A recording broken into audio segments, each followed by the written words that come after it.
Allow me to introduce myself. Who knows what dastardly crimes might perpetrate next? He's a very clever arch criminal who must be put away. Another innocent victim of suicidal maniac.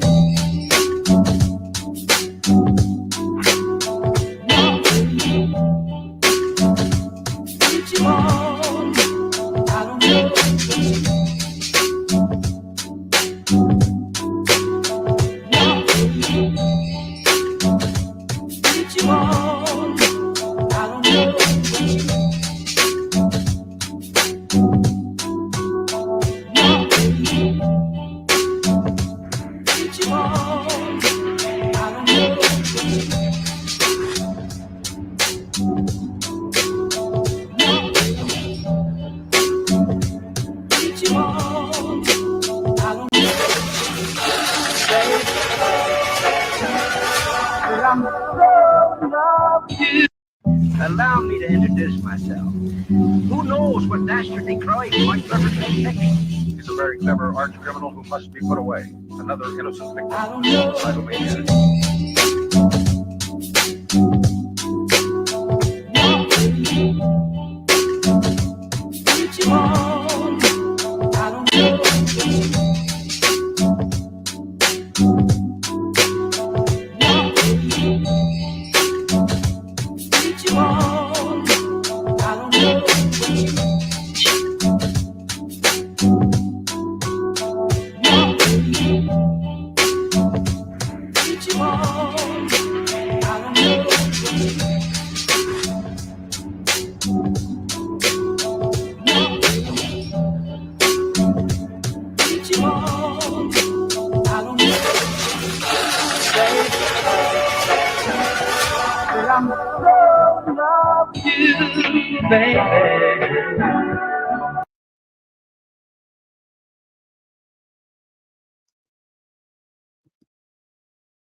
Peace and love, family. Peace and love to the family.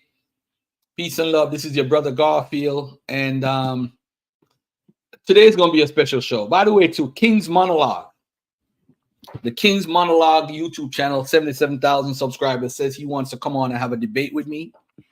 Like, gentlemen, I've been trolling him, so he wants to share his information with my audience. And I want to say peace and love to everybody out there. If you're gonna vote, vote. I don't care who you vote for. And let's do what we do. All right. So now the reason why we're gonna have a debate also, because Metatron, the supposedly what we call in today's society as a racialized term, a white guy, versus Mr. Imhotep, the King's Monologue, and another guy by the name of Keluka, or something to that effect, right? These guys push the whole Black Egypt stuff. Black Egypt, everybody black, da-da-da-da. Smash Rockwell is a party to that conversation. So what I'm thinking, I'm going to suggest it to King's Monologue when I email him. I'm going to say, why don't you and Smash take on Unk and Wujao in a debate, live pay-per-view, get it out. Whether y'all want to get paid for it or don't want to get paid, we could do it live. And we could do a stream. If you don't want to do it live, we could do a live stream from here to King's Monologue, to Smash Rockwell, to Unk's channel, to Wujao's channel, if we don't want to do it. And we could just have a discussion where everybody's just live at the same time. We could do that so that we could have a conversation. We don't have to be enemies and fighting. I don't like you, you don't like me, and all that foolishness. Because I've never seen a conversation that divide people. Smash Rockwell offers a lot. We don't see eye to eye. I think he offers a lot to the conversation. I think he does. I think Wujao offers a lot. I think Brother Ong West offers a lot. I think King's Monologue offers a lot. I think Garfield can add something to it. I might not add a lot. So today, I'm definitely going to replay this debate that they had, this dialogue that they had between channels and channels. And we gonna get it right. We're going to get this Black Egypt stuff right. Nobody is saying that the ancient Egyptians didn't have people that were dark-skinned. And to lead off the show today, what I'm going to do is, and this is for my sister Sister Mika, not Monica. I was about to say Sister Monica. This is for Mika. because she loves laughing at lookership. I remember when we say Sumerians are black or people are black. Hey Mika, something by the way too, as it just came to mind, not to be like a switching topics. The whole thing about Sumerians being black is based on the Bible. You can't convince me that. Remember, Nimrod is from Cush. And Nimrod is in that Mesopotamia area. So that's what happened. And then you have the Ethiopian people who love Ethiopia fighting to say Cush is where modern day Ethiopia is. So that's where the argument starts. But let me do this. Hold on a second. I just realized it. This is the same guy from the article. From Nkemi. It's the same guy. Oh, snap. I didn't realize that. I didn't even realize that. I'm about to share a video.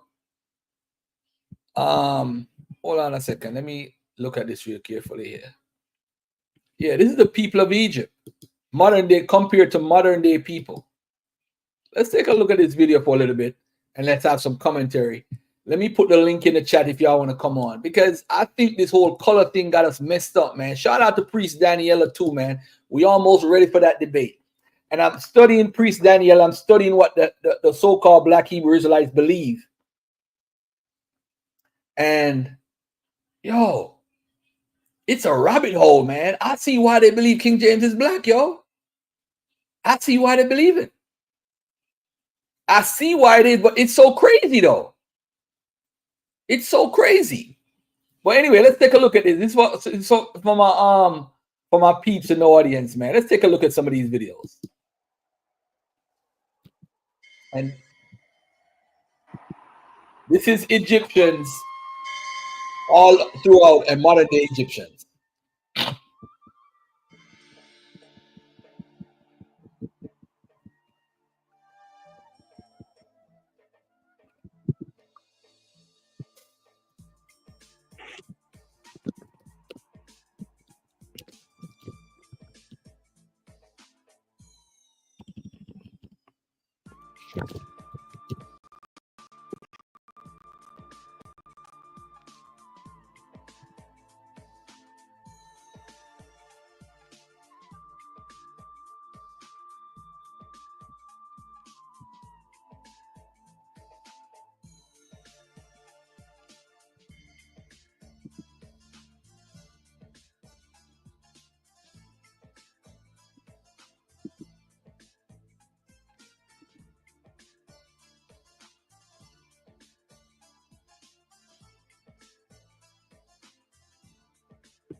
Nika, you switch up. You switch up our way.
All right.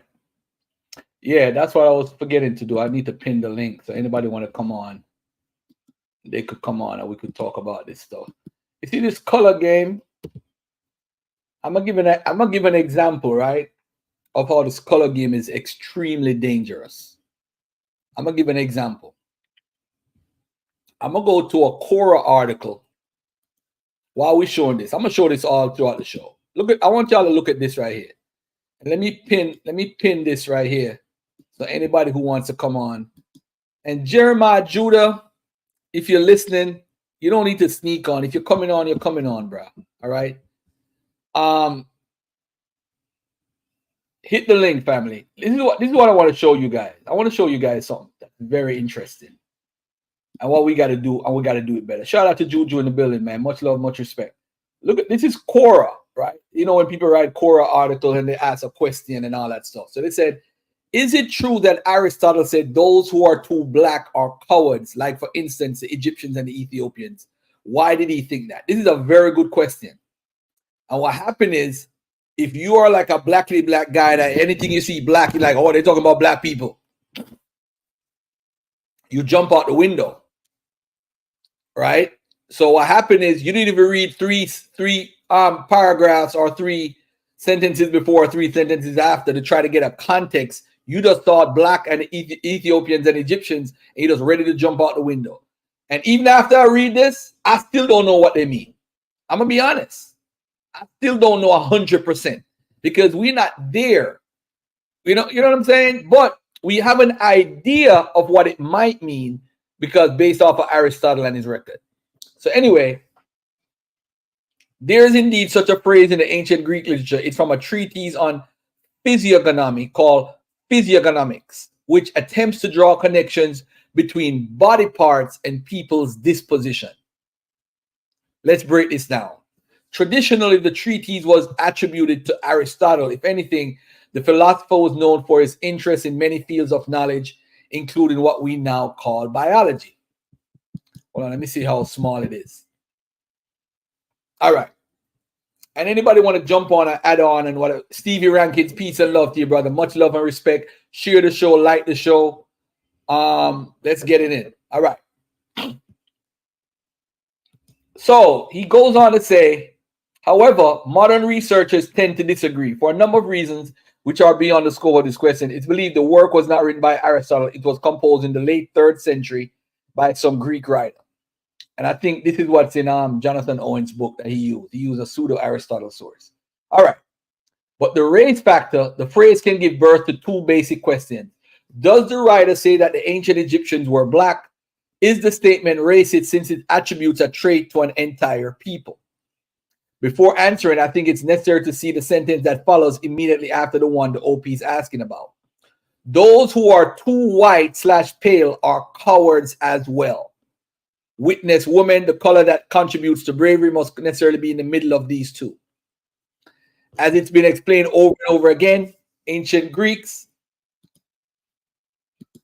Come on in, Sister Mika. She gonna drop some knowledge on us. Let's get a better understanding. Whatever you want me to stop, let me know. All right. As it's been explained over and over again, ancient Greeks had established a system of racial classification the way Westerners did in the early modern period. The Greeks hadn't. For them, skin color was a biological, physical trait, pretty much like height, weight, or eye color. Let me say that again. For them, skin color was a biological, physical trait, pretty much like height, weight, or eye color. Therefore, the terms black and white were usually used relatively, i.e., to distinguish between 2 things that occupy different shades, even if neither was literally white or black. This becomes clear from the second quotations above. According to the writer, Greek women are white vis-a-vis the black Egyptians and the Ethiopians. Unlike both those categories, men, i.e. Greek men, are in the middle of the 2 extremes, neither too black or too white. What's going on here? Surely Greek men and Greek women didn't belong in different races. The answer is simply women tended to stay indoors for most of their lives while men worked and lived mostly outdoors. So it was natural for the 2 genders to have more or less different skin tones. Just black and white are not to be read as racial terms or literal descriptions. They simply refer to tones darker and lighter than the average Greek man who is viewed as the ideal. Remember, the work is about physiognomy. The description is focused on appearance, not ancestry or ethnicity. What do you want to say, Mika? No, I'm listening now. Mike Jones. Yeah. Oh, some corny stuff. Mike Jones. All right. So now, when we look at this answer, it's simply women. There's also the problem of attributing traits to entire population groups. Again, That sounds racist and probably is according to our standards. If anything, the skin tone most Greek men had is considered to be perfectly balanced between the extremes. If you remember, right, when the Jews in the 1st century, according to the Mishnah, they said the Jews weren't as light or white as the Germans or as dark as the Ethiopians. They were in between. So it seems like this medium tone is the perfect tone. Because remember, Egyptians are described as having a medium tone too. Just for the record, I'm going to show that in a minute. Needless to say, the entire thought process is also highly unscientific and a very crude way of approaching the world. I'm not going to repeat that we ought to examine everything in the context of its time. Just think about this. As we saw, the evaluation is done along the lines of sheer physical appearance, not ancestry. That's why Greek women are also said to be cowards, as is evident from their being too white. The writer simply suggests that skin tones determine or demonstrate one's personality, regardless of factors modern-day racists would really focus on. Here are some other remarks from the same work, which I hope will make the writer's point of view crystal clear. Creatures with hairy legs are sensual, witness goats, but those who are excessively hairy about the breast and belly never persist long in one pursuit, witness birds, which have very hairy breasts and belly. Those with no hair on their chests are impudent, witness women. As you can see, not even animals are excluded. According to the writer, a man with hairy legs is sensual like a he-goat, while one whose legs have no hair has reduced libido. Ludicrous or not, it's a worldview that follows its own reasoning and doesn't coincide with modern systems of thought. That being said, it was not particularly uncommon for ancient Greeks to attribute certain traits to entire ethnic groups. Stereotyping is as old as history, and Greeks became quite confident in themselves during the classical age and beyond. That led some of them to develop a way of thinking that stressed their superiority over barbarian slaves and women. It was another kind of cultural and ideological hegemony. Now, figure 1, a Minoan wall painting. The figure in the middle is a woman. Notice the breasts and the hair. So she's painted with skin as white as milk. The rest are men, so they're painted as dark as chocolate. A modern American-centered viewer would be certain they belonged in different races, but that wasn't the case. They were all Cretans. The discrepancy was half of visibly reality due to sun exposure and half an artistic convention. The tones used were probably more exaggerated to underline the difference. All right. Now, I say that to bring up another conversation. I brought up the Jews earlier with the description.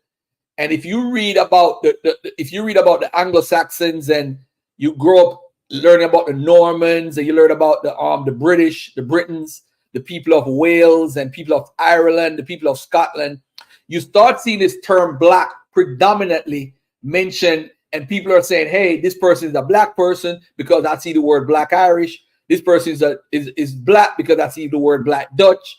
This person is black because I see John Mackey writing about all these people have black complexion. And reading this today, I realized where the British got it from.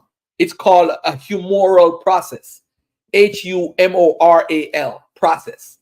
And what happened is when I'm studying to debate the brother priest Daniela from Lands of Israel, I got to understand why they're using the term black. Because remember, it's not used to describe an entire race. If you pay attention to what the guy is saying, you can't see something brown like chocolate and say, oh, he's talking about all the Cretans are black. Because, and he said the cowards are like Ethiopian Egyptians, they're black or dark or whatever. And by the way, so when you go back and read the word probably don't mean black, but in early dictionaries, they would translate it as black. And sometimes it means dark. And people take that word and just elevate it to say, hey, these are black people and all of them were black. And I think we got to be very careful because Greeks describe themselves as melanchros. And we know all the Greeks weren't dark skinned. We know all of them weren't light skinned. We know some of them were medium toned. They had that Italian look, you know, that Mediterranean look, that tone, that olive skin tone. Some of them, not all of them. And that's a problem. We like to do an all or nothing type of thing when it comes to color and race. Sabio, you want to say something, bro? Yeah, first I wanted to say First I wanted to say peace. What up, Mika? Hey. And this is what you was just talking about is going back into the Greeks will help. Remember, I've been talking about how they use the term, and their words for race was gens and natio. So if they was talking about an entire group of people, they would either use gens or natio. If they were talking about an entire group. But anyway, speaking on what you was just speaking on, this is showing how the Greeks were constructing their identity based on those extremes that they were seeing. You have to understand, when they went into Egypt and Africa, they started seeing tones that were totally different from what they were used to, the Mediterranean type. So now they have to try to figure out a balance. And this goes back to something that I read a few months ago, where Herodotus was speaking on the Egyptians.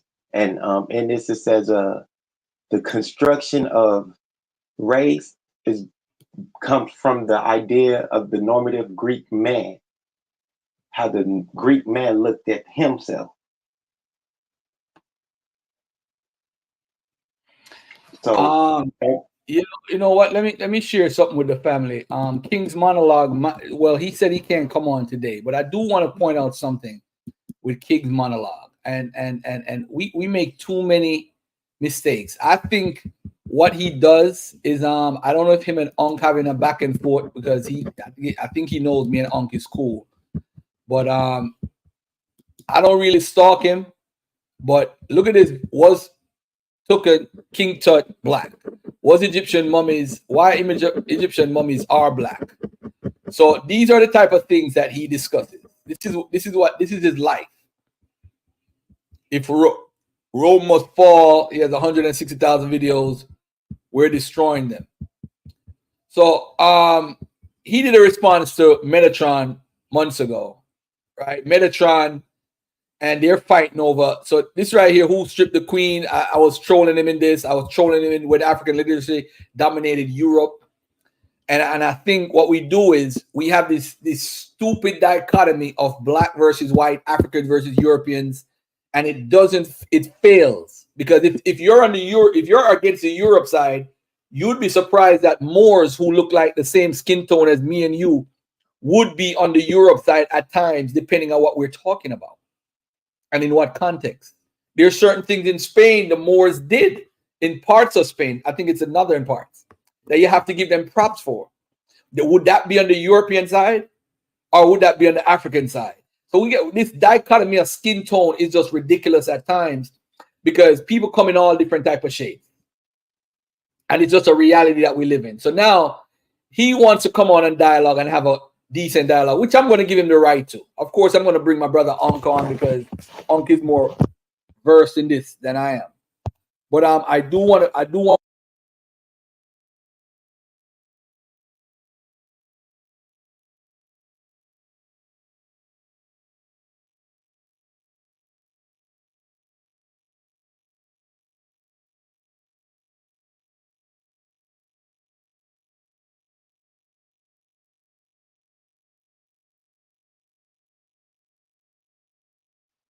Yo. Oh, I thought that was me. I'm like, it's quiet. Yeah, I thought it was me too. You must have fell off. Yeah, I don't know this race. I don't know this race conversation. Yeah, we hear you getting back. You still chipping in. Okay, I think my thing messed up. So King Monologue is running because he's coming on my channel, Juju. So I got to tell Unc so Unc can get ready for that. I mean, I'm ready for the conversation, especially the one about the 700,000 books. I think people got to look at it in context that Mali was taken over by the Arabs. So if they were taken by the Arabs, who is the one that's running those libraries or those places? Because remember, there was a book trade. They were transporting books from the Arab world all the way to Africa. So when you say that they produced 700,000 books, what books are you referring to? Are you referring to to the books that the Arabs transported to the area or books that they actually physically wrote. That's something that we got to talk about. All right. So Sabio and Mika, you guys could hear me? Yes. All right. Thank you. Yeah, Thank we you, got bro. you. All right. So now my challenge is I don't think the ancient Egyptians were black. I don't think the ancient Egyptians were white.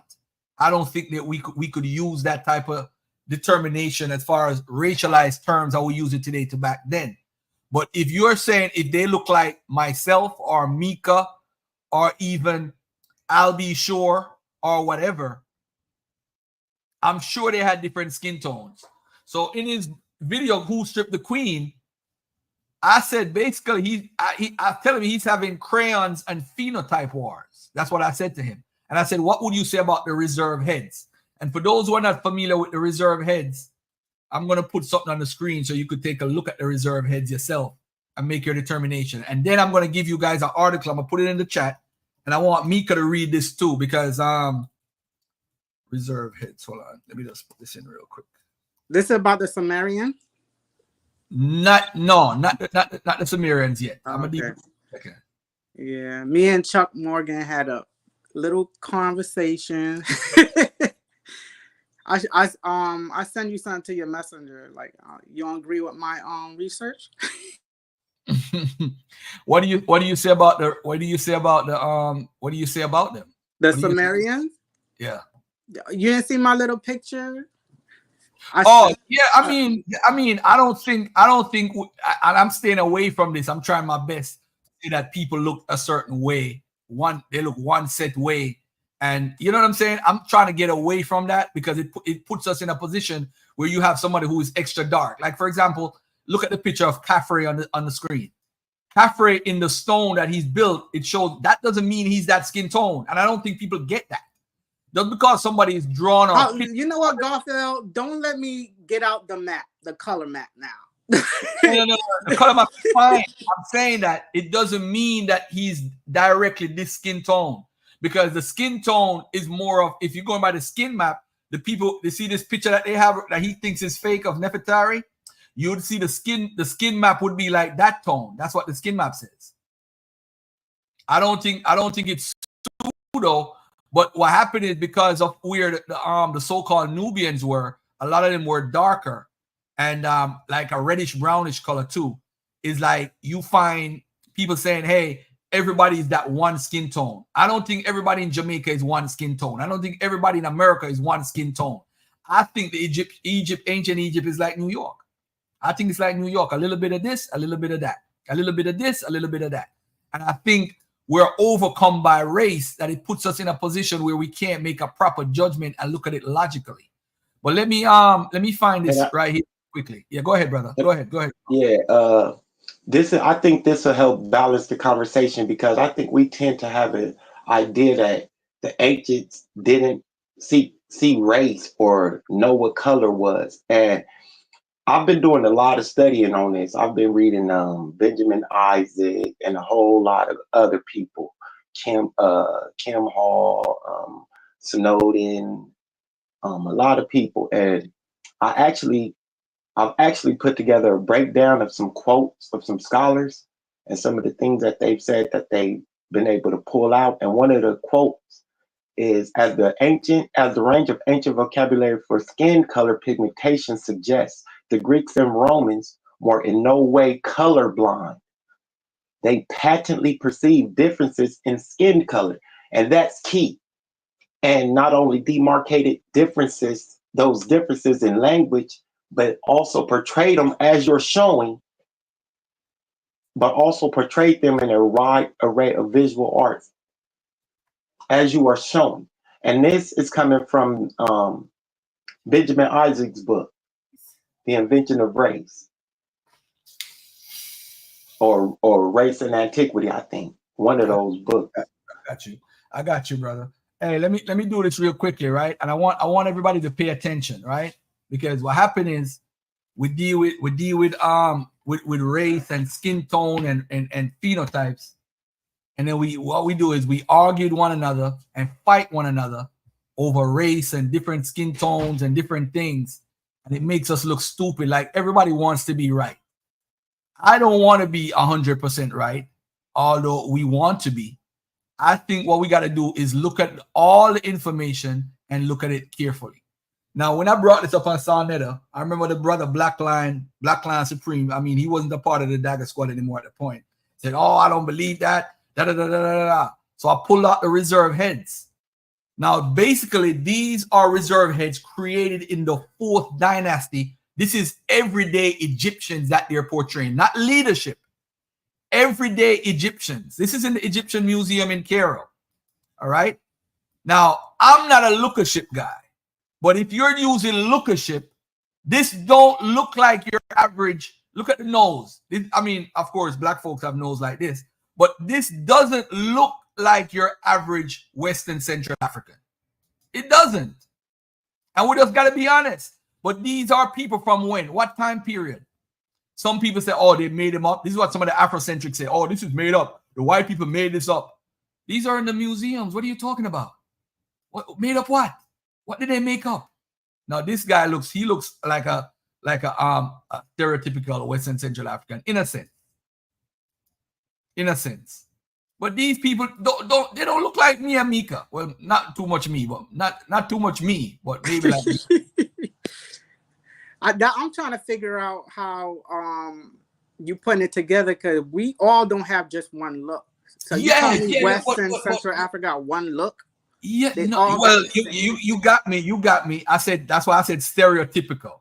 I said stereotype. I did save myself from that because I don't want. I'm trying my best because this could be a Western Central African right here. There's no set look. Like if you look at the Igbo people, or even the Fulani, this could be a Fulani man, based off of how the images I've seen of Fulani men and some Igbo men.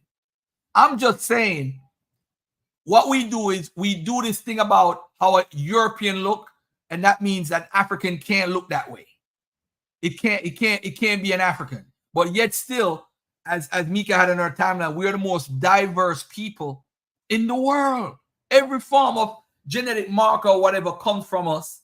Every phenotype, every skin tone you could find it in Africa. So these are Africans, are children of Africans who came out of Africa theory. These are children. We can't. So now, when you look at the 18th dynasty in Egypt now, guess what happened now, family? We look at the 18th dynasty and we run from it. Why do we run from it? Because the males are R1B, which goes back to Europe. So this is what I was telling King Monologue in the chat. I said, bro, so you're saying that King Tut is black.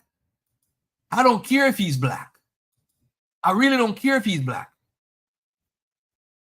I don't care. I don't care if King Tut is black. He was sleeping with his mom or his sister or his cousin or something. He was doing some crazy shit. Mike Jones, come on and be respectful, bro. I'm going to tell you before you start talking. What's up? I dropped a link in the back to show that it was fake, man. You dropped a link in the back saying what was fake? These reserve heads you claiming right now that you're talking about. All right. Where does it say it's fake? Let me put it on Click the screen. link. Hold on. Click I got link. the link. It'll pop up. And by the way, that's the link. That's the link that I was showing, by the way. Go ahead. Which part says it's fake? Let us go know. down, son.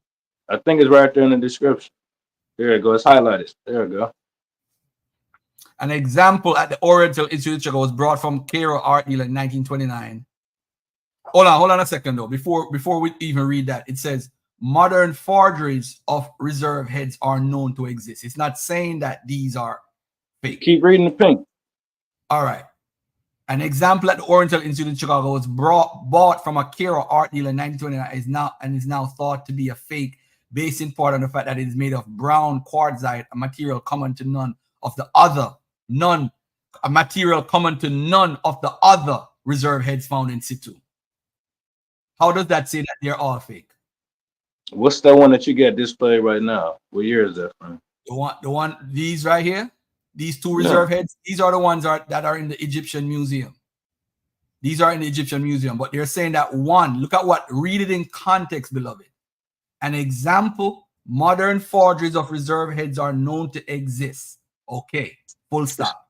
An example at the Oriental Institute in Chicago was bought from a Cairo art dealer in 1929 and is now thought to be a fake.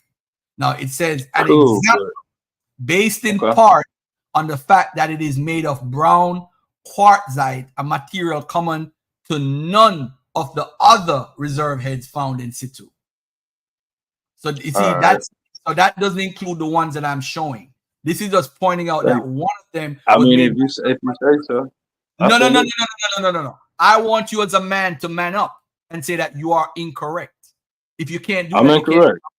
I'm incorrect, but I'm gonna debunk it in a second though. Keep going. So why do you need to debunk it though? Because of how they look?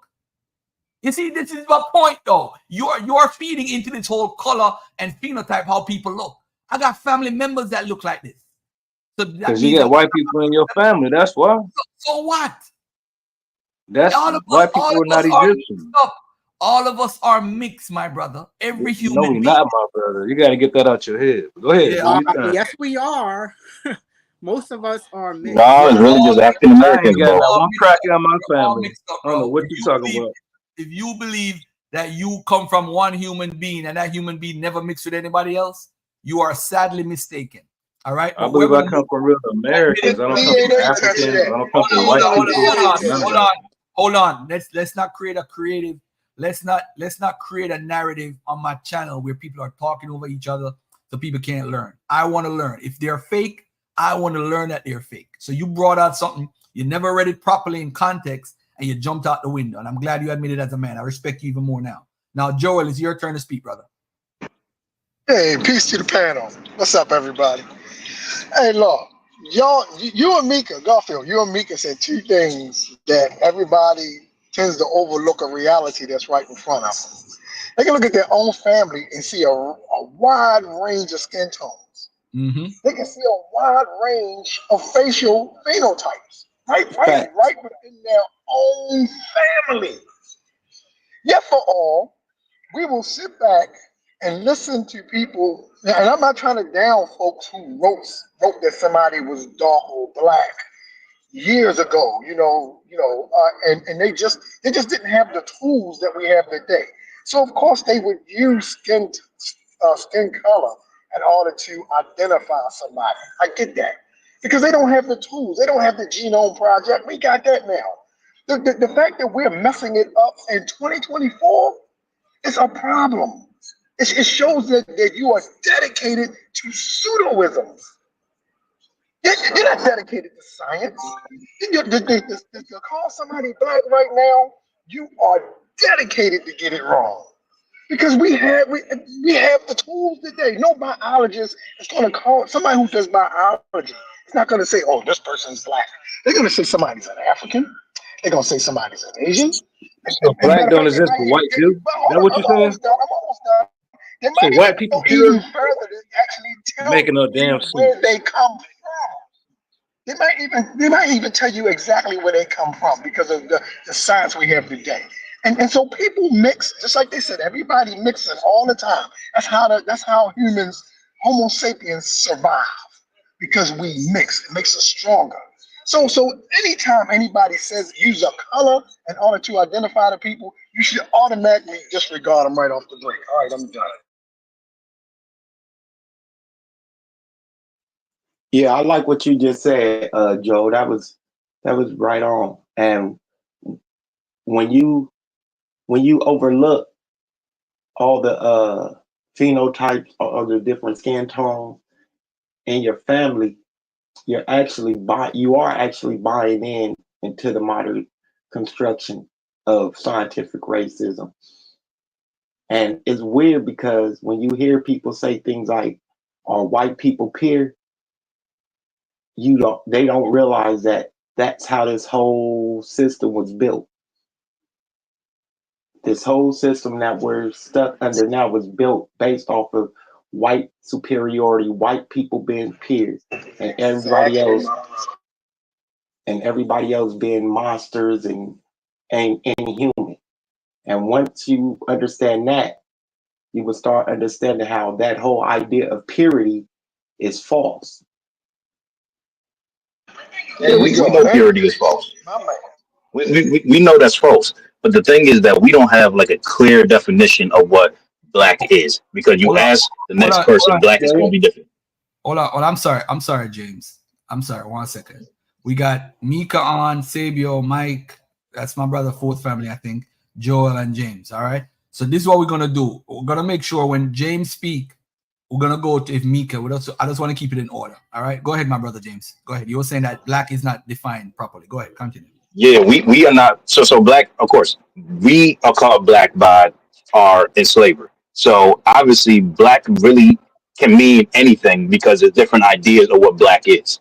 So when the thing that needs to be pushed is exactly where people in the Caribbean, in the Americas in general, were taken and enslaved and put there. And we know that is West and Central Africans. So our reference should always be to West and Central Africans. Like you said, like the long noses and all that other stuff, and sometimes thin lips, you can find that in the Fulani all over West Africa. But like when we play this lookership game, we think that everybody that is dark skinned is us. Even some people talking about people over there in like Southeast India, the Dravidians, the Tamil people and all that they black. Our blackness, what we are, is based in West and Central Africa, and we have to convince people of that first before we even get to all the other crap. Because we're not all Africa. We're not Ethiopian. We're not Cushitic people. We're not Nilos like what Obama is. We're not like, those Maasai people. We're not none of that. Which technically that will be what the Nubians are, a Cushitic Nilotic mix. We're not those people. We are West and Central African, mainly Bantu and Niger Congo speakers. That's our source. We come from West and Central African hunter-gatherers. We have a history. We have a history of empires. The people who did interact with us, they did come from Egypt, but like definitely later on. And if you see you see an ancient Egyptian artifact somewhere down there in like Ghana or Mali, obviously it came through trade. But when people were sitting there saying that ancient Egyptians, a group of them coming down from the Sahara and mixing into the population, we don't have any evidence of that. And we just have to be real with that. We are not taught, the Mali Empire. We're not talking the Ghana Empire. We're not talking about the Akan kingdoms or the Oyo Empire. We're not talking any of that. Anything that we get is always Egypt this, North Africa this, North Africa that, because this is how the system, the education history system in America and in Europe are set up. So we always focus on what the white people focus on, but we don't want to take the initiative and learn what our people did. All right. Well, okay. I don't. Hold on 1 second, bro. Hold on 1 second. Let me respond to Kwame. Kwame said R1Bs all in Central Africa. There's different types of R1Bs, okay? And I know when we say that the 18th dynasty is R1B, we jump out the window and be like, oh, it has to be the one that's in Central Africa. Science doesn't work like that. We need to look at the information. The information is pointing to that Y marker is the one. You see, in Egypt, we have the 3 different kinds of R1B. You have the one that goes back to Europe. You have the one that actually goes to that's a part of what's in Cameroon, and we have the other one. The one that they find shows that those people R1B is actually more than likely goes back to Europe. Now, does that mean that they weren't dark skinned? And remember, the females were K. What is the K marker? If we look at the woman, let me take a look at the woman real quickly. The women were HTB, KKK, all 3 of them. The wives of Akhenaten was K. Yuya's wife was K. Thuya was K. Akhenaten had mtDNA K. King Tut had K, and Amenhotep III is K. Now let me look at K now and see what is the K group normally from? Y'all experts on that. So the K is possibly, hold on, the K haplogroup. Let me look where it goes. What is this K haplogroup? It's a genetic lineage within the human Y chromosome that is found in people on every continent except Antarctica. Okay. It first appeared in Iran or southern Central Asia around 40,000 years ago. Hold on. The K as a woman or the woman as a K. K mtDNA. I'm sorry. Let me go to the K mtDNA. K mtDNA is defined as HVR1 mutation that is not at. Let me see. It appears in Central Europe, Southern Europe, Northern Europe, North Africa, South Asia, West Asia, and in populations with such an ancestry. Overall, the mtDNA haplogroup K is found in about 6% of the population of Europe and the Near East, but is more common in certain populations. So it seems like it's let me look at the map.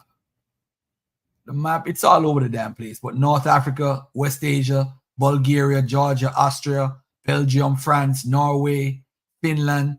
So it's more of like a European marker. So I wouldn't be surprised it's in Northern Africa. I wouldn't be surprised. I wouldn't be surprised at all. Ashkenaz Jewish people, 32% of them have it, haplogroup K. So that's what the female side of the guy is saying. So now, is that saying that he's white? No. People mix all the time, and this is from pre-dynastic time periods that these people are mixing. So them now having children and mixing with other people, this is how you get this marker still in the region. And plus, some of these wives that they have are from people within the so-called Middle East. You know, like the Hittite wives with Ramesses took on, or these people, they defeated cultures. Some cultures give up their women as wives, their daughters. So that's how the K marker may have gotten there, or it was there from pre-dynastic time period. So now I don't look at, me being black, that doesn't mean I can't have R1B. I mean, your color and your race and your ethnicity is not determined by your genetic marker that you have. But what happened is, like, R1B is more than likely a European admixture. Like, if for us here in the Americas, if we have R1B, it's normally a mixture of white folks. It's just through rape, through our intermixing, that we get the R1B. And this is told because 30 to 40% even African Americans have the R1B, and that admixture is the last 500 years. So we know it got there because of having sex with the slave master, or their children having sex with us or whatever. All right. Can I make a statement? Joel, go ahead, Man, that is not true, man. Mike Jones, wait for your turn, brother. Wait for your turn. Joel, go ahead, Joel. Listen, black, right? BLACK, the color black. I could show people on this panel right now somebody who has no African ancestry whatsoever, and they Asian, right? Dark as I don't know what. They will look at them and say, "Oh yeah, that person black." I sit there and laugh at them. I'll be like, "What? How they black?" Right? And so when the brother was explaining black earlier, he was saying that like that was thrown on us. But I beg to differ. I know Negro means black and nigger and all that stuff. They was trying to denote black, but people who come from the diaspora who was fighting against racism, namely those in North America, African Americans, embraced the term black as a identifier for ourselves. We were black and we were proud. We the only folks that you should say that are black. Because we embraced it. We made it a moniker for us. We put the fist up and say, "Yeah, man, I'm black." Put on all black, as a matter of fact. And we ran with that. Black Panthers. Right? That was our thing. You know, so you cannot look at a person just because they have real dark skin and say they are black. I will show you an Aboriginal from Australia. He darker than me. And you're gonna say he black. And I'm going to say, yo, he ain't got no African ancestry at all. What are you telling me? It's bad to use that term. If you're not going to refer to an African American, you probably shouldn't even utter that word out your mouth. When you see a person with melanated skin, do not call them black. Just stop doing it. But Joel, it goes to this idea of lumping everybody under a racial category. It's called racialization. He said it before the end, man. Stop acting like you ain't got no sense, man. Black used to mean shine. It's not a particular skin complexion or tone. It goes from light to dark. Black is a people. You see? So anybody that have that skin tone, so anybody that have that, whole family, you gotta wait for your turn, brother. You could wait after Sabio and conversate, bro. You ain't got to interrupt.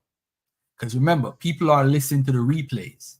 And once they hear that rah-rah, they're like, because people listen to my show, they listen to learn, bro. They're not listening to hear nobody talk over each other like we ain't got no sense. So I'm asking you, That's a man.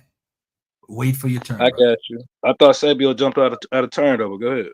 All right, cool. Go ahead, Sabio. So it goes back to this whole idea of as long as you got a certain skin tone. Matter of fact, Sabio, you cut Mika. I don't know if Mika had something to say. Mika, oh no, he's good. He's good. All right, cool. All right, go ahead. Oh, my fault, Mika. I didn't know you was finna speak. But and it goes back to this phenotype. You're not looking at nothing else but the phenotype. You're not looking at the history of the people or the socialization or none of that. You're just looking at the phenotype, and that phenotype gives you a direction. And once you see that phenotype, everybody falls under this rubric of black or white. You can't be anything else. If you're not black, you're white. So that's why Asians, some people will consider Asians, put them in a white box. Italians in the white box. Go ahead, Mike. That's not true either, because Italians weren't considered white until like after Ellis Island and shit.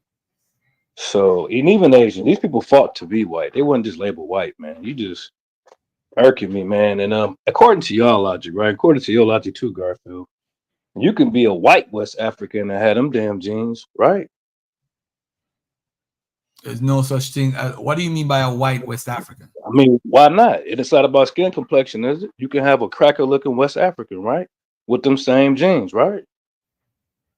No, Sudanese people are considered Caucasian, right? No, that's the problem, my brother. Now the problem is what's the problem with that? According to y'all logic, that's what makes sense. I've had scholars on here who grew up in Zimbabwe 3 generations. No, I ain't talking about growing up. No. I'm talking about natural. What I'm saying. Listen to what I'm saying. Anyone, you got South Africans today who are lighter than the lightest white guy you ever met in your life. So being in Africa doesn't determine if you have a skin tone or not. No, they mix down though. You know, in South Africa they mix down with the Dutch. Don't that? Yeah, but that's not the point. Is anyone can be an African, bro? Anyone can be an African. An African doesn't have to anybody can be African. I mean, nobody is African. Anyone can be born or come from. Everybody comes from Africa initially, like yeah, I think. Well, definitely that's Africa doesn't even make sense. Theory. Yes, as far as the term African is useless, as everybody come from Africa. Yeah, that's the out of Africa theory. Yeah, the oldest Homo sapien comes out of Africa. This show, Garfield, I gotta jump off. All that monkey business, that's on y'all. Y'all can play the monkey game if y'all want. That's not a monkey game. That's according to the Sudanese people, they're considered Caucasians, right? Well, yeah, in the old fashion. What's the genetic marker for that black? As a matter of fact, no, I don't know about that.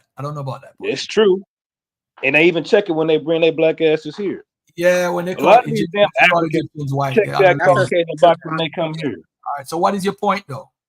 My point is, you don't know who we are. In your mind, I think that you think I don't know who we are. And that's Black Americans. Black Americans are a variety. We know where they come from. No. I'm saying, according to your logic, you think that we wouldn't exist unless some dusty ass African and white person mixed together and made us. Nigga, you out your damn mind. So where you think you came from? No. We are own people. Get it through your head, lady. Where you think you came from? You grew up the floor? Right here. I'm not turned out like you. We're from here. You know, always let people talk. Oh, you see where? Are you finished, brother? Are you finished? Not yet. We got more records of us going to Africa in the 1800s than them niggas ever going over here in the beginning of the 1600 shit y'all claim. We've been going there. All right, cool. I'm not going to change the argument. The conversation. Is this that elbow talk? No. We talking about blackness. That nigga talk. That's not you. We're not talking about that. I'm not getting into that. I'm really not getting into that. I'm not getting into that. But I did want to bring up something to my sister. As a matter of fact, I'm gonna put this academia.edu article in the chat. It's about the Arab conquest of Egypt, because it seems like we have this feeling that the Arabs came to Fontaine, go ahead. Since you jumped on, go ahead, because I know you got something in mind. Go ahead. No. I was just gonna say, what's up to y'all, and y'all arguing with an abo, so y'all know what kind of logic that is. Yeah.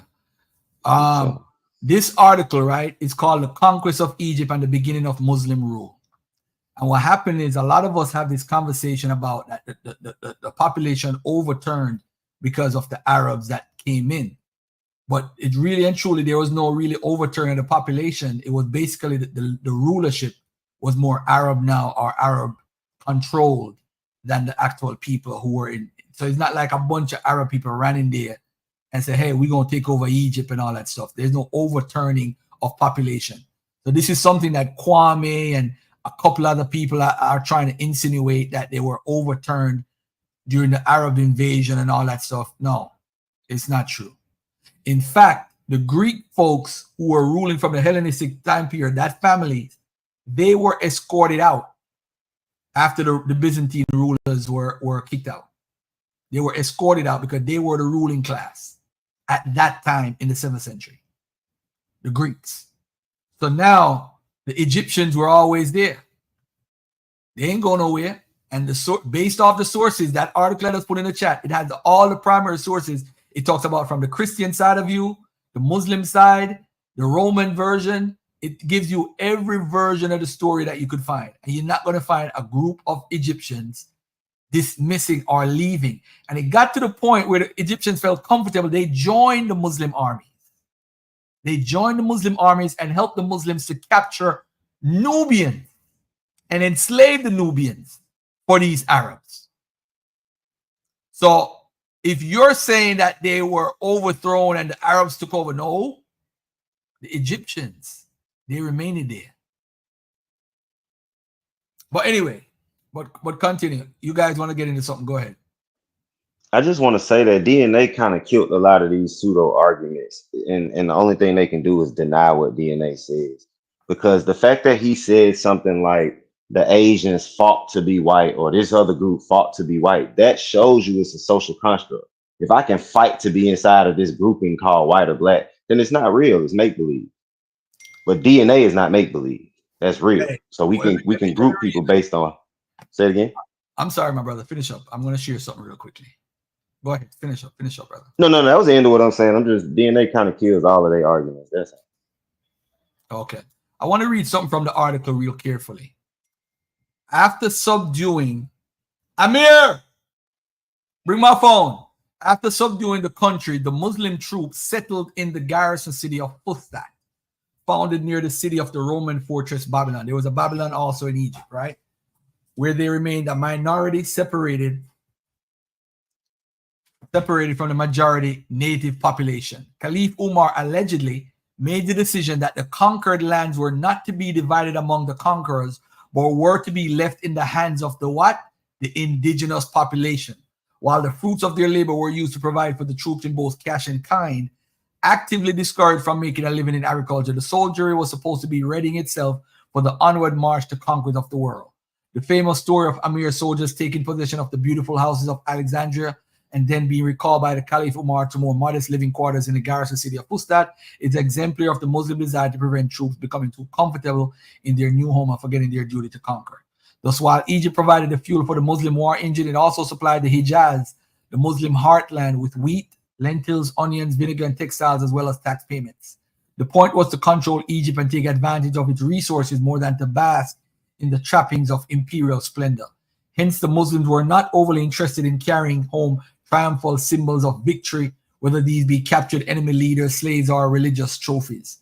There were to be, for example, no Egyptian obelisk in Medina or Damascus. Their triumph lay in establishing their authority over the newly conquered area by which they satisfied the religious command of their God, and in obtaining as much material from Egypt as possible, to which end all administrative and political decisions and measures taken from the conquerors were directed. All right. Y'all need to read this whole article. It has all the primary sources. So anybody want to argue the indigenous Egyptians were always there. There was no mass migration. No, it does not exist. When the Byzantine time, they ruled the whole time. When were they leaving? From the Hellenistic time period where the Greeks took over? When? When were they taking over? When did they leave? Where's this mass migration of Egyptians? It don't exist. It's all in the Afrocentrics' mind. It don't exist. They Wait. So, Garth, are you saying no Arab invaded that Egypt? That's what you're saying? I never said that. I just said that they invaded. What are you talking about? Oh, okay. Why would I say that? And I just read that. saying you anyway, said it was And you no know what? mass migration. That's what I heard. there was Right? no mass migration of Egyptians out of Egypt. That's what I'm saying. Okay. That's what people profess. Because what happened is because the TV cameras show all these quote unquote light skinned Arabs. They don't show the darker skinned Arabs or darker skinned Egyptians. We don't appreciate that. We only appreciate the fact that we left there.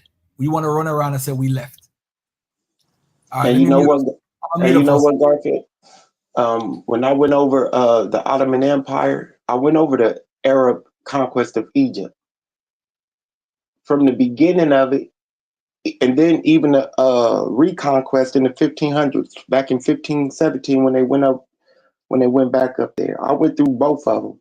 So people should be familiar with this if they watch me when I went over the Ottoman Empire, because that was part of it. They started taking over Egypt before the Ottomans came in. So, hold on. Can you hear me, Sabio? Yeah. Hey, Kemwe, why don't you come on and provide this mass migration out of Egypt? They definitely was. Nobody's saying nobody came out of Egypt. You see this all or nothing type of thing, Mika, that we do? Nobody's saying that. No, you can't say all of anything. No, exactly. So he's saying that people were moved, but show me this mass migration of Egyptians. Where are the records? That's all I want to see. Make me a believer. Can I piggyback on that? Make me a believer. She said we can't say all on everything. So that means we all ain't got that white shit in us. Good job. Yeah, I got an article. That's fine. That's fine. What I got an article. I got an article on the back to disprove this DNA stuff. Pull it up. Please post it. Pull it up, please. Please read that DNA's fake. Show me that you don't have 46 chromosomes. Please show us that you don't have 46 chromosomes, bro. Go ahead and pull it up. I want you to read it for your own self. Excuse me.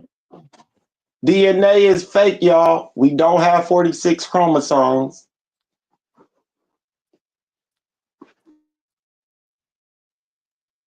If it ain't standing up in court, then I guess it's fake, buddy. What is not standing up in court? You don't think DNA stands up in court? This one I dropped in the back. This way they try to get a lawsuit. What are you saying? What do you want me to show? What do you want me to show? There's a particular paragraph in there. I already got the paragraph there, but you could pull a link up so everybody. Did you read the whole article though? You came back with this last week. I read enough of it. You read it. And draw your own conclusion. I'm going off what the judge says. She said she tried to tie herself to slave regions in Africa, and the judge said ain't no bloodline connection. And y'all on here talking about we get that bullshit African in us. You out your mind. Why was there no bloodline connection? Sean need to come up here. The judge determined that shit. So you tell me. I'm saying, what was he basing on? He didn't just say it out his ass. He was using some kind of information to the time. I'm trying to pull it up, but I'm on my phone, so I can't. If I click the link, it's gonna pull me off the thing. So if you could drop it in the chat, I'll pull it up on my laptop. You're talking about Alondra Nelson. I don't think he even understands. It's in the back there. What do you want me to show, my brother? You can start where it says, in her claim, she presented DNA evidence. If you notice, you showed a Wikipedia article that said that the other stuff was fake, right? Well, this is not a Wikipedia article. Don't do this. Don't run from this. Don't do that. Presented evidence linking the plaintiff's ancestry to you had a damn article from Cora earlier. You talking about establish a direct bloodline between the slaves and okay, it's a judge making a decision. It doesn't mean that DNA is fake. Exactly. She said there wasn't no blood connection. No matter what fake DNA. Palmer in her claim presented DNA evidence linking the plaintiff's ancestry to slave trading regions in Africa. A tactic that failed to persuade federal judge Charles Norgal, who dismissed the case on the ground that the genetic test did not sufficiently establish a direct bloodline between the slaves and the plaintiffs. And I agree with that. That's between her. That's between her and the slaves. That ain't everybody. I agree with him. Regions mean areas. Slave regions, Ghana, Nigeria, all that bullshit that y'all be falling in love with. The judge said that's some bullshit. No, the judge. Where did the judge say that was bullshit, bro? She dismissed the shit. Said, "Well, no blood connection to the region." You can't use DNA in that sense. She used it. Hey, listen, if she's Mike, please don't talk over me while I'm talking. Just chill out. You made a point. Let somebody else talk now. Relax. The point that the judge is making based on this, as a matter of fact, let me find where he actually says it, because I hate when you clip stuff and then we don't see the whole thing. We got to look at it in context. Because basically, right here, there it goes, right here. In 2002, while Nelson was finishing up her PhD at New York University and about to start a professorship at Yale, a young lawyer named Deidre Farmer Paleman walked into Brooklyn federal court with an audacious plan. She would seek financial damages for slavery by filing a class action lawsuit against 3 corporations, including the insurer Aetna that had profited from the slave trade. Records show that Aetna had sold insurance to slave owners who wanted to indemnify their human property. And by the way, too, this article agrees with the slave trade that you don't agree with. All right, just for the record. But so the anyway, DNA test. let me finish reading what I'm reading. Let me finish what I'm reading. Let me go back up. All right. Nelson chronicles the case in our book, placing it in the context of reparations efforts that date to the Civil War, when General William T. Sherman ordered the settlement of 40,000 newly freed African Americans to a 400,000 acre strip of southern coastal land, the basis of 40 acres and a mule that had belonged to Confederate landowners, an order that after Lincoln's assassination was revoked by President Andrew Johnson, resulting in forced evictions. Nelson follows subsequent appeals for reparations through the decades and into the genetic age. Farmer Paleman in her claim presented DNA evidence linking the plaintiff's ancestry to slave trading regions in Africa, a tactic that failed to persuade federal judge Charles Nargle, who dismissed the case on the grounds that the genetic test did not sufficiently establish a direct bloodline between the slaves and the plaintiffs. Nelson juxtaposed this decision with the plight of H.R. 40, a congressional bill introduced by John Conyers in 1989, calling for the creation of a commission to study the impact of slavery and its legacy on African Americans and to make recommendations for redress. Now, look at this, what it says right here. A tactic that failed to persuade federal judge Charles Nargle, who dismissed the case on the grounds that the genetic test did not sufficiently establish a direct bloodline between the slaves and the plaintiffs. Now, when you have shut the fuck up, bro. Just relax. Just relax. Let me finish, man. Be a man, bro. What is wrong with you? You have no control. Relax. I don't want to pull you down because I want to hear you. Just relax. Now, ladies and gentlemen, if you take a test, a DNA test, and you have E1B1AL745, you have pretty much the same genetic marker or haplogroup as the people in West and Central Africa. At least 93 to 95% of them, you share the same DNA. But you don't share, you can't prove your bloodline to the people there based on that. Now, if the person had presented a chronological or a genealogical strain and say, I come from X, X come from X, X come from X, X come from X, and go all the way back, then that would prove a genetic connection to an individual and say, hey, I come from that person. So basically, people who are dead, who lived in the past, she would have to share a genetic connection and say, hey, these people are related.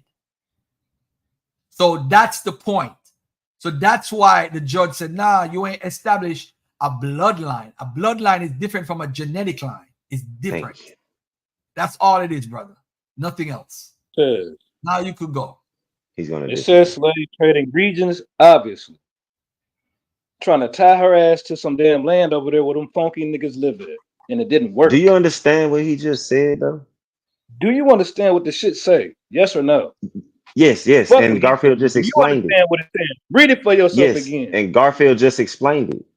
Do you understand what the bloodline? Yes, I do know what I'm talking about. Up in courts. Why would it hold up in your head? Oh my God, ain't no bro, blood. He just explained why. Not having a bloodline doesn't mean you don't have DNA. Not having a bloodline, just because me and you aren't blood. Listen, bro, you talking and not listening. Just because me and Garfield don't have the same bloodline does not mean we don't fit in the same haplogroup. Whatever you say, man. If you don't get that? Do you agree or disagree? Don't say whatever I say. Do you agree? Listen, brother. Do you agree or disagree? Because we can discuss why you disagree if you disagree. You making the shit up as you go. I'm not Just like making up these anything fools because Garfield just y'all be hard headed and just wanting to talk. Y'all don't want to get no kind of understanding or have an actual conversation. You just want to argue. I'm asking you if you You about to disagree. talk about Why do you H1N1, disagree? racist monkey genes, and all that bullshit. We don't want to Why hear do that you bullshit. disagree? Because it's fake. Just like the judge What said, makes that it shit is fake? fake. Monkey What genes makes is it fake. fake? Y'all Monkey can't even genes. He just explain said, where your disagreement is, bro. That shows you lack understanding in the conversation, bro. You just emotional. What's up, bro? He just said it. He just said it. Monkey genes.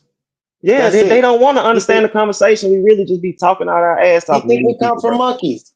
He think Get your he monkey think ass up out of here with that he bullshit. think we come from You can be monkeys. a monkey. He think we There come you from die, monkeys. nigga. Y'all hear Don't this? nobody care about none of this What shit. time out, Sabio. Hey, Mike Jones, fourth family. I'm gonna ask you a question. How much of your genetic or your DNA do you share with an actual monkey? I don't share nothing with no damn monkey. All right, cool. All right, enjoy your day, man. Peace and love. All right. You see, we can't talk to crazy people. So this person says, have any of you heard about the lizard saliva sent in for genetic testing? If it's the Canadian company, it's fake. If it's a legitimate company, we share DNA with animals. We share DNA with different creatures on the planet. Stop the foolishness. We share DNA with bananas. Banana.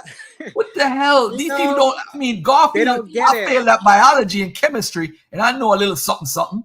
What the hell? My 14-year-old daughter can understand this, bro. This crazy. This is absolutely nuts. I mean, I understand being on the other side because we want to adopt a religion that was given to us by white folks, the same white folks that you say you're not related to. They gave you the Bible that you actually believe in here in the West, and they gave you your religion. They gave you your interpretation. They gave you the Hebrew that it comes from. They gave you the Greek. They gave you all the explanations to believe in the same Bible that they gave you, that they used to enslave you. So I understand you want to hold on to what the slave master gave you. So it's all good, brother. You are more of a nigger than any one of us here on stage. Let me say that again. Nigga. Let me say it properly. Not a nigger, a nigga. Flipping idiots, man. I can't deal with it's these not people here, man.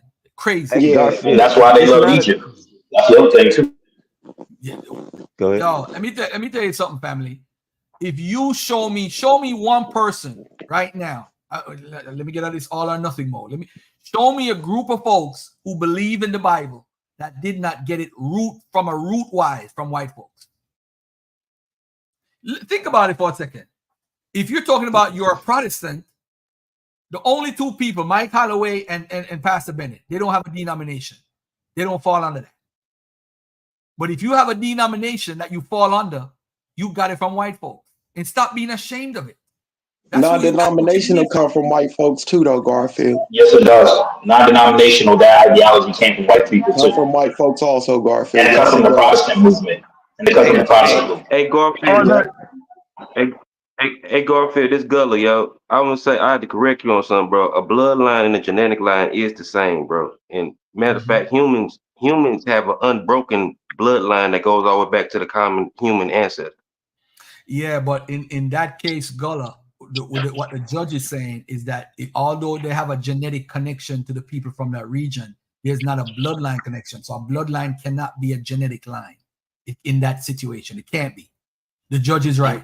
Because if I'm in West Africa and they digged up a body 400 years ago, and if that person, that girl, former Paleman in 2003 or whenever, if she had somebody who she could say, yo, I'm directly related to, she has a case. She's related to the people from Africa, obviously, because she's an African American. So the judge, she should have appealed it and bring more common sense to it. Because there's an argument that can be made using genetics, but she should have used it with what Gullah knows, with what Ngozi knows, with what Ankh knows, with what Fontaine knows, with what we know in science today. She should appeal it right now, and she'd have a better conversation, because genetics right now, they have so much samples. We know that African Americans come from Africa. That's why you're called African American. So that alone gives her reason to say, I'm a genetically connected. I might not be able to prove I'm bloodline, but I'm a part of the slave trade. But what the girl should have did is, if she's suing Etna, hold on, listen to what I'm saying. Hold on. So if she's suing them, Etna, all she needs to do is track somebody who she's related to, who Etna insured. That would have made her case better. You know what I'm saying? But as far as genetic bloodline, hold on, let Gullah respond. Go ahead, Gullah. Gullah, it's on you, bro.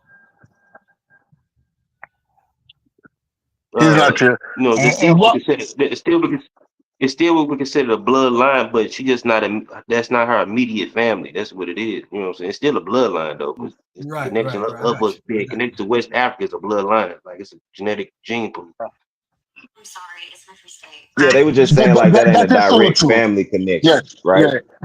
that is so true. But the situation is this: what she probably needed to exhume somebody who to her who we know is a slave. I show the direct relation. You gotta go out and come back, bro. You gotta go out and come back. You gotta go out and come back. Yeah, but I think if we had access to bodies, and in West Africa it's hard. If we had access to bodies from back then, and then showing a connection through the information is there. Elijah Muhammad used to always say the white man tells on himself. So how he tells on himself, he gives you information. All the insurance records exist. That's why they were able to track down at Emory University over 35,000 trips. Because they have insurance records, they have the docking records, they have all type of records that they have, yo. And people got to realize that. So you could find out that if with what we have today, we didn't have in 2003. If she do that case today, she could have a case. No, but she couldn't, Garfield. The reason why, although she can trace her heritage back to the African people who were primarily the slave, used as slave. Not all of them was used as slave. So you cannot use that. She'd have to find somebody who's more recent, who was in the Americas, who was a slave, and trace back her ancestry to that person to establish that she is a descendant of a slave, not the descendant of the people who were primarily slaves. You understand? So that is it. You probably have to exhume some old people, some old dead from slavery time who you are directly related to, and who your genetic can trace back to that slave. That will have to happen, but you can't just say my genetic trace back to West Africa. Yeah, but not all West Africans were enslaved. So that's why. Hey, I'm not going to hey, Stupies, thank you for that, my bro. I appreciate that. I'm not going to even change the subject. We're going to stay on this black-white thing that we've been talking about the whole time. We allow that guy to change the conversation. But I want to stay on the whole Greeks, on the Metatron versus Imhotep, King's Monologue, and the other dude on Black Egypt. I think King's Monologue brought a dagger to that conversation. And Mike Jones, you could jump on, man, but I just didn't want to hear you a while ago. You want some real nigga shit. We gotta grow up, man. We gotta grow up. Everybody wants to be right. There's nothing wrong with being right. There's nothing wrong with trying to be right. But sometimes our arrogance it precedes us, man. It's ridiculous at this point. But yeah, you guys could go, man. I'm ready to move on when you guys are ready. Yeah, Metatron got his own little like agenda, but it's fine though because he actually comes up with like sources. So this thing is completely different, but still, he's not completely innocent in this. Yeah, I'm gonna play this video in the background so people could look at it. This is modern day Egyptians compared to what the images that we have of Egyptians in the past. And you're gonna see different skin tones. You're gonna see different type of people, and we're gonna say, "Oh, that's the Arab. They invaded. Invaded where? They ain't invaded and stayed nowhere. Who told you that?" So them all up to date pictures. And you know what? Garfield? I think if you pay attention, that's why it makes this conversation kind of easy for me, because I went through the history of them invading Egypt through the Ottoman Empire, and there was always an element of that population there. Mm-hmm. They ain't going nowhere. Why are you leaving your house? Go nowhere. But Savior, why would they leave? Why are they leaving? Leaving to go where? With the Native Americans, right? Let me tell you something. When the Europeans came into the world, right, into the so-called New World, one of the problems that the natives had, if the natives were mixed with Africans, this is how you know they're not mixed with Africans, because the Africans who encountered the Europeans never got sick, never died from their diseases because we have a certain genotype that the diseases in the Europeans couldn't F with us. We were already protected. So at the end of the day, the natives weren't protected. This is what kills Van Sertima. You see, science kills Van Sertima and David Imhotep and those crazies. It kills them. Because if Africans were involved with the Native Americans, they would have survived those diseases that the Europeans brought. Because that's why people don't know this. If the Native Americans did survive, we would have never came over here. People don't realize that. If in the 1500s, if them Native Americans wasn't dying like flies, we would have never seen over here. We would have only got to the Atlantic Islands. That's it. That's why I said, like, if you go back in time, just drop a cow and make sure everybody got cowpox. Then they would have developed an immunity, and then they would have been good. None of us would have been over here. I think that's a question that we need to argue about too. Archaeology can kill it too, because especially we talking about Western Central African. Western Central African was Iron Age people. There wasn't no iron technology over here in the Americas. You know what I'm saying, when the Europeans came over. Good point. And West Africans value iron more so that they value gold than anything. Is it a source for that? There's still one over here. No, there's ain't no iron over here, bro. Look up any archaeological records. Ain't no iron. Wasn't no iron smelting over here. No iron. I bet. And you know what's funny though? I see Africans catching monkeypox like white people. Black Americans don't. You see Africans. I have no idea what you're talking about. Hold on. Let's slow down a second. Hold on. Let's slow down a second. You said you see what? You said with them strong African genes allowed us not to get sick like the so-called natives, right? Mm-hmm. But right now, present day, you get Africans catching that same monkeypox bullshit them Jews and the white people get today. All right, hold on a second. Monkeypox. Hold on. Let's stop for a minute. Let me stop the video because I'm going to share the screen. Because we need to talk about what you're saying. We need evidence. Can you put an article in the back chat so that I could view it and show it on the screen? Do you have something? Africans get monkeypox?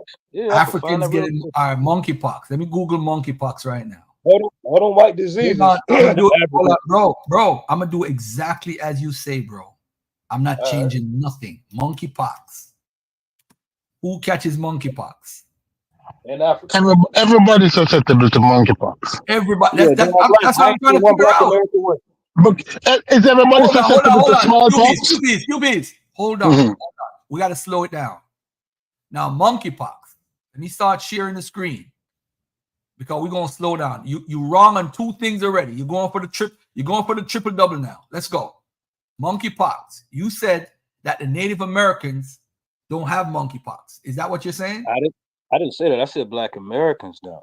I said, but Black Americans don't have monkeypox. Correct. Hold on. Let's do this. Monkeypox. African. We don't catch malaria either. Hold on. Stop, Africans bro. do. Stop. Let's look at what it says. Monkeypox and African Americans. Black people have been disproportionately affected by monkeypox in the United States, which higher case rates and deaths than any other racial and ethnic groups. Yo, I'm done with you, bro. I don't even know why. I don't even know why. Kick him off, I don't even know why you come on the show. Why do you come on the show? He said about Garfield. Hold on a second, Garfield. He said pneumonia a while ago. Ask him to spell it. Ask him to spell pneumonia. Him say Black Americans don't catch pneumonia. I don't even. You gotta speak English. The hell you Spell pneumonia. PHEOMUNIA, something like that. What? Kick that dude off the panel. Yo, this is why we gotta learn to spell pneumonia before we come back on the show, bro. We gotta start doing. You remember Dragon Squad back in the days, Gunner? We used to say you gotta say 12 times 12. You gotta know what 13 times 13. Yeah. That test. This is crazy. Yo. 11 times 11 is a little bit harder, Garfield. You might have to think a little longer for 11 times 11, bro. Everybody that's watching, I apologize. He's not a representative of African Americans or Black people. He's not a representative. He wants to be the goofball of the day. I'm not calling him a goofball. I said he wants to be a goofball of the day because I don't want to call nobody no names. I'm not calling you no names. He hates himself. It's The crazy. dude says that black people have special genes. One second, family. Look at what I did. All I did was Google monkeypox African Americans, right? This is why I was stopping stupies. So when I reported, it says they have it at a higher rate than anybody else. He said that they don't have it. That's what he said. The all or nothing, right, Mika? The all or nothing theory now. They don't have it. CNN talks about black and Hispanic are more likely to get monkeypox. So the so-called minorities, monkeypox case rates 5 times higher in black Americans, but we can't have it. The CD says racial and ethnic disparities in mpox, but we can't have it. Bruh, 3 for 3, man. Everything he brought up, he's wrong on. Everything. Now y'all got the man don't like himself. over there playing with his bird. Go ahead, Mika. I said the man don't like himself. It's crazy. It's nuts. Yo, how did he spell pneumonia? I'm stuck. I'm stuck on the PH. Tewudibaya in the building. Shout out to Tewudibaya. He said, put that man in the spelling bee. PH. What the hell is going on with this world, John? Go ahead, Cedric. Cedric, no magic tricks with your birds today, man. Come on out here, man. No magic tricks. Peace, family. I come on because you gave that brother a little hold when you said our African genes were so strong. No, it is old world versus new world. We have always been in contact with the Europeans, so we were always exposed to the same viruses. We built up a certain immunity. When traveling to the new world, these people are totally disconnected. So when they encountered old world people, these viruses that they encountered were novel. And that's why they died off. Yeah, so, and Mika, for the record, I do think sickle cell played a role in that, in messing up our T cells and red blood cells and all that stuff. So that played a role with some of the diseases too. We not susceptible to those diseases. Yeah, the sickling of the cells has its negative drawback in terms of oxygen transportation, but it affords us the ability to reach an age of reproduction because it fights off certain diseases. All right, cool. Let me give him a chance to save himself. Come on up, Mike. Save yourself. Yeah, I was going to say even before Africans had contact with Europeans, like what Brother said. So we had a long contact continuing with Arabs too, who also had contact with the outside world. So we always had contact with different, pathogens and things of that nature because of the trade routes. Cedric. Yes, sir. Yes, sir. King Monologue. What's the beef with King Monologue? Bro's a pseudo. I'll say it up straight. Is that the same gentleman that tried to do a reconstruction from a statue? Yes. Yes. I troll him every day. Every day I troll him. He said he's coming out here. He's coming out here.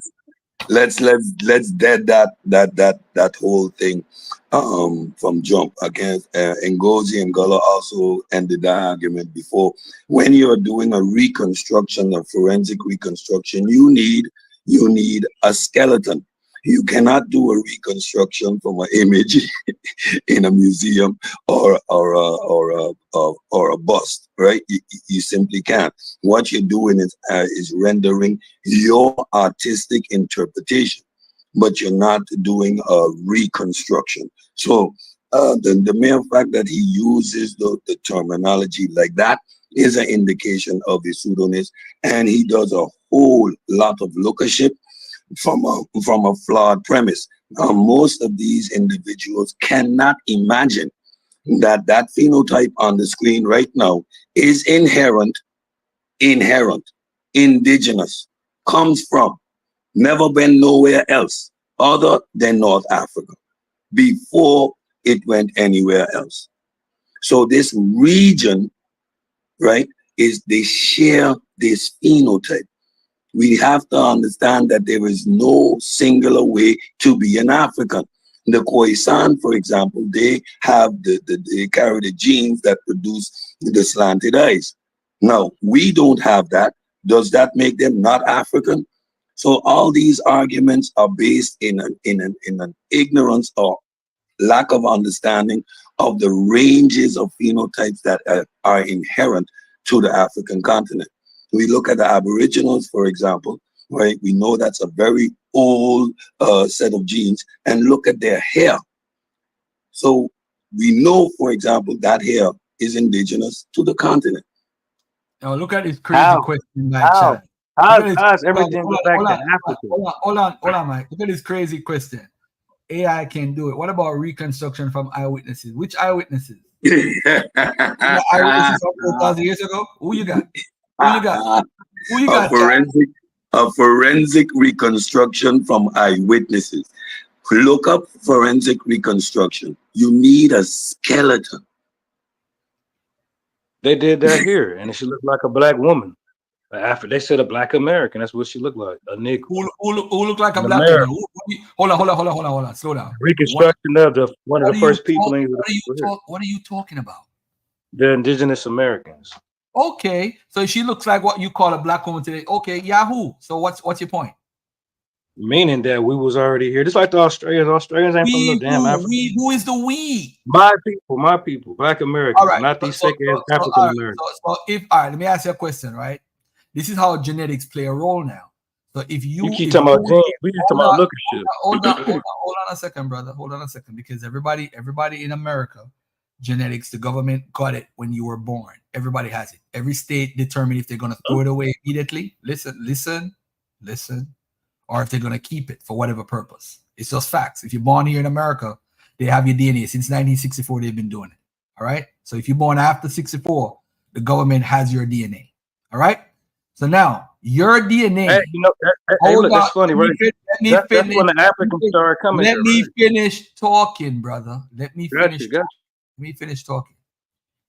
So if they found a body and they were able to extract DNA from it from over 13,000 years ago, that would be one of your relatives, right? They did reconstruction of the face. I'm not talking about. I know what reconstruction is. I'm talking about genetics now. So if they found a body and they were able to take DNA from it, would it be fair to say that that person is genetically connected to the natives? No, you keep talking about this native stuff. They connected it to this land, not Africa. Okay, they didn't say this from Africa. Hold on. Africa. Did I say Africa one time? I'm just getting it clear, so we don't go down that path. So we're not talking about Africa. Your hatred for Africa is beyond me. But I'm gonna ask you. I don't have a hatred, but they try to consume it. We don't like that. Okay, so explain to me, right? Why does the body they found in Montana, why does it connect to 96% of the so-called native Indians that are in this country from 13,000 years ago? How is that possible? I got to give you the same article I gave. I don't know if you really look it up, right? It's an article that I let Unc look at, and it says the first peoplings of the America, they look like Africans, and then it said the people from. I didn't ask you how they look. I think it's bullshit. Okay. Well, I'm glad you're not a thing in my life. I'm glad you don't listen. Don't pasty ass Mexicans were here 13,000 years ago. I'm glad you're not a politician, brother. Look at that guy on the screen. Now that's an African American. Hold up, let me rewind that. That's an African American, Cedric. You can't get away from that. That's some made up shit. Look right here, Cedric. Look on the screen. That's an African American. You can't get away from that. I don't care. That's hold on. I'm gonna show you right now. Right now. That's an African American. Okay. What's your point though? That's an African American. Okay. They come over here looking like that sometimes. You're right. Them Africans come over here looking like that. Then they call themselves America ignorantly. Yeah. Oh my God. They just Africans. There goes some more Africans for you right there. Right there. There you go. What about them? Yeah. Garfield, I have to push back on you something you said earlier. I wasn't on to push back at that time. You said black Arabs. There's no such thing as a black Arab. Who said black Arab? Me? Yeah, you said black Arabs. I don't know if you said it mistakenly, but there's no such thing as a black Arab. He didn't ever say black Arab. He didn't ever say black Arab. Yeah, he was saying. I don't remember saying nothing. But if I said it, I stand corrected. Hey, listen. If I said it, I stand corrected. Okay, yes. Thank you. Garfield. Again, the word Arab has look like black Americans. The word Garfield. Arab has a different Hold on. meaning. Mika, It what's up, could, Mika? No, I just got a question. Do some of the Arab there got some Arab DNA? Which Arabs? Aren't y'all all? Ain't that all Africa? No, what you mean? Which Arab? Hold on. Let her talk, man. Come on, man. She hardly talk. Come on, man. Go ahead, sis. No, I'm asking, do the modern Egyptian now got Arab DNA? You gotta ask Gullah that. Gullah, let me look it up. Because they do. So why you asking? Yeah, but not I. Because I'm saying that the people that you showing now are mixed with different people who also invaded. Also the people that was there. That makes sense. That makes sense. Okay. Makes sense. They got a bunch of different DNA there. The Egyptians, even the woman show some markers that's I think L22. I think I might be wrong. They show different DNAs. I mean, European, African, Arab. And another thing to the people that are in rulership, whose images that we see don't normally reflect who the indigenous people are. You know what I'm saying? So some of the DNAs that they're getting could also reflect. Kind of like America, Garfield. Yeah. Yeah, like them pasty ass Mexicans. Y'all try to say they indigenous. Right. I agree with you. What? The Mexicans are indigenous. What are you talking about? You mean as the Mexica people? They just mix with Spaniards. They mix with white people. I absolutely agree with you. I absolutely agree. They are. This guy don't look like a Rasta from Jamaica, man. He look like a Rasta from Jamaica right here. He look like They look Arabic. the mixture between a Indian, actual black Indian in Jamaica, and some damn Hindu. That's what he looked like. There's no such thing as a black Indian. There was no. Hold on. Mike Jones. This is what I need you to do. Yeah, you just confusing everybody, Garfield, because we don't got a clear definition of what black is. Hold on, Mike Jones. Because it's made up. There is no clear definition. Can I speak real quick? Mike Jones. This is what I need you to do. Mike Jones, this is what I need you to do. I need you to go and find us a black Indian tribe in the Americas before the 1400s. Yes. I'm not doing that. Yes, I need you. I don't care what you call me. I need you to do this so you can teach Africa. I don't give a. I don't care about none of your emotional Garfield, ask him to do what I just asked him. To go get us a black Indian. I don't care what you call me. I will fuck your bitch in front of you and then put on crack. Egyptian on the screen, man. Look at the pictures. Look at the images, man. Look at these images. They're beautiful, man. Look at these Egyptians, man. Oh man, they're beautiful. Look at them. Look at them. Look at these beautiful Egyptians, man. Look at them. These are all fake images. Just for the record, they're all fake. They can't be real. Look at this one right here. Why they make her yellow or try to make her light skin? She's not real. This is not real. His nose is not big enough. He can't be an Egyptian. Look at this guy. Oh man, look at his ears. He got European ears. He got white folks' nose. He can't be. These people are crazy. This is how we talk, man. This is how we talk. Garfield is funny, man. This is how we talk, though. Yeah, that can't be an Egyptian. Look at her. She's too light. Look at this guy. He's not dark enough. He can't be an Egyptian. Look at his nose. No. Look at this right here. They paint this over. This is fake. This is fake. Garfield, those are the invaders. You're miscorrecting. The culture comes from the south. So these people are obviously invaders. Yep. Like the silliness of the arguments on the region. Those are Persian invaders, bro. South of Lower Kemet, isn't Upper Kemet, isn't that still in Egypt? Isn't Naphtali in Egypt? Egypt kind of big, dog. Yo, we gonna walk all the way through Egypt. So first of all, we're looking for a singular. How can we be looking for one homogenic phenotype. When we're looking at a region that consists of 42 gnomes spread out over thousands of kilometers. And then on top of that, Cedric, that time frame, they weren't moving around as fast, so it took time to travel. That big leg. Exactly. Y'all made that up. Y'all made that up. Y'all made it. Nah, so we understand. The craziest thing, though? We understand. You know the craziest thing? We understand that there's a distinct phenotype that exists in the North African region. And that distinct phenotype has varying degrees of colors and looks. There is no singular phenotype. So you get all the ranges that we see. I don't believe you. The crazy thing is that even England is not even like homogenous like that. No, like phenotypically too. Like that's the crazy thing. So why are they acting like there's this one place that is homogeneous when it's the crossroads of three continents? No human being has a homogeneous family within the nucleus of one family. Same mom, same dad. You have a range of phenotypes and a range of skin tones.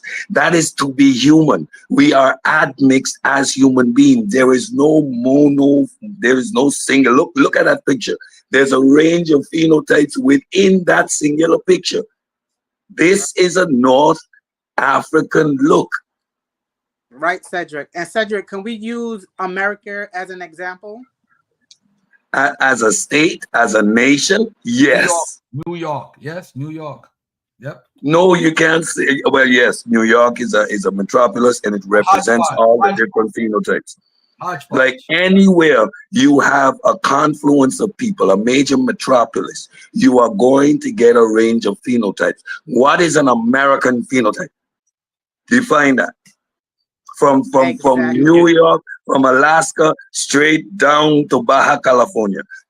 Tell me the American phenotype. Well, you can find you can find these same similar combinations, and if you look at Latin America, like we'll look at Puerto Ricans and Cubans, like they black people, they got black in them, you know what I'm saying? But we look at Egyptians, they Arab, you know what I'm saying? But even Arabs are mixed too. Arabs got a lot of East African mixture in them anyway. Yeah, man, the horn. When did Arabs become white people? I don't know. I don't know. And then too, you know what I'm saying? Like Egyptians got two different main African groups mixed in. You know what I'm saying? They got, of course, the Nilo-Saharan steep tropical Africans, then they got montane highland East Red Sea Africans in them too. You know what I'm saying? Who are mixed with Levantine people anyway. They made the Levantine. So they mixed with them local people when they migrated up there. You know what I'm saying? The ancestors of the Natufians. You know what I'm saying? When you're having these discussions, pull a map up, right? Like when you're doing this argument for yourself at home, pull a map up and look at regions. Look, and you will see the interconnections between people, and you will understand the distinctness of certain groups. There is no one way to be African. We cannot look at our West Central African phenotype as a standard. It doesn't exist. Mika, that lady look like you, Mika, right here. Yeah, you can see some of these. You can see some of these things. You can see some of these same people. Mika, that's you right there, man. That's you right there. Yep. You can see some of these same type of people when you look at Eritreans and Habesha people. You can see some of the same similarities to some of them people. You know, so they've arranged. Are you denying that's your family, Mika, that you're Egyptian? Are you denying that? Mm-hmm. Oh man, I bet you. Oh, you want to claim Sumerian now? I got you. Hey, Gola, let me ask you, how would the Sumerians look in your opinion?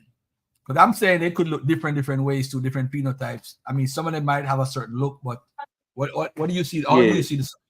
And we talking about Sumerian? Yeah. I think the Sumerians probably look more like similar to like South Asian. Garfield, show him my picture and see if that's the pictures that I showed you. If those Sumerian looking, would they look like that? if you look at the Marsh Arabs too, you know what I'm saying, they'll probably look similar to that. They host a lot of that.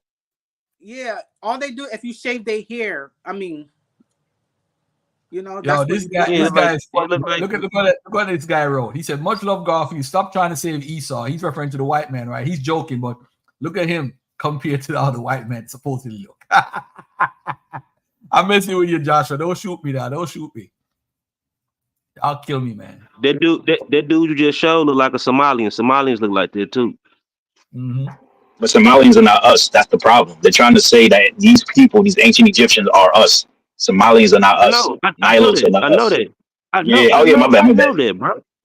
But here's the thing, though. How many people look at these ancient Egyptian statues but never seen the Ife bronzes? Do any of y'all even know what the Ife bronzes are? Yeah.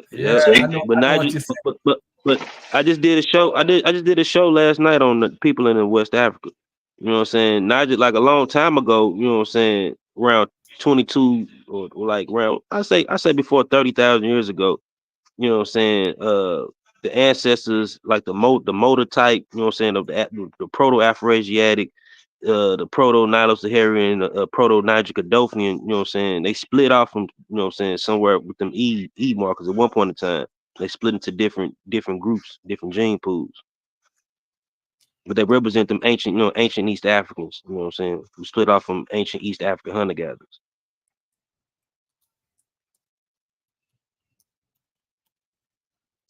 All right, let me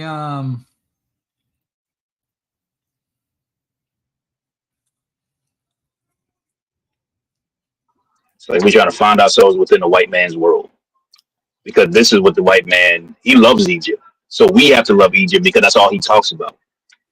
He talks about Egypt, talks about Mesopotamia because that's the origin of his civilization. And he talks about the Greeks. And this conscious community, everybody in the ancient world, in Western ancient history, that they're talking about when it pertains to Western history in particular, there's a black version of all of them.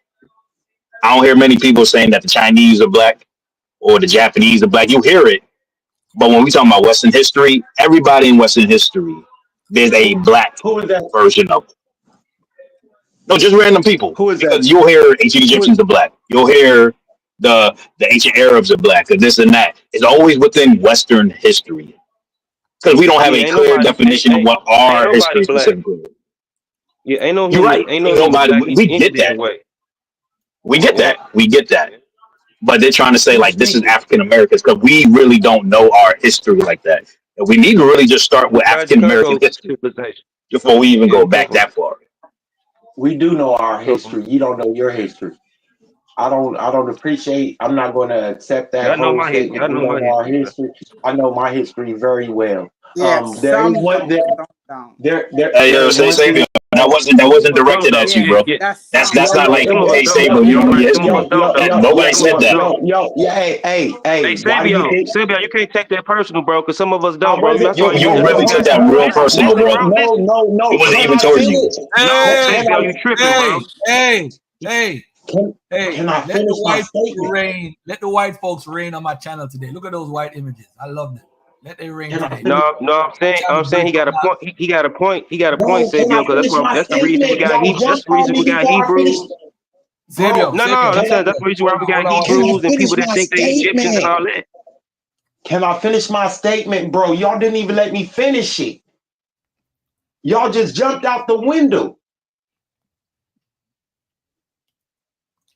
Go ahead, brother. Dang, I distinctly said there are some of us who know our history, not all of us. That's why I reject that statement. So you can say that. I was going to continue on to say that there was something that he said that I do agree with. And I agree with that. Some of us don't know our history. I did not say me personally. I took his whole statement and I wrapped it up because he was talking about us as a group. He said, we don't know our history. I said, I reject that because we do. Some of us do. I know my history. Listen to what I say. Well, that's not something he mean we in general, And that's why I said, and that's why I summed it up and said some of us do, not all of us. Some of us do.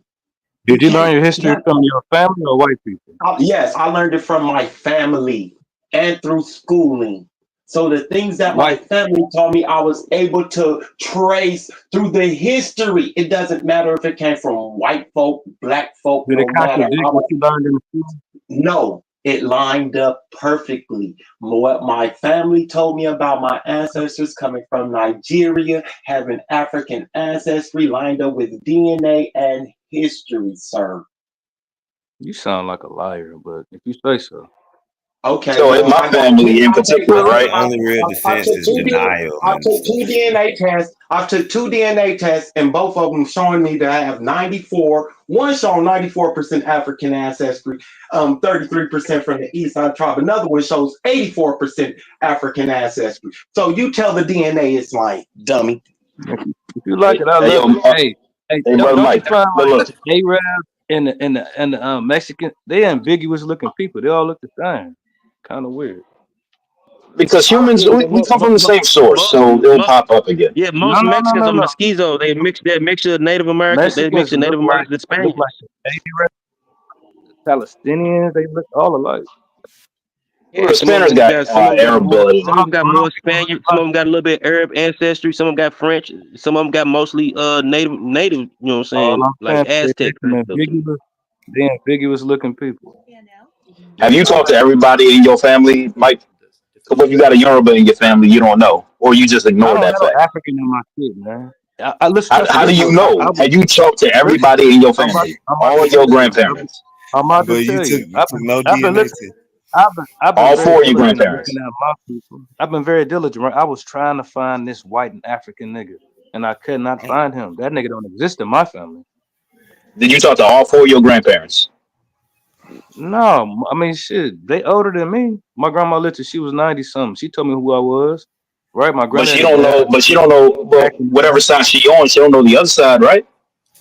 She know, but she know her damn people. With are you smoking crack? She know. No. She know her people, but that don't mean that she know your dad people or your. So she knew her mama, she knew her grandma and her great grandma. Nigga, what the hell? Okay. Who? No. Whose grandmother is it? What side? Whose mother is it? Your father or your mother? Your father? What about your mother's mother? Did she say the same thing? She said she was Indian, yeah, but she died earlier. She said the same thing. What about the father? Yeah. What about the man that she had the mother with? He died early. He said the same thing? Oh, he died early. So how you know he ain't African? Maybe the African was on his side, and you ain't get a chance to ask. No, don't try to Africanize me. Nigga, it ain't working. Hey, Mike ain't gonna accept. He ain't gonna never tell y'all. Listen. Trust me. I was looking for that. I'm gonna go for me, man. We gonna collect $40. Mike, we gonna collect $40 today. We gonna send you a DNA test. And, hell no! You think I'm about to give you my shit? Are you willing to? Are you willing? Not giving it to us. Hold on, guys. I'm not giving it to the government. I'm not giving it to nobody. Bro, they already have it. You ain't got to believe me. You ain't got to believe me. Do you take blood tests at the doctor? African people? Do you have your own indigenous doctors you go to, or you go to a regular doctor? Which one? What do you go to? You go to a Native American doctor? Doctor get STD tests and shit twice a year. What's your point? So they got your blood. You don't do an annual physical and take your urine and your blood? Come on, man. Stop lying, man, for this lie, man. No, it's a difference between HIPAA law and Stop keeping this lie going, man. I ain't got time for that. Listen, we're gonna do a review on this debate between Metatron and these crazy guys, Mr. Imhotep, King's Monologue, and I think Kalika or whatever the hell his name is. And I want y'all to give me your honest opinion. I'm just gonna play it for 5 minutes, and we're gonna come back to it, and we're gonna do what we're gonna do. All right. So here we go. This meticulous video, so that this time they'll believe me when I say that I watched everything. Not hyperbole. I felt like an FBI agent in those rooms with the headsets you see in the movies. As we always do on this channel, we'll now advance this argument through dedicated thematic chapters. Replace your windows and doors now and don't pay anything for a year during renewal by Anderson. Well, hold up. Look at this. Dude did a whole response. He has a whole list of 18 things. Yo, I gotta like Metatron for this, man. But let me be honest though. I know we're thinking scientifically, right? But let's be honest. If somebody who is quote unquote white, European, or outside the whole African diaspora or out of the community, we normally look at them as a quote unquote from back in the days. We say that's the enemy. We don't trust them. That used to be the mindset. Now we're thinking more scientifically. We want to go where the evidence goes. We don't care who delivers it. It could be Mike. It could be Crazy Mike, Mr. Fourth Family himself. It could be Metatron. It could be even Cedric all the way in the Caribbean. We'll take the information even from a guy with a funny accent like Cedric and say, hey, you know what? He's telling the truth. So the same thing I'm applying to Metatron. I want Kulamika, Mr. Imhotep, and the King's Monologue to win because I want to be on their side. I want to be on the black side. But at the end of the day, I have to think scientifically. So I got to go where the truth is or what the information says. All right? So let's watch this with an open mind. Don't care about who this guy is with black hair and long hair and if he's white or black. I don't care. Let's deal with the information. All right? Let's check it out. Do I have a problem with the fact that so many channels have made response videos to me? No. Criticism is a defining feature of any academic pursuit. Happy to engage. With that being said, among other things, I'm about to respond to a series of specific accusations directed to me, and I will demonstrate these to be unfounded with such a level of certainty that if at any point you believed any of these, you'll see the truth again. But before I do that, I know you noble ones support me, and your blood will boil when you'll hear some of the things these creators said. And as a result, some of you will have an aggressive response. Remember that I don't condone any form of harassment. Understand that some of these accusations, even though they are demonstrably wrong, they do not come from a vacuum, and I would be unfair if I didn't take at least partial responsibility in causing some of these accusations to happen due to the way I structured my original video response. Transparency, honesty, and honor above all. So I have to say that. Do not go to these channels to attack them. Every time the most militant of my detractors come here to insult me and attack me, I screenshot those comments and then use them against them. So don't give them this ammo against me. If you want, just go and share your opinion, but do it in a civil manner. That will show that we are a community that responds to attacks with civility. I will today double down and stand up to defend those points that I believe were valid, but I will also admit fault when fault is on my side. Since doing so will encourage critical thinking and logical discussions. At the end of the day, the purpose of this video is not to win a debate, but to find the truth. On my original video response, I classified Kulimika as an Afrocentrist, and I described this channel as being focused on Afrocentricity. This statement generated the following response. So already, as the video starts, Metatron does something that I think is quite damaging to the debate, and that is stating that my channel is devoted to Afrocentricity. Try and throw a label on what you do, and that's one of the quickest and easiest ways you can discredit someone's argument. You don't have the right to place that term on me. So I just find it very, very annoying. Exactly. Like, why are you throwing me in a box when I actually never said it on my channel? That I just know how it sells to people, like what they perceive when they hear Afrocentric.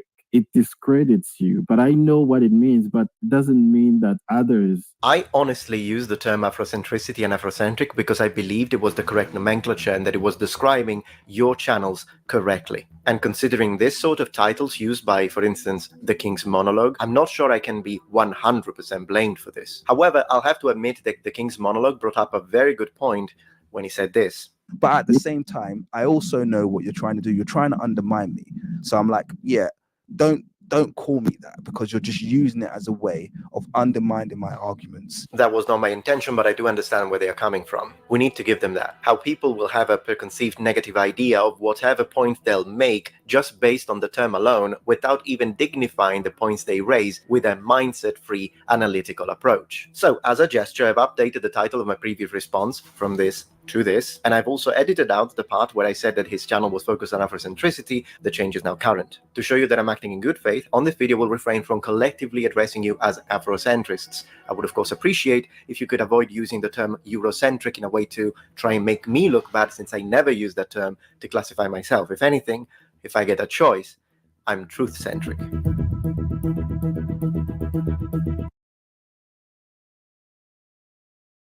Let me say this, right? If you watch the Dr. John Henry Clark versus Mary Lefkowitz, and you said Mary Lefkowitz won people call you a sellout and you love the white man. And I think we're in a situation where this is why Unc and I won't get the type of response that a lot of people get, because we're not a go along, get along type. Meaning that just because Dr. Ben says something, we don't have to disrespect Dr. Ben, but we don't have to agree with everything that he says. And I think we fall into a fine line where we want to continue pseudo information instead of checkmating the information. Not to disrespect the elder, not to say, hey, I do think David Imhotep was a quack. I'm sorry. I apologize to his family. He's now passed away. But I do really, in my heart, felt while he was alive, he was a quack. He definitely was a quack. He talked about the pyramids on Mars. He talks about Africans being here 50,000 years ago in as far as in Native Americans, and that's where they come from. They're really Africans, and connect this to the Olmecs and so forth. He had some wacky stuff that he taught. But at the end of the day, why prolong that? Why not just come on and tell the truth? You know what I'm saying? Hold on, before you say anything, Mike, hold on 1 second. Cedric, you want to say, anybody want to say anything regarding this video? What he said so far? I'll just only that he said he didn't like to be called Eurocentric. He said, yeah, and that I find that like kind of funny. Like you calling somebody else's name, but you don't like it. Why you say that? That is because he calling them Afrocentric. And No. He called them Afrocentric because they put it in their video like an Afrocentric response. Yeah, but they not claiming that. But he didn't like it when they did though. No. They are claiming it if he says I'm an Afrocentric response. That's what the guy said in his own video. I thought he was like he didn't like to be called that. No, they came out now and said they don't like it, but they're the ones he's trying to say. Let me go back to it so that we on the same page. Right here. Let's look at this. Was focused on Afrocentricity. The change is now current. To show you that I'm acting in good faith, on this video we'll refrain from collectively addressing you as Afrocentrists. I would of course appreciate if you could avoid using the term Eurocentric in a way to try and make me look bad, since I never use that term to classify myself. If anything, if I get a choice, I'm truth-centric. Hold on 1 second. Part of me now thinks that he just Googled these names. So I'm like, don't call me that, because you're just using this. However, I'll have to admit that the kings used by, for instance, the king credits you, but I know what it means, but it doesn't mean that others. I honestly use the term Afrocentricity and Afrocentric because I believed it was the correct nomenclature and that it was describing your channels correctly. And considering this sort of titles used, you see the King's Monologue. He called us niggas, but he said, "Don't call me a cracker." Bro, just shut up, man. Relax. Egypt bans Dutch music. What, nigga? Yo, sure, it is Afrocentric. I ain't Afrocentric. I'm world-centric. No, look at what King's Monologue. Look at what they're saying. Look at what they're saying. They're saying we'll call him that, but they did say it. See, they say Afrocentric response. They're talking about themselves. So that's why he's saying he used it. So we got to be fair-minded. You understand what I'm saying? That's why he said he used the term. Now I understand they don't want. Why wouldn't they want to be Afrocentric?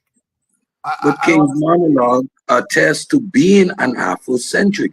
He is looking at these things from an Afrocentric perspective. He continuously says that. Now I understand that when he's labeled that way, it has a negative connotation, and especially when you're entering a debate, you want to avoid straw manning or poisoning the well. So to that, I can agree. We're talking about a debate, but it is a term that that King Monologue uses to refer to himself. So we're going to refrain from using those adjectives as classified. But King Monologue, like I identify, there's a dichotomy as far as race, where his videos are basically white versus black, European versus Africans. That's all he does. So I am surprised he wouldn't want. I'm surprised he don't have a video called Afrocentrics versus Eurocentrics, because I think it was hypocritical anyway. But anyway, let's move on. Let's move on to the next issue here. Make just based on the term alone, without even dignifying the points they raise with a mindset free. Thinks that he just Googled these names. Could avoid using the term Eurocentric in a way to try and make me look bad, since I never use that term to classify myself. If anything, if I get a choice, I'm truth-centric. Part of me now thinks that he just Googled these names. Sorry. This led me to question both the competence of these linguists and even their existence. Since it has been suggested that the team that I mentioned at the very beginning of my original response video doesn't exist, you're not my imaginary friends, right? I exist. As you will have undoubtedly noticed, 3 of the 4 members of the team have now appeared on camera. The anthropologist hasn't. That is because, first, she's not comfortable appearing on camera. Not only because she's camera shy, but also due to the toxicity of some of the attacks in the comments that my team and myself have received. And we need to respect that. What we did today, we didn't have to do. He's pretended that he's got this huge team of scholars. And neither Quelimika nor Mr. Imhotep ever show their faces. But if anyone is going to try and say that the anthropologist doesn't exist, I'll be happy to swear in front of a court of law. I would like to now thank the members of my team that have showed their face today. That takes courage, considering the kind of attacks that I get online. But we are here for the world to see, and we have nothing to hide. For anyone struggling with high blood sugar, do not drink cold water. Did you know type 2 diabetes is a... The number of times you guys use this term is concerning to me. So he's quite clearly lying, which is... Metatron is simply spreading lies. But that's a lie. Metatron lied to you. It appears that for you, a disagreement equals a lie. But that's not what a lie is. I can disagree with you academically. I can think differently from you. And that wouldn't involve a lie. To be a lie, the intent needs to be to deceive. And is this a pattern? You bet. Everyone is a liar, from creators to academics to an entire continent. And talking about possible lies. When he did his video on the Nordic Romans, Mr. Imhotep had criticized him on the fact that he was doing videos just attacking these topics. And he saw that, you know, him jumping on only when a movie, so when a character is turned black or anything, would look bad on him. So he did that video to balance things out. I think that's my opinion. That's how I saw it. But anyway, I could be wrong. Just to make sure the accusation is clear, Mr. Imhotep posts his response, I see it, and as a way to try and do some damage control, I create this video. So that sounds plausible. In fact, King's Monologue believes it right away, and so does the audience during the live stream, except that Mr. Imhotep's response video to me was published on the 12th of November 2023, while my video on the theory of ancient Romans not being Nordic was published on the 10th of November 2023. So this whole hypothetical argument that you made and everyone accepted just to make me look unfair is physically impossible. And to anyone watching, don't believe me. Just go check under the video description of every single one of these videos and you'll see that data of publication is a publicly available information. Wouldn't that give me space to now call you, Quelimika, a liar? And yet I don't. Why? Because of something called plausible deniability. I don't know if you did check and you knew it and you still said that, which would be a lie, or if maybe you didn't check and you just hypothesized without doing the due diligence. Still, checking during the live stream would have been the right thing to do instead of leaving it there for people to just believe, and believe you, they did.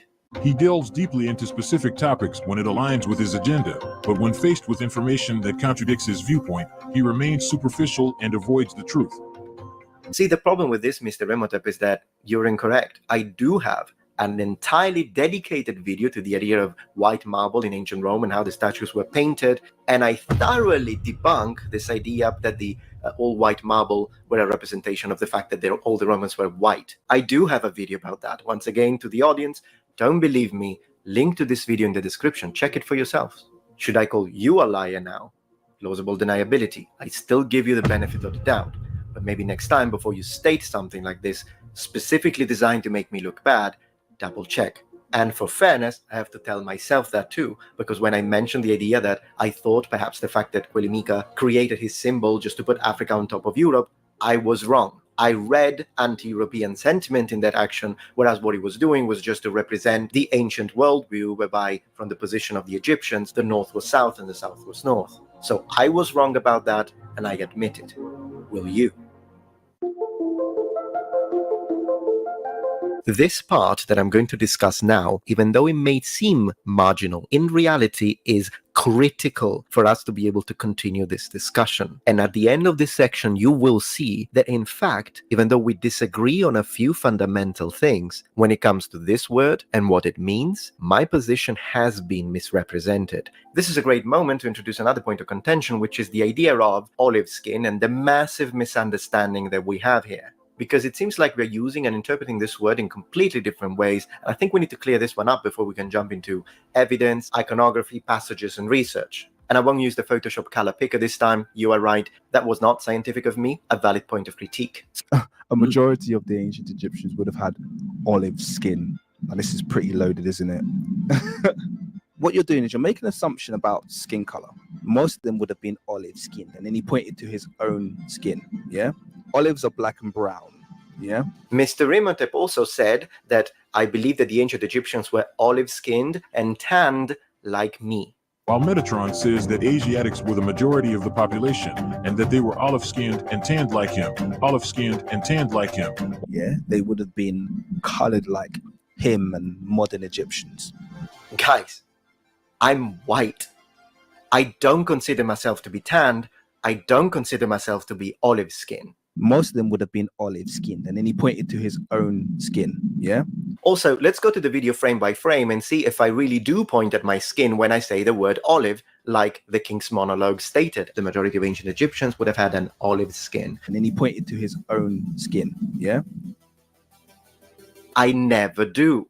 You can check it for yourselves. Still, when we say that someone is olive skin, it doesn't mean that we expect that person to have the exact same color of an olive, which is your rebuttal, and by extension, what your audience is telling me now in the comments. To understand why the word olive is absolutely fine to indicate skin color, we need to discuss the concept of dynamics of color perception in communication systems, which is a fascinating topic. I'll leave a link in the description. Olive skinned like me. What is tanned olive skinned anyway, mate? Honestly, what is tanned olive skin? Olive used to mean olive, okay? Used to be an olive. That's what okay? That's what and if the color you're of olive our skin, range. this is what it used to mean. The way you seem to expect people to use color terms is what in linguistics is called utilitarian. But the way we interact with the color world in our language system is not just utilitarian. And I can prove this with a very brief analysis of lexical conceptual structures in languages, both ancient and modern. Difficult words, let me explain. Generally speaking, color terms in languages are used for two specific purposes: description and categorization. Now, within the aspect of categorization, there is a linguistic phenomenon called type modification, which is very common in all sorts of languages, including the languages you speak, as I'll demonstrate in a second. What color would you say is the yolk of an egg? Well, from the dialectical names for yolk collected in the 1980s for Atlas Linguarum Europae, there is a variation in this answer, depending on the language in question. Some say yellow, some red, some even shades of brown. And this is diachronic in nature, which means that there is a change through time. And even in English, the language you're using, white, this is white wine. This is yellow, mate. Now imagine if I opened a bottle of white wine and instead of looking like this, it looked like this. There is nothing wrong with saying that a person has olive skin, and the fact that you make fun of it kind of gives me the idea that then to you, the glass on the left would be white wine. Even in Old Norse, they described high-quality gold and the sun as being red, and this happens in Slavic languages and Old Germanic languages. But what's pertinent in this case is the fact that sometimes the Norse describe things that we would normally describe as being black as blue, and this happens. Wait, go ahead, brother. You want to interrupt? Go ahead. I said we call brown people black. And red bone red. Mm-hmm. Red bone is light skinned people, right? Yep. Super light. That's a red bone. I get his point. But you know what though? Some of this stuff is I don't know how he did this video. It'd take a lot out of me to make a video like what Metatron is making, because he's going through 19 points to try to clarify some of the stupidity that we do. And what we do all the time, you're a liar. Like sometimes I'll be debating some of these heroes, I'll be like, you're a liar. You know, we gaslight. That's what we're doing. And I think he don't understand the culture. So they're gaslighting him and he don't even know that. You know, he wouldn't even understand that. But some of the stuff he don't have to respond to. No, he has to. And I get that. I'm a stickler for correct terminology, for correct definitions. Why? Because they attribute to the clarity of the conversation. What he's doing here, he's setting a foundation whereas these stupid and silly mistakes cannot be made in the future. This is an arbitrary point, and he's illustrating the childishness or the infantility of the argument. Of course, we understand these terminologies and how they're used. Nobody is black, nobody is white, right? But when we say olive, we automatically put ourselves in a geography or within a color spectrum, right? A certain phenotype spectrum.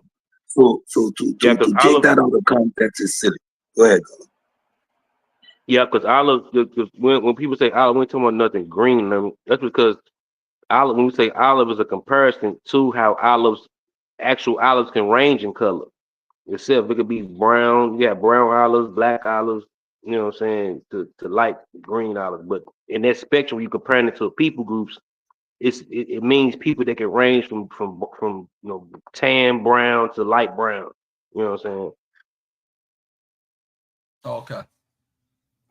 You're not saying it's ranges, right? That makes sense. Happens, for example, when they describe ravens in literature, and it's not a matter of structural coloration, if that's what you're going with, and Black Africans. The Norse called your people blue, but that's not because they actually saw them blue. It's because the word blue in Old North had a under meaning of mysterious, exotic.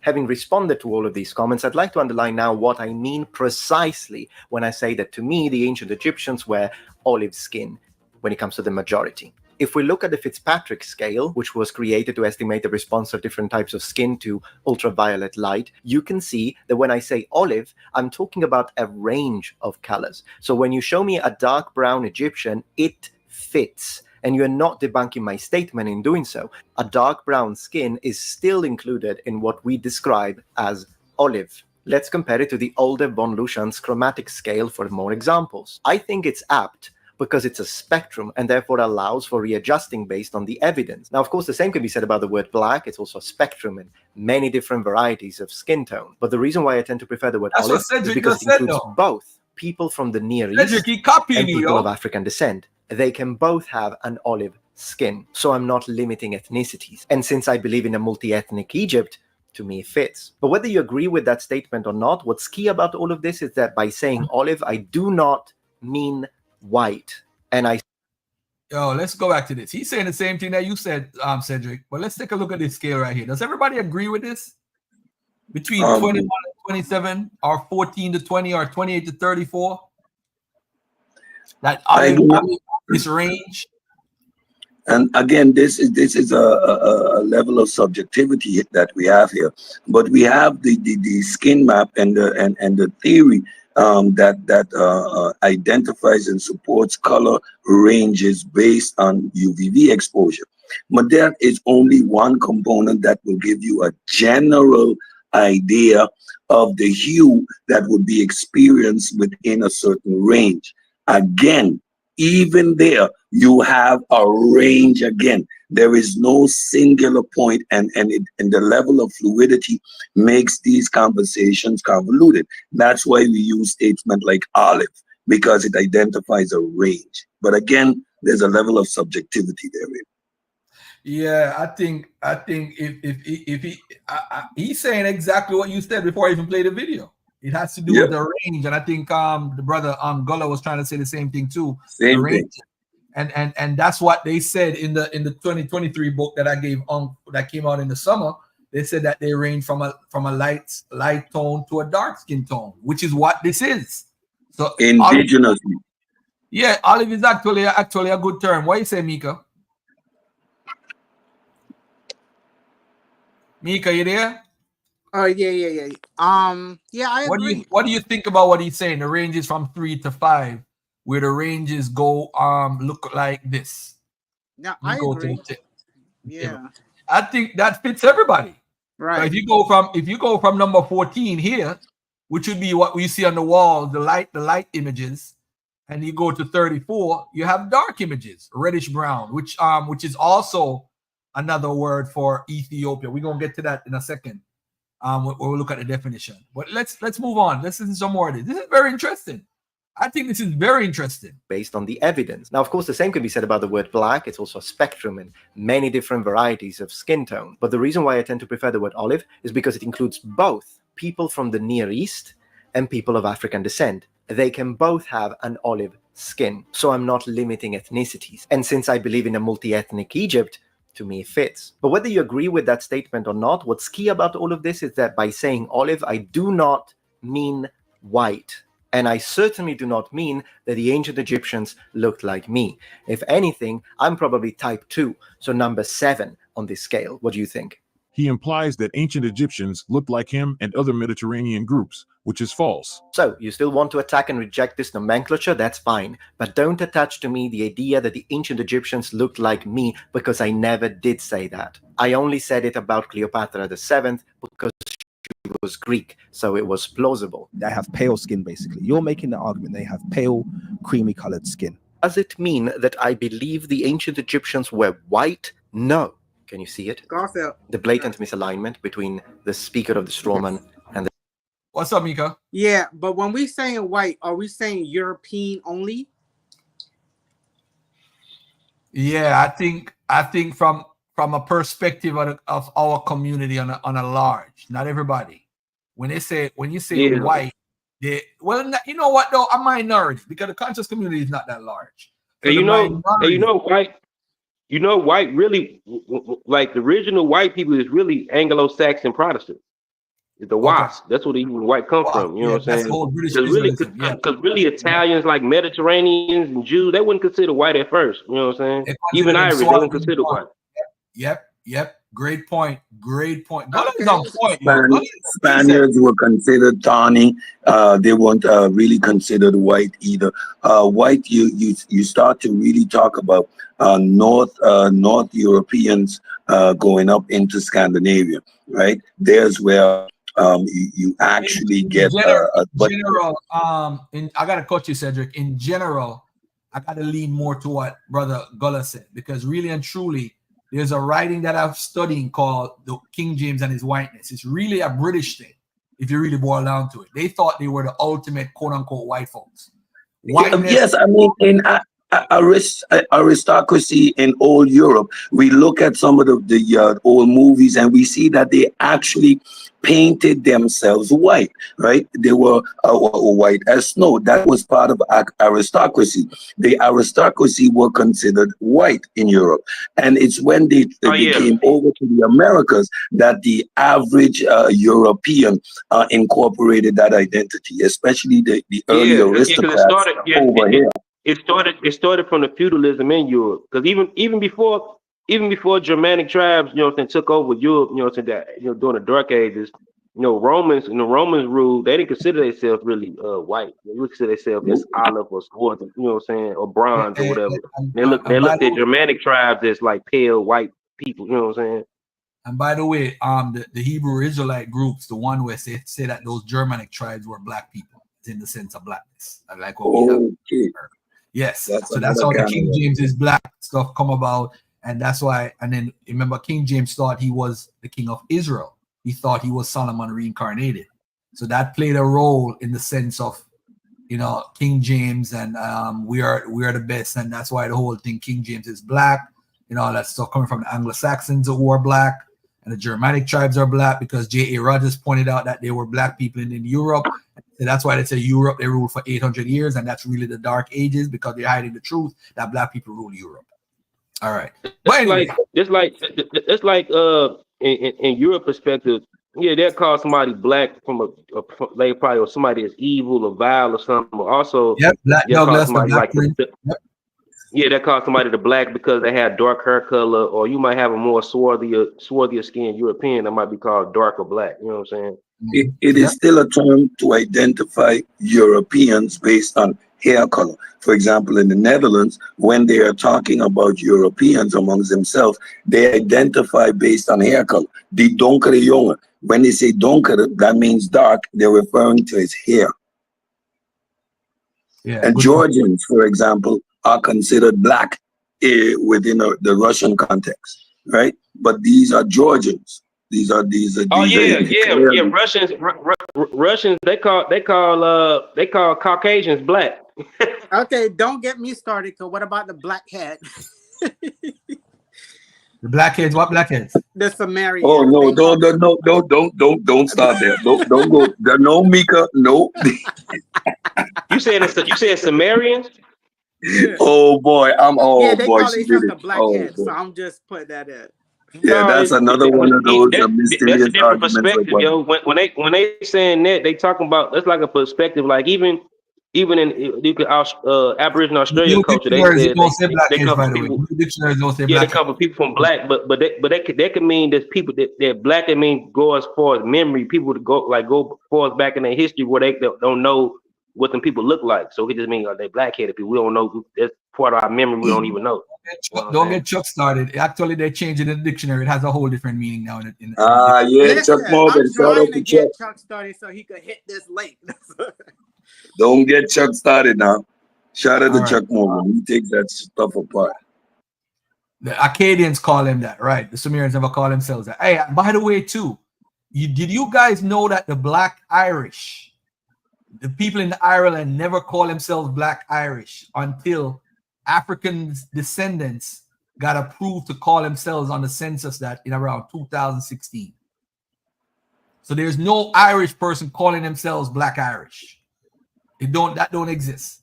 That's something that the outsiders would call them, but they never call themselves that. It's amazing. The rabbit hole that Priest Daniel has sent me down. It's crazy. The Black Irish, if they were already black, why did they need to call them Black Irish? The same Egyptian argument. The shit is crazy, yo.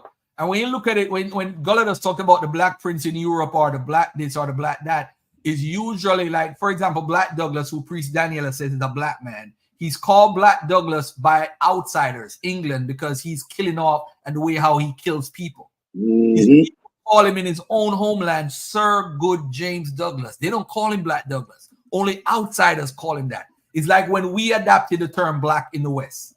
We never called ourselves this name, nigger, colored. It's outsiders calling us these names, and we decided, hey, we're going to make this name rock for us. It's never, I'm telling you, once you start studying, even the term Black Dutch, did y'all know Germans used to call themselves Black Dutch? Did you know Native Americans, where is Mike Jones? They used to call themselves the Black Dutch because they didn't want to be associated with the Melungeon or different tribes because they would have been enslaved if they made the claim of who they are. So they would claim to be a Black Dutch. So the Black Dutch term could be literally African Americans who slept with Dutch people eventually. Or they mix, so they call him Black Dutch. Or it could be somebody who is white, who is called Black Dutch, quote unquote white, is called Black Dutch. Or anybody. The name is not anything. But go ahead. There's a historical component to that that is within the annals of Dutch history. There's a study done by the University of Leiden, whereas in the Jordan, that's somewhere in Amsterdam, where the Jews would come to Europe with their African slaves. Now, based on the law in Europe, you either had to free your slave after a year, or make them incorporate them into the religion, whereby then they would remain your property. So a lot of Africans that ended up in the Netherlands became Jews. After becoming free, they sailed with the merchant ships, right? So so there's a historical component to a quote unquote black Jew. So you would have an African that is fluent in the Dutch language based on his being owned by Jews. Yep. Yeah. All right. Usually the servants, right? Yeah, that can kind of segue into, you know what I'm saying, the Europeans' perspective of the term Moor. You know what I'm saying? Because they dualistic belief system in Christianity, they looked at anything outside Christianity as black or evil or vile. So Moor, you know what I'm saying, which at first was a terminology at that time general of North Africans. You know what I'm saying? Before that, it was general for Western North Africans, but during the medieval period, it became black because Islam was black. Islam was evil. You know what I'm saying? So it became, you know what I'm saying, Moor became black. And then later on, you know what I'm saying, it became racial a little bit later on during the colonial, before the colonial period. Brian Jones, I'll respond to you, Mr. 707 in a second. Garfield, it seems like you're minimizing Africans or Negroes. The science say we were first. You're making us rare and pinned down to one location. I have no idea what you're talking about, but if you want to jump on, Homo sapiens. I have an idea. Homo sapiens evolved on the continent of Africa, eventually producing Homo sapiens sapien, which is modern humans. The migrationary tracks out of Africa and evolution in of itself on the continent produced, never was there a single or a homogeneous group of people. There was always a genetic variety because humans are essentially a product of admixture. That exactly.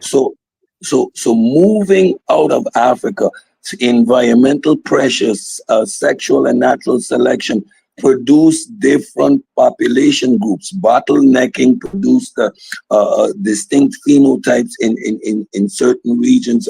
Again, this is a natural process. So yes, humanity started in Africa. We are all of us, all 8 billion of us, are within the subspecies Homo sapiens sapien. So your argument is unfounded based on fundamental lack of knowledge.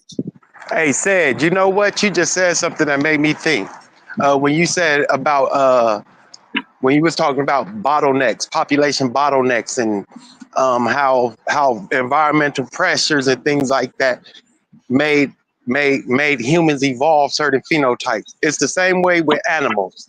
Why do you think we don't have the African type lion in America? Hold on, Gullah. Jeez. Like, why do you think we don't have the African type of lion in the Americas?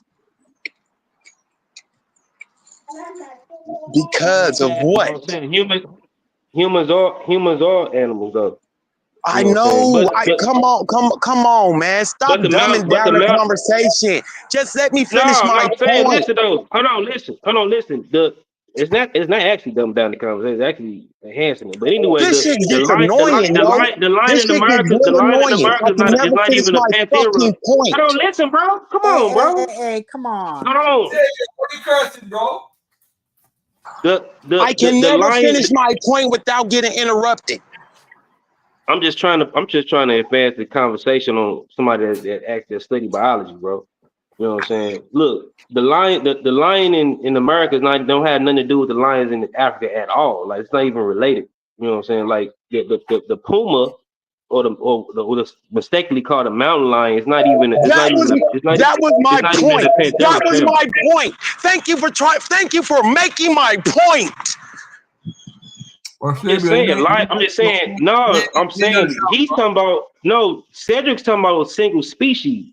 You got lions in Africa that's different from different region to region on its own, just by the demi level. That wouldn't be the same.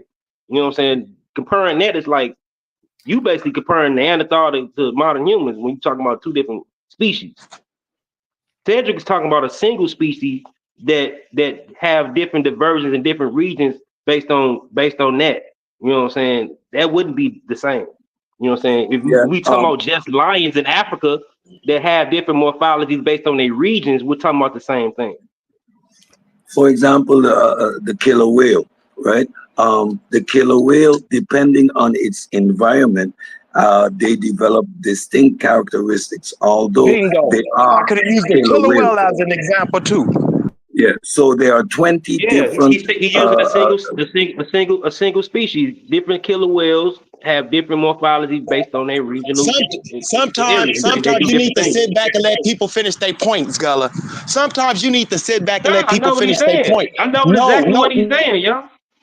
You don't understand what he's talking about. Chill out. Let's move on. The target of the strawman. How's that fair?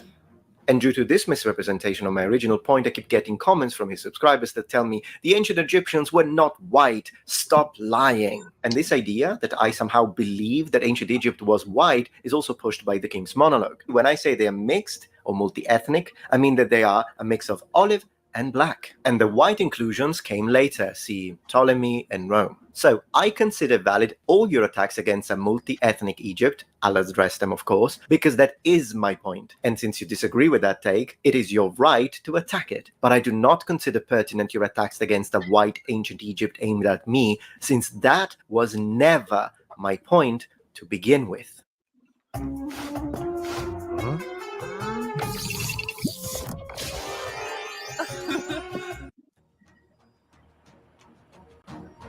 Metatron is preparing you through character assassination to discredit Quelimica and build your sympathy for himself. So Mr. Imhotep says that my original video response to Quelimica is a character assassination attempt. Now that's a bit much, but I do understand where he's coming from. And the fact that he stood up to defend a friend, I can respect that. With that being said, since we're talking about character assassinations, well, the character assassination you tried to pull on me makes my original video response to Quelimica look like I'm in love with the guy. Now, we're about to get into a very strong section of this video, and some of you will get really pissed when you see the sort of accusations that Mr. Imhotep launched against me, which is why, before doing that, I want to be fair and show you this. On the video where I publicly announced the fact that my mum was diagnosed with stage 3 cancer, Mr. Imhotep left this comment. Now, I dislike the way he built his video response to me, but this shows a man who at least has a baseline of decency. And he also wrote this as a pinned comment on his video encouraging his own audience not to attack me. So I am being fair in showing the good and the bad, and I didn't have to do this, also considering the fact that you accused me of having attacked Quelimica and then systematically removed and not show your audience every single clip where I said this. And he doesn't call me a racist, so Quelimica, I commend you for that. I would like to begin by saying that this is not a direct attack to him, so I encourage my subscribers to not retaliate to that. Skin tone does not matter. Because that wouldn't have helped you in trying to represent me as the attacker. I don't think that was fair. Because it is a very known technique to manipulate people. In this section, Metatron employs another manipulation tactic that supports my previous assertions. The main problem is that Metatron manipulated us all over this video. I will show you every single manipulation tactic he uses, and how at the end people are completely swayed by his apparent likability. Mr. Imhotep, you accuse me of being a manipulator who is employing alleged manipulation tactics to garner the favor of his audience against and at the expenses of Quelimica. And yet on your video, when you play my clips, you place ominous music when I speak, add a dark, evil-looking filter, you add disturbing noises in the background. My point. Ancient Egypt was a multicultural and multi-ethnic civilization due to its geolocation connecting the Middle East, Africa, Asia, and Europe. A strategic location on the crossroad of continents, flourishing around the Nile River, which was a cultural conduit of civilization. Therefore, and get this, you changed the pitch of my voice. I never did that to Quelimica.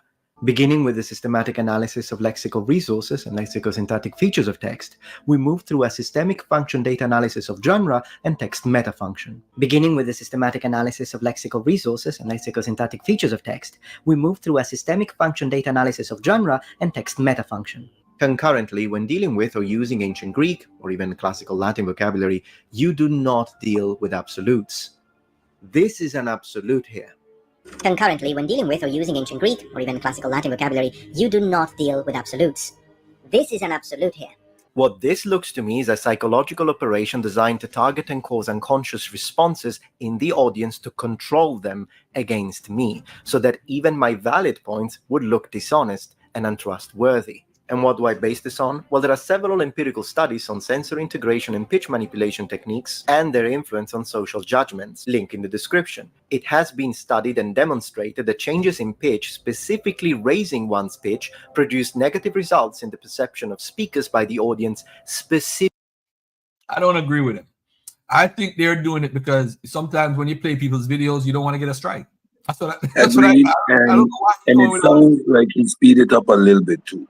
Yeah. So it sounds like it's sped up. So I don't think this is a valid argument, and he's giving way too much credit to this particular phenomena. I do not agree here. This is so that part would be like a misunderstanding type situation. Yeah. Yeah, I think he's reaching there because it sounds like 60% of top lottery jackpots have these four numbers in common. The lottery is completely random. Let me show you what that statement meant. That statement comes from the section where I...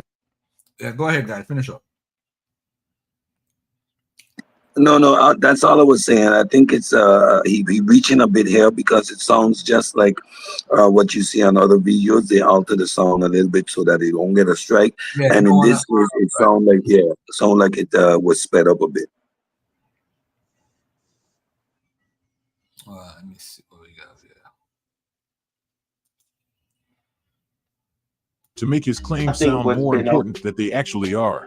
Any point of agreement will have to be ontological, factual, and documented. This is at a point where I'm going to jump in now. This is Metatron 101. And this is one of the reasons why when I was responding to him, I get so frustrated. All this bloody word salad, yeah? I haven't got time for it, honestly. Yeah. Don't just throw out words that you have no intention on revisiting again. When it comes to the way I express myself in my videos, I do love using high-level vocabulary. It's just a form of artistic expression for me. I love languages, and the selection of certain vocabulary to carefully craft the way I present information is probably the thing I enjoy the most about making videos on YouTube, and by the looks of it, it seems like people enjoy it too. And besides the King's Monologue, you use high-level, complicated vocabulary yourself. Check this out. The phenotypic and genotypic diversity. Called a semantic shift, isn't it? Anthropological and paleopathological analysis. The basal epithelial cells were packed. Phenotypic and genotypic diversity, paleopathological analysis, semantic shift. It appears to be a double standard. When you do it, it's fine. When I do it, it's a word salad just trying to sound smart. Yeah, I can't take it, honestly. All that word salad stuff's like, dude, just speak. You're not sounding any smarter by it. Unfair. And to be clear, I think you should keep doing it. I think it sounds great, and it makes your video sound more professional. Just for clarity. All of your arguments will need to be ontological. What? What was ontological about any of the responses that he made? Because I find it bizarre. He didn't touch on ontology at all.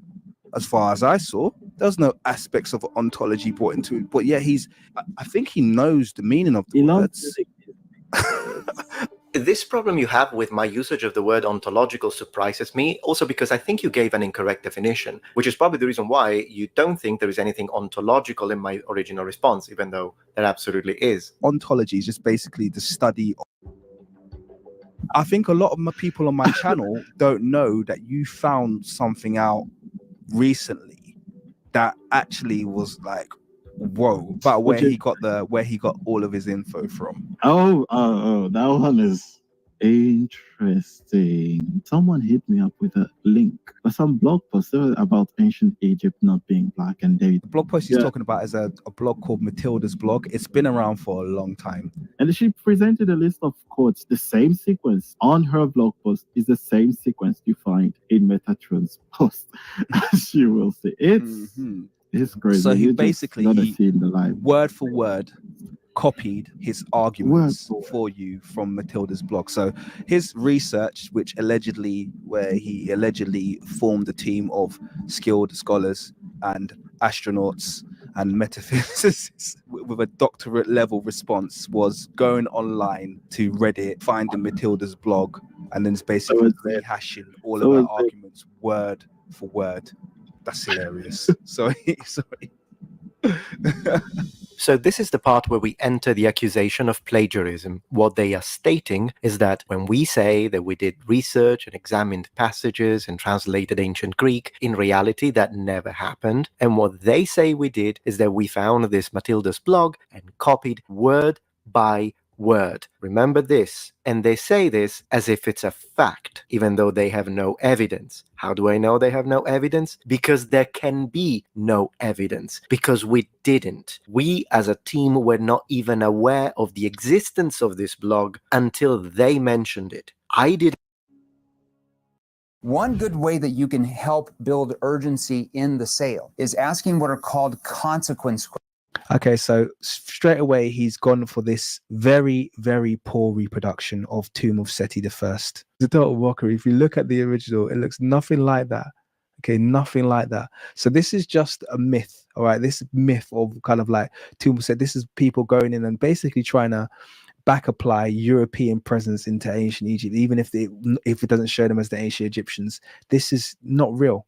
This is not real. So we can't give a qualitative discussion based on this image that you've kind of like just picked over here? Now, I understand why you would choose not to use this image in your videos, King's Monologue, but I do not understand why you'd be this categorical about it, going as far as saying it's unforgivable to use it. Now, you justify this by calling it a fake, but it's an interpretation. That's what it is.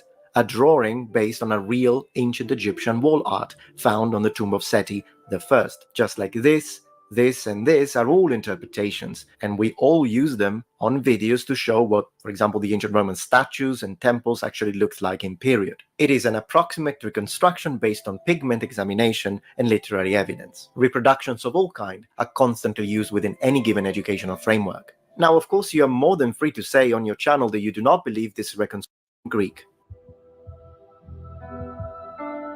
Most ancient Greek sources do indeed every part that exists in a specific information system, and this includes the relationships and hierarchy between these parts, unlike philosophers who are automatically a fake for everyone. And now that I have all right, so now we're going to get to the real interesting parts. You're going to talk about Herodotus and the word Ethiopus and Egyptians, black, Melancros, and all that stuff. So this is the interesting part. Explain this, I think it's time to discuss Herodotus and the way he described the ancient Egyptians in ancient Greek.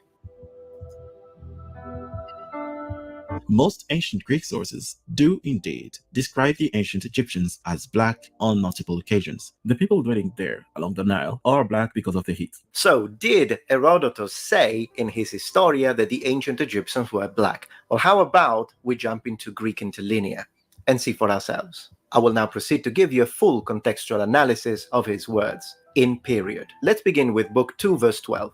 On this verse, Herodotus uses this word, same stem, same origin, to describe the black soil or the fertile land of Egypt. On verse 22, he then uses this term to describe the people of Egypt, still same stem. So, does this mean black when it's applied to people? The best way to understand what a term can mean from the perspective of an ancient Greek is to see how they use it in a variety of verses. And when we do that, we'll see that all it means is a dark complexion, not necessarily black in the black African way. Now, whether I agree with you or not, I do need to underline that the following section that I'm going to play from your video does bring a very strong argument in your favor. You will show that the same term used by these ancient Greek authors is used to describe both the Egyptians and the Nubians.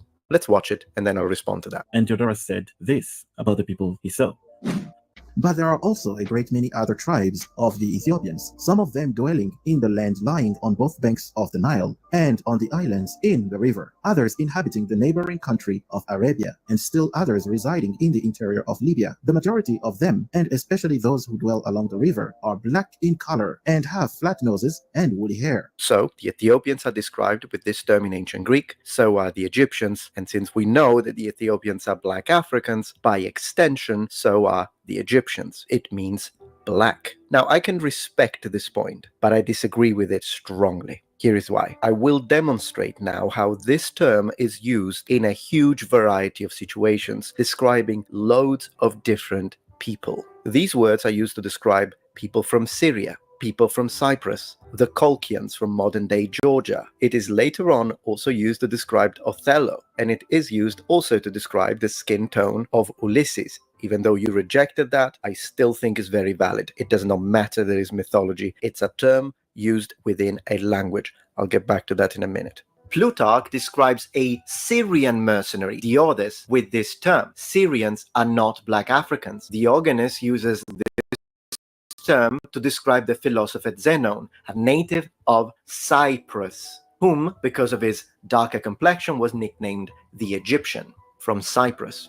Back to Herodotus, he used the exact same term that he's using to describe the Egyptians to describe another people, the Colchians. These are the people that were inhabiting the modern-day Georgia in Caucasus. He in fact believes that they must have been related with the Egyptians because they look similar, we read. For it is plain to see that Colchians are Egyptians, and this that I say I myself noted before I heard it from others, partly because they are dark-skinned and curly-haired, though that indeed goes for nothing, seeing that other peoples too are such. But my better proof was that the Colchians and the Egyptians and Ethiopians are the only nations that have from the first practiced circumcision. So he's talking about a people that we would not consider black Africans, and he's using the same term, which is why I prefer to translate it as dark-skinned rather than black. Also note how he describes Colchians, Egyptians, and Ethiopians, and as you can see, he does use Ethiopians separately from Egyptians, even though they had cultural common ground. What this tells me is that if we accept that this term means black in the modern sense, it means that every single one of these people are all black Africans. The way we interpret this, and this includes professional linguists and experienced translators of ancient Greek, is that the term is a lot broader than the modern, politicized, restricted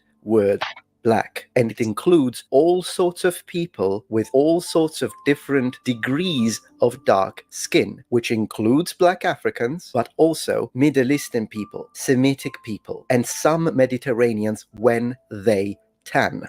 And before this gets twisted, I'm not saying the ancient Egyptians were a Mediterranean civilization. I'll get back to that. And our interpretation makes a lot more sense because it isn't based on a modern term and how we modernly expect it to be read or interpreted. We are using and understanding this term in the ancient way. It's similar to how we interpret the word white. The Greeks and the Romans used several terms to describe themselves, and these can be translated as white, but that should only be interpreted broadly as people with a lighter skin or low levels of melanin, rather than in the modern sense of Benjamin Franklin used to mean basically only people of certain Germanic groups. I also have this story which sheds light on how the inhabitants of the Delta, which are also Egyptian, were considered. There is a very famous piece of ancient Egyptian literature called The Story of Sinuhe. I'm sure these creators are all familiar with this. This is from the Middle Kingdom, and it's believed to have been written somewhere between the 12th and the 13th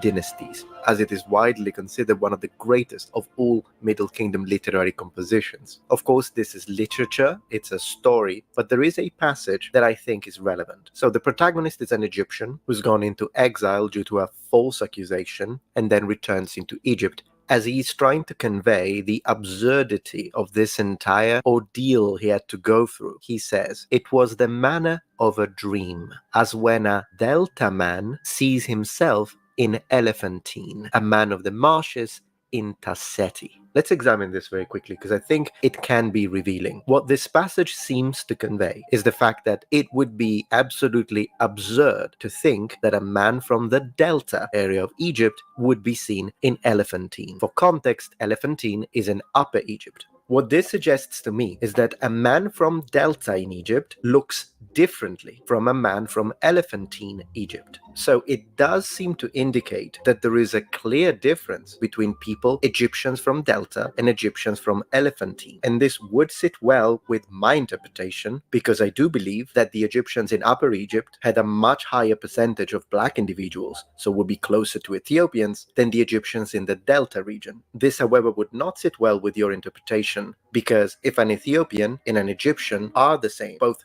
culturally and phenotypically, then why would it be so absurd as to feel like a dream to imagine an inhabitant of the Delta in Elephantine? What would be so strange about that if they were basically the same people? If all Egyptians were 99% black, and if Ethiopians and Egyptians looked the same and were so intricately connected. And the other reason why this is very significant to us as a team, because it... You know, one day I had a conversation with, I think it was Jonathan Owens. Remember, I don't know if people remember this. Do y'all remember when I retired Shaka Amos? When I responded to him and he stopped going outside for like 5 years? Do y'all remember that? And Zion Lex called in and said, yo, Garfield is top 5 in this community when it comes to scholarship. Yes, I remember you retiring him. Great. Yes. Disappeared, Shaka. Disappeared totally because you know why he couldn't respond, Kemway 221? Because you're making the same mistake. You see, y'all bang on the Bible, but y'all believe in the Bible more than the Bible believers.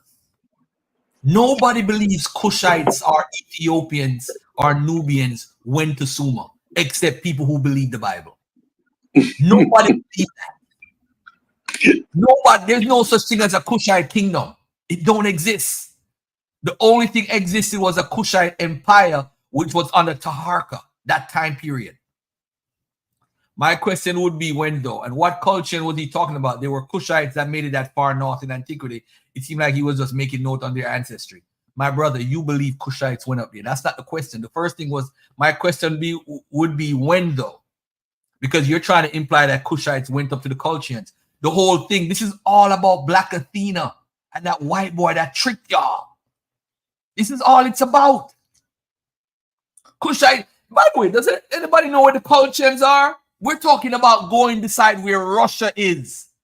Yeah. No, those are the Georgians I was talking about. No, these people are nuts. I'm gonna show y'all something right now. Hold on. Let me see if I can find Those are the same Georgians I'm talking about. This shit is crazy. Up until the so-called beautiful people. The so-called beautiful people. They don't realize that that guy, Black Athena, destroyed black people mentally. They got books debunking every point he has ever made. The whole Colchian thing. This is the point I was trying to make with Jonathan Owens. I don't remember if I had this conversation with him, but I was telling people, stop using that as an example with Herodotus, because the Sesostris story, he made it up. This is why Shaka almost didn't show his face, because I said, show me in any records where Egyptians went up to there and put steles with their names. What Herodotus did, he made up a story because the Persians were in charge at the time. He's trying to tell the Persians how great the Egyptians were. They was talking about how Darius went up there and Cyrus went up there. So he said, yo, Sesostris went up there in the 12th dynasty, and he ruled, and they left steles, and they took slaves, and he made up all this story, and now we, 3,000 years later, is repeating the lie. Up in Russia? Yes. The Egyptians. The Egyptians. And they never in the mountains. In the mountains of Russia. This is hold on a second. In the Georgian, the Egyptians were in the Georgian mountain. Doing what? Freezing their ass up. Hold on. The most documented culture in antiquity never documents a word of it. That's the first clue. I said, did the Egyptians say it, or did Herodotus say it?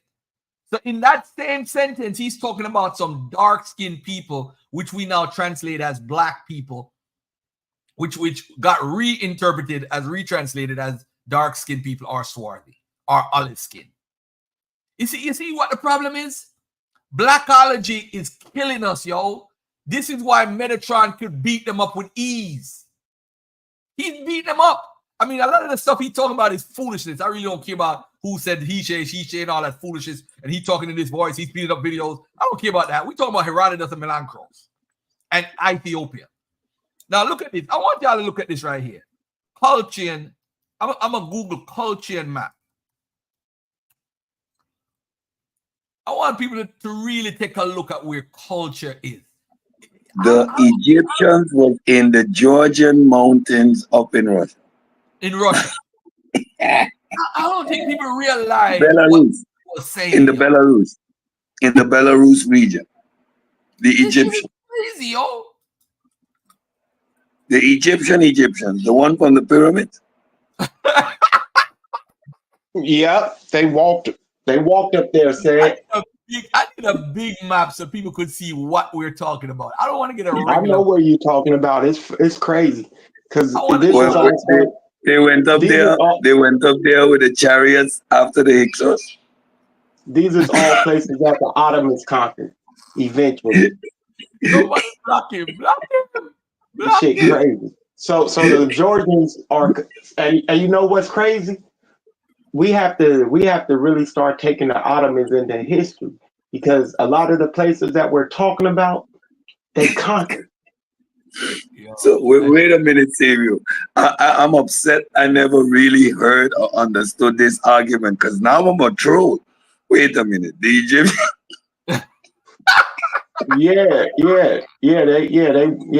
They was up in the Georgian mountains. So the people could see exactly. I can't find a map, yo. I need a real map. I can't catch myself. I still can't catch myself. Hold on. Here, Zayana. But we all know Shaka gonna come back, and when Shaka never came back. He never came back. That's the whole thing, because there was no response to this. You fell for the whole Black Athena nonsense. And we as a people, just because Herodotus says so, remember Herodotus is called the father of history, but he's also called the father of lies by his contemporaries. Yo, the dude would write a story, and the people in the town in Greece is like, how you say you was over here and you was here with us the whole time? How did you go over here? Because you know there's a whole theory that he never went to Egypt, period.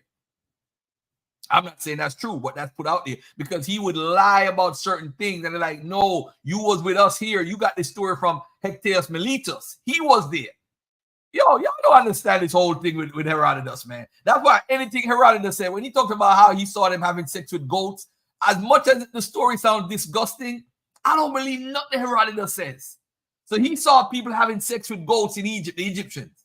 And y'all are going to accept it. Not saying that he can't observe that, but I mean, I'm just saying, I don't believe him.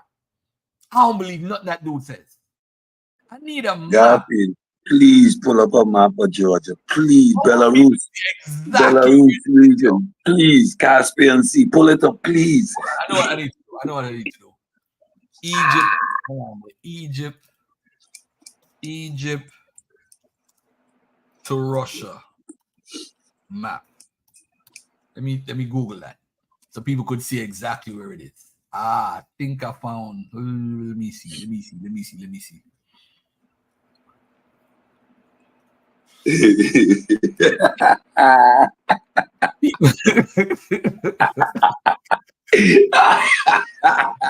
Yo, people need to see where this shit is, yo. This shit is ridiculous.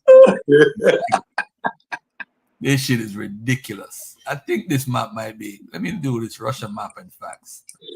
I don't think that helps. You know, those are the beautiful people, right? The most beautiful people where this whole white race came from, them Georgians, right? Yep.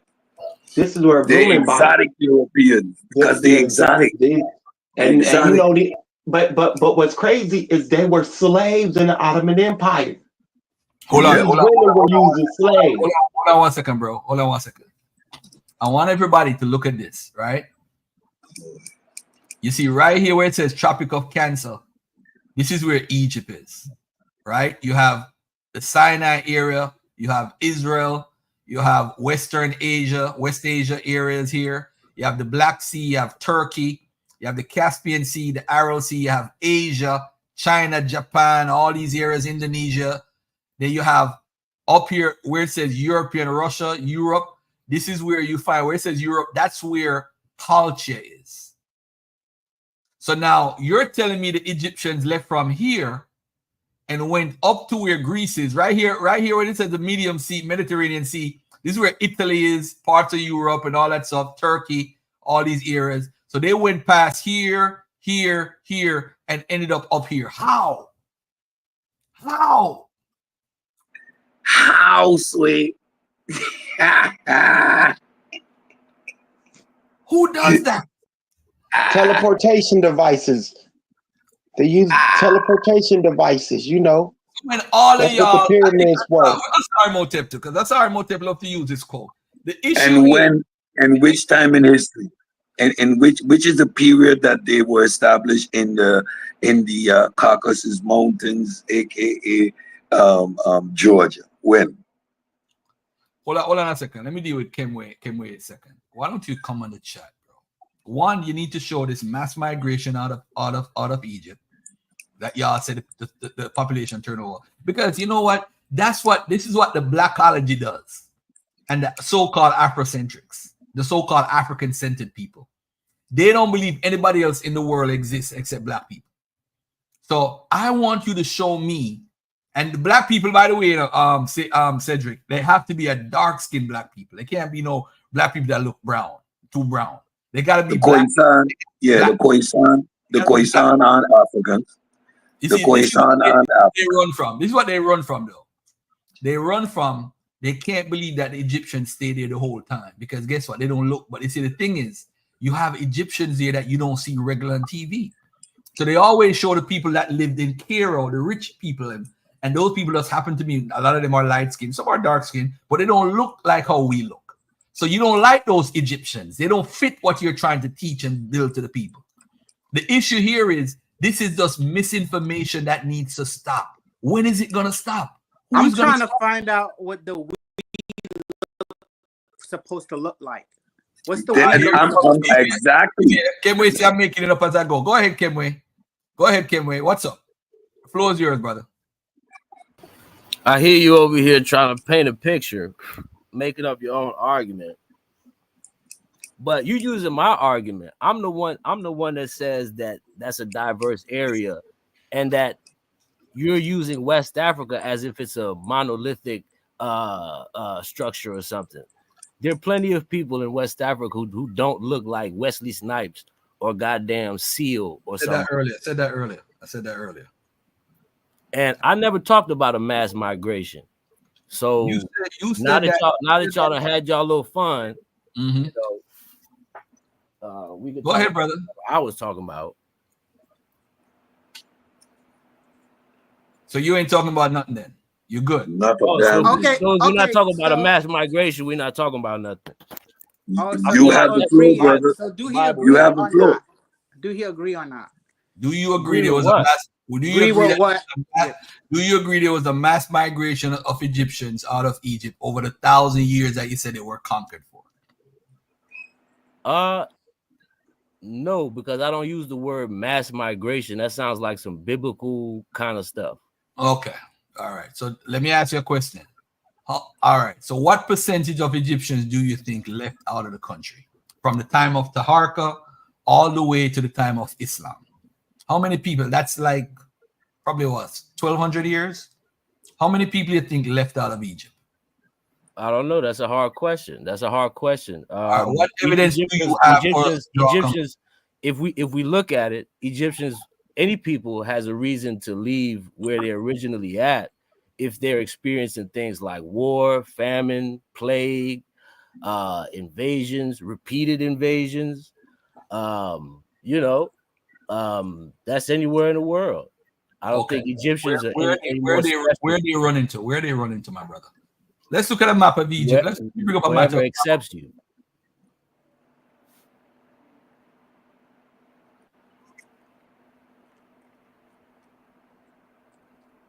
Hello?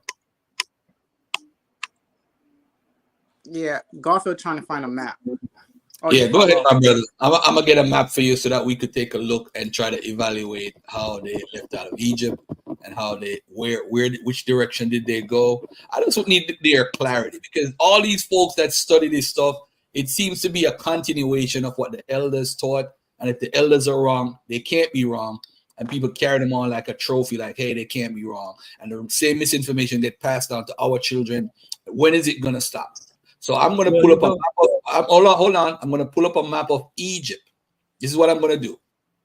Let me pull up a map of Egypt and let's see if you can help us to understand where did these Egyptians go. That's all I want to know. That's just what I want to know. So this is the map of Egypt. And I'm going to share it on the screen and just tell me where did they go and what time period. So we're talking about from the Assyrian time period. Right? Where did they go? This is the map of Egypt on the screen. Where did they go? They could have went several places, brother. No. I don't want to hear could have. What information? You got to have information to back up what you're saying. I don't want to hear could have. I got to hear facts. And based on your map, Garfield, we got to identify which of the 42 nomes went where. Yeah. Because again, these are city-states, all connected by a government, but city-states. There are 42 nomes. So when we talk about exodus of the people, we're talking about a nation. So we're saying America, the Americans exited America. That's what we're saying. Let's be clear. Not exactly. When you say the Americans exited America and using that as an equivalent, it's almost saying like I'm arguing all Egyptians left, which is not the case. And if they were invaded, which they were repeatedly over hundreds and hundreds and hundreds of years, they would have likely taken known routes, which they are already familiar with with relations. Which of the days where I'm Egyptian 42 Harriet known? Tubman, yo. Hold on, Cedric. They got an Egyptian Harriet Tubman that knows the route. So they're going to listen. Yeah, this is funny. I'm gonna tell you all this. Hold on, Ken. Hold on, 1 second. You know some of the oldest trade. 1 second. 1 second. 1 second. 1 second, bro. 1 second. Now look at this family. Bro, Egyptians and Nubians. Egyptians, right? During the Assyrian time period, bro, they would rather the Assyrians rule them than the Nubians. That's how much they hated the Nubians. So for one, hold on, let me finish, man. Let me finish. Because y'all like to paint this picture like the Nubians are black, the Egyptians are black, and like they liked each other. We're never talking about war, brother. It doesn't matter what you look like. I said, bro, let me finish my point. Calm down. So now, if they could run anywhere, I would say, Cedric, they would run to the Red Sea. That's the only place I see they could run logically. Why you gonna jump in the ocean? Right now, watch it. They go jump in the ocean like the Nigerians that committed suicide. Hold on, let me finish, bro. Let me finish my point. The thing is, they have to push this de-open myth of that they migrated to West Africa. They gotta push it because without that, they don't have nothing to stand on. But watch this though. We know that when the Egyptians are document things more than any other culture in antiquity. This is what they do and beat up the Bible believers all day. We got this documented. We know the Exodus happened. We know this. We know that. Right? Now watch this. This place had over 6 million people at one point. Those 6 million people some of them had to migrate and go somewhere. Why would they migrate? Remember, when the Persians came in, right? When the Babylonians came in, they beat up Nebuchadnezzar at the border, beat him up badly. Their own general was overthrown by Amos II, right? And he ran to Nebuchadnezzar for help in the 500s. This was the end of when Nebuchadnezzar ruled, 562 BC. They beat up Nebuchadnezzar's army, and Nebuchadnezzar was the empire in charge at the time. He never conquered Egypt. He conquered everywhere else, right? Now watch this.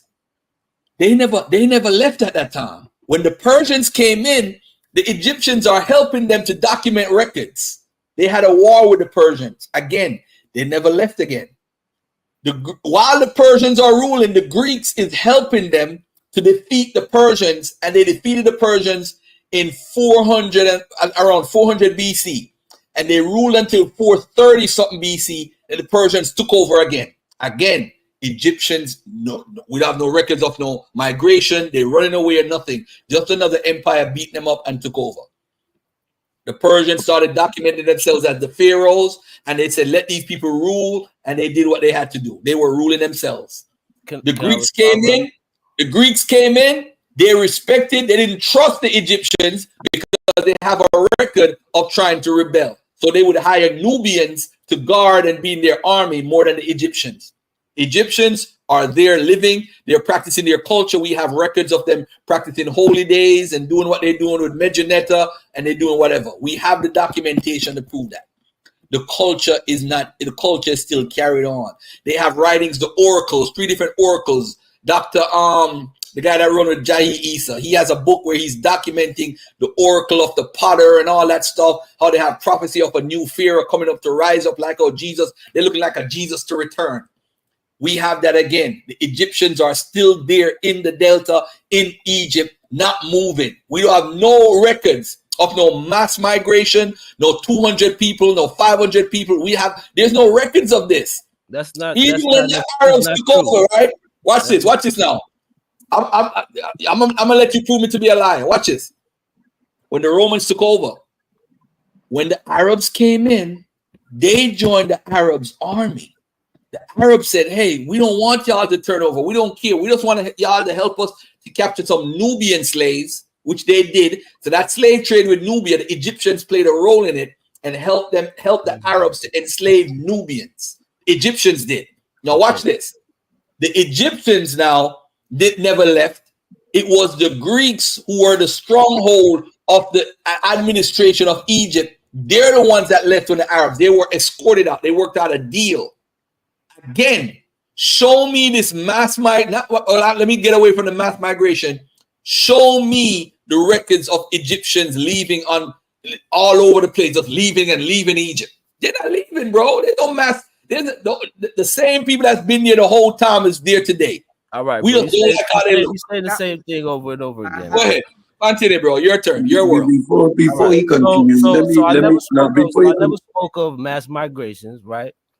And secondly, it sounds like you're saying that if the Egyptians are invaded and any group of Egyptians decided to leave, they will grab up some papyrus or chisel a message in some stone about how they're getting invaded and leaving. I think that's a very anachronistic view of how things would happen. That's one. Two, there's textual reference to people leaving. Herodotus writes about Egyptian soldiers leaving Egypt for the Sudan and settling there. And scholars have tried to pinpoint where that location is. Some people say towards the Kassa region, but maybe not as far down as Khartoum. Otherwise, they've also found a Demotic inscription that supports that. Hold on. Time out 1 second. Time out 1 second. 1 second. From You Herodotus. said Herodotus said that they went there, right? What did they go to the Nubian area in what we call ancient Sudan or Nubia? What did they do when they went down there? What I'm trying to understand how that ties into. What did it? You say that Herodotus documented, right? That I know exactly what you're talking about. Herodotus documented that Egyptian soldiers went down to the region. Why did they go down there? Because they weren't relieved from their post. They were revolting from that. Okay. All right.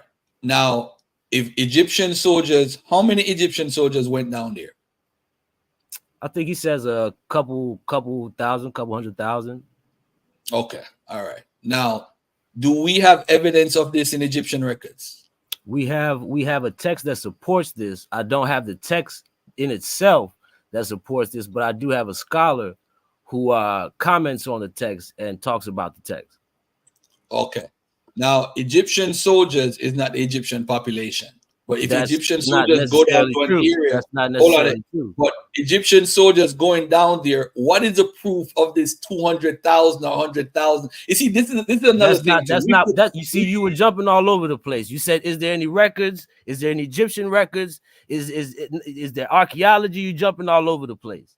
No, hold on. You were talking. Let me talk. Hold on 1 second. Hold on 1 second. You see, this is the problem. I'm gonna bring up the text where they're talking about the soldiers. Now the soldiers go down to Egypt. He says 100,000. Okay, fine. Let's say there's 100,000. What's the population at the time? So if the population of soldiers go down there because they're upset about something, what happens to them? Where do they go from here? Does that mean that the Egyptians are migrating? They're not migrating because of an invasion. They had an issue as being army people on a post. I didn't mute you. I put you down so I could make my point. But I'm going to show you how disingenuous this is. Continue now. Go ahead. Go ahead. Continue. Did you ask yes or no if there are records? Go ahead. Go ahead. Continue. Continue your point. Just a simple question. Did you ask yes or no if there are records? Yes, I asked if there's records of that question. So there's nothing disingenuous about that. Okay. So the soldiers leave. Right? So we agree on that. So we agree on that. Did the soldiers go back?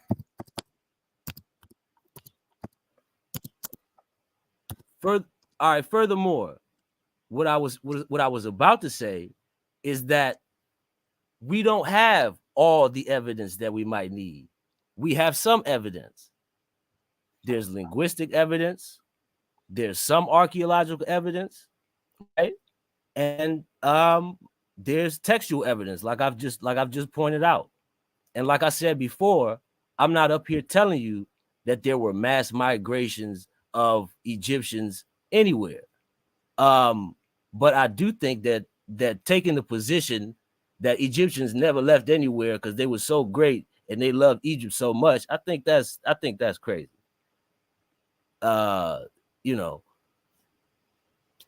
And that's where I stand. I agree. Them bastards died when they tried to run us off somewhere over there, didn't they? That's what they say. Ain't that the story? You talking about the Israelite story? Yeah, they died. I mean, and that's why I look like they look now. They got a bunch of cosplaying ass people there now. I mean, Israel only lasted 15 minutes on the world map. Hey, you know what though? They called niggas now. No, And they been here doing their shit. What's On up with my Mike ass. Jones? What's up with you, Mike Jones? So when the Egyptians never left Egypt, and again we have to talk about what How the do you know that? rulership did. You cannot. I'm good. Let me talk. So hold your emotions. Let me talk. When they went down south, they already had strongholds. They retreated to their strongholds from which they emerged again. That's why you have gaps. That's why you have the old kingdom, the middle kingdom, and the new kingdom, right? And in these the areas in between, this was when Egypt was under foreign rulership. But they retreated to strongholds. They did never take over. Nobody ever took over the whole of Egypt. The Egyptians never left and went anywhere.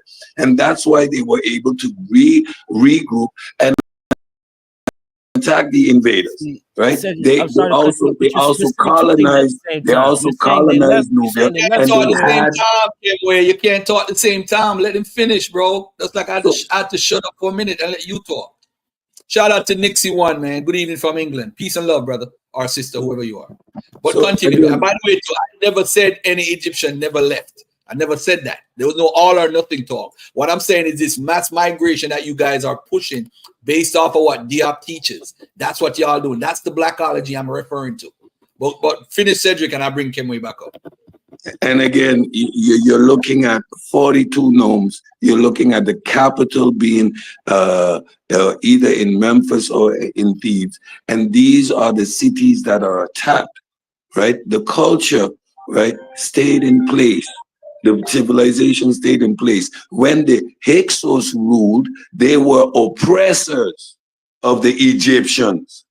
Who were they oppressing? The Egyptians. So the Egyptians stayed right where they were. These people were again expelled by Egyptians, reassuming the throne and rule of leadership and rule of Egypt. At a certain point, you also had the Nubians that invaded and conquered Egypt for a while, and that was a backlash based on the Egyptians having conquered and ruled in Nubia, right, where they established forts, etc. These were strongholds. This was imperialism at its finest. And to impose imperialism, you rule over the people that are there. The people don't go anywhere. Did these names appear on this little fake map before the Bible was known to the world, or what? Mike Jones, are you okay? Why this got to be a fake map? Come on, be for real. That shit looks fake. No, it's not a fake map. Come on. Then who made this map then, my lady? You said who made? Yeah. Don't get the snorkeling on me, tell me. This a re-edition or something? Yeah, I'm back. Go ahead, guys. Was that an English word? Say that word you just used.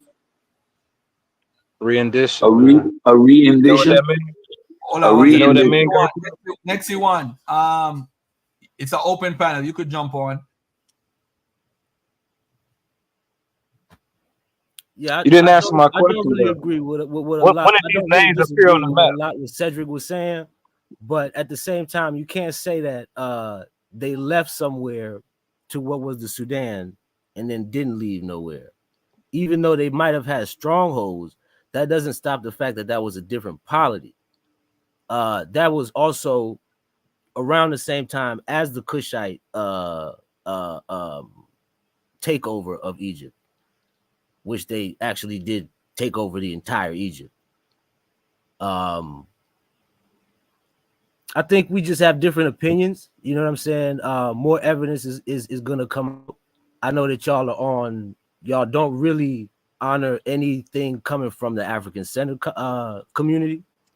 Get out of here, that foolishness, You know man. what?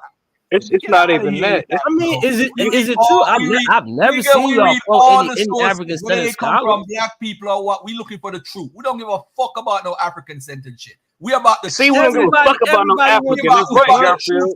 Everybody wants the truth. You don't think everybody wants the truth? That's what we're about. We're about the truth-centered shit. This African-centered shit don't work, nigga. It don't work. The reason why Africans are not taking seriously, because y'all niggas will lie for that. Africans damn near act like they just got here. Assume that y'all African niggas is the only ones lying. Shit, bro. All these niggas is lying. How the hell do you know more about Africans than actual Africans? You think black people are the only people who have bias and cannot work past nobody their bias. said that. Who said that? So what's your problem with African-centered scholarship? I said I don't care about no African-centered or European-centered. I don't care about that. I care about the truth, my nigga. That's then all you don't I understand what African-centered even means, bro. Yes. How do you know that? So tell me this: when Metatron said he was truth-centric, when Metatron said he wants to be truth-centric, how did you take that? When who said you want to be truth-centric? When Metatron said I'm truth-centric, how did you take that? I watch Megatron. I'm subscribed to Megatron, and he is truth-centered. So, irrelevant of where the information leads, he follows it, and to the point that he admits that he's a Christian. Just a second. He admits he's a Christian, and when he engages with Christianity, he admits his bias up front. This is how genuine the dude is. So, when he has a bias, he tells you this part you need to take with a grain of salt because of my Christian bias. This is how genuine the dude is. So yes, he is truth-centric. He is truth-centric versus any type of centrism. Eurocentrism is the Petri invading race theory. That would be Eurocentrism. Afrocentrism says there's a homogeneous black African Egypt. Both philosophies are inerrant.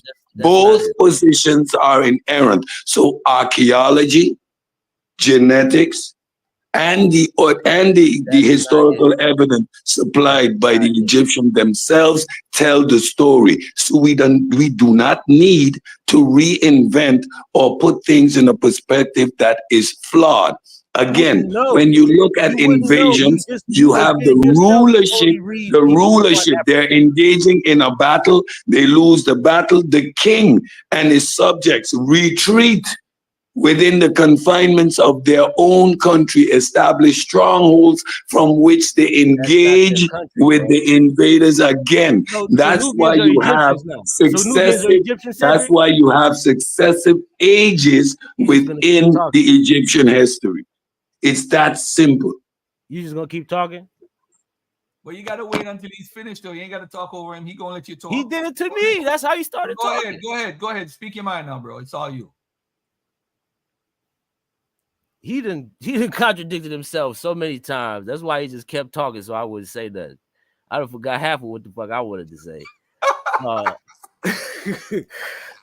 It's cool though. It's cool. It's cool to have different perspectives, but I don't need to lie about shit. Like, you're not a judge. You're not nobody that's above me or nothing. You feel me? So that's that. You know what I mean? We can go into now. Whatever. I'm trying to still find the point what he's saying. Like, you're saying that those ain't the people, right? That's what you're trying to say?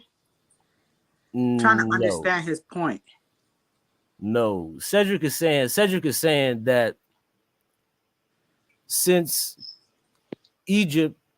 Egyptians took over parts of Nubia at certain times, if they leave there, which the source says that they did, they're not really leaving Egypt.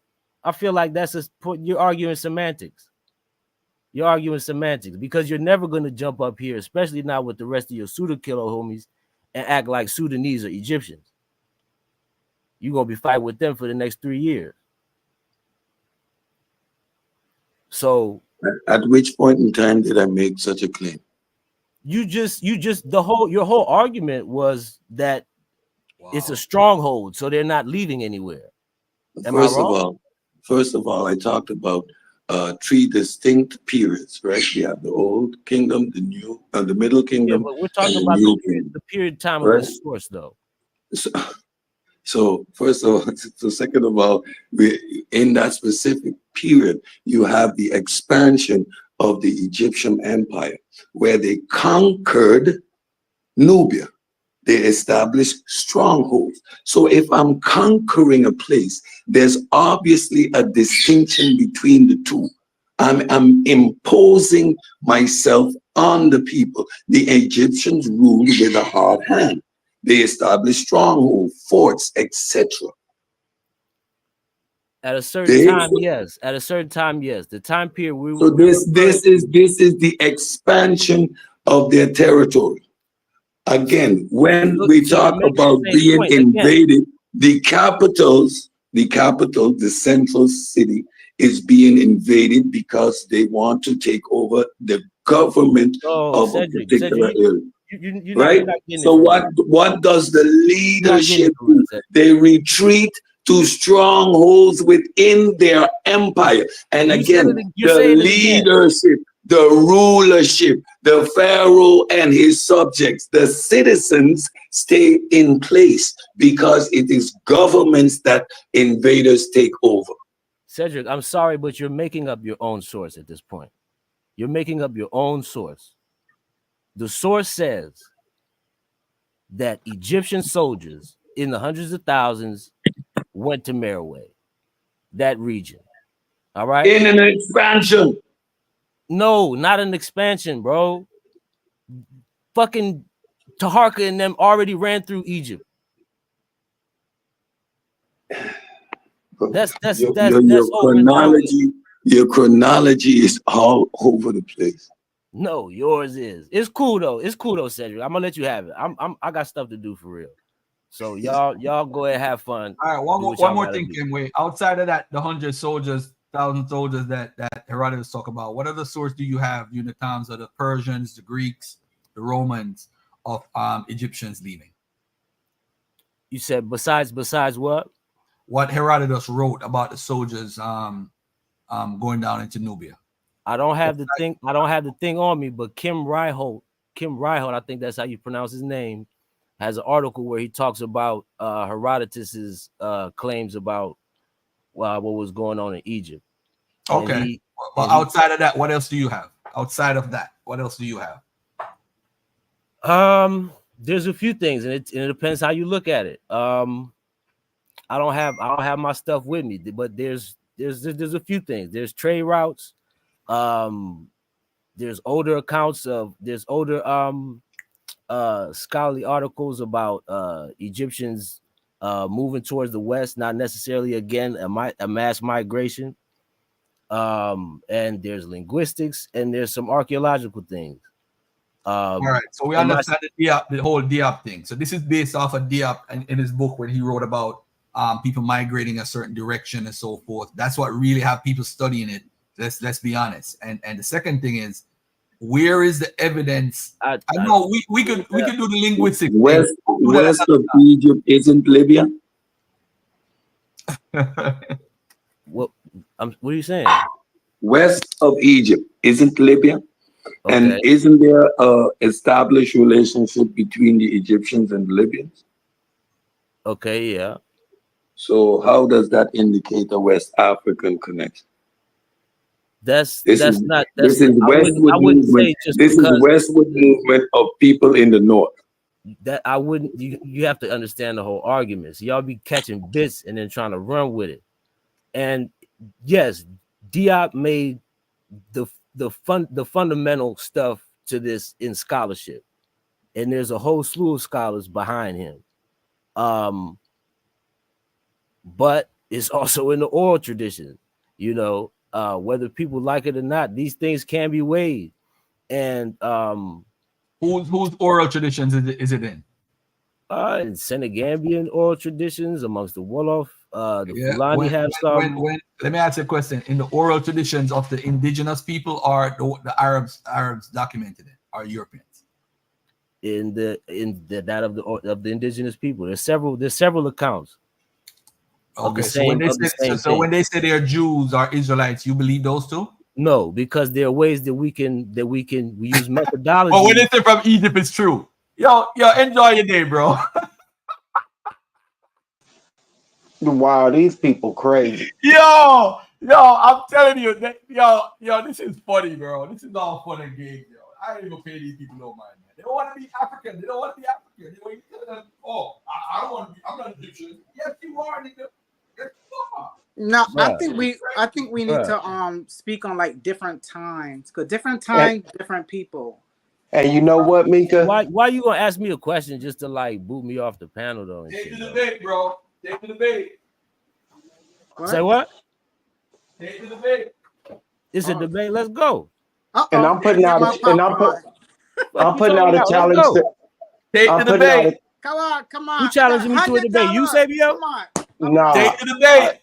I don't know who challenging you. I'm putting out a challenge to all abos to show me a black Indian tribe in the Americas before the 1400s. I know you don't. I just want them to show me that. To what Garfield said real quick before I go for real. There are methodologies that people use to analyze these traditions. You yourself have seen Susan Bleer's video talking about the Coptic stuff. Now, so when we say we're going to apply methodologies to these traditions, it's not a whim kind of thing. It's not, okay, I'm going to just pick and choose. It's to say what sticks and what doesn't. If the shit sticks, you take it. If it don't, you can't use it. So it's not about picking and choosing between. I'm sorry. Do you agree with Imhotep when he talks about cross-cultural linguistic analysis? A simple test to test if there's a connection between a culture as far as linguistics is concerned. Have you ever saw him mention that or practice that methodology? I agree with everything. Yeah.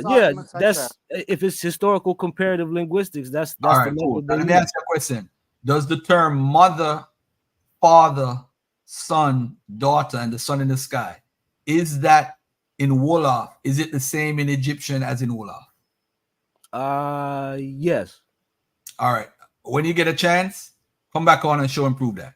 Do you know anybody? Do you just to make it fair? Do you know anybody who speaks Wolof that like I don't know? No. I know somebody, but I don't talk to them no more. I'm saying it would be cool if you could have somebody and they could verify what I'm saying and we can go into the dictionary as well. I'm gonna see what you present. See what you present, and then we do what we gotta do. Because I have a whole presentation on the Diab and the craziness about that whole connection. But anyway, we'll see what you present, and I'll present what I have to present after. Okay, so we got a date and time. Is this confirmed? Nah, we could. I'm on every Sunday, man. I'm on every Sunday. Oh, okay. You see me in the chat. I don't mind hopping on, man.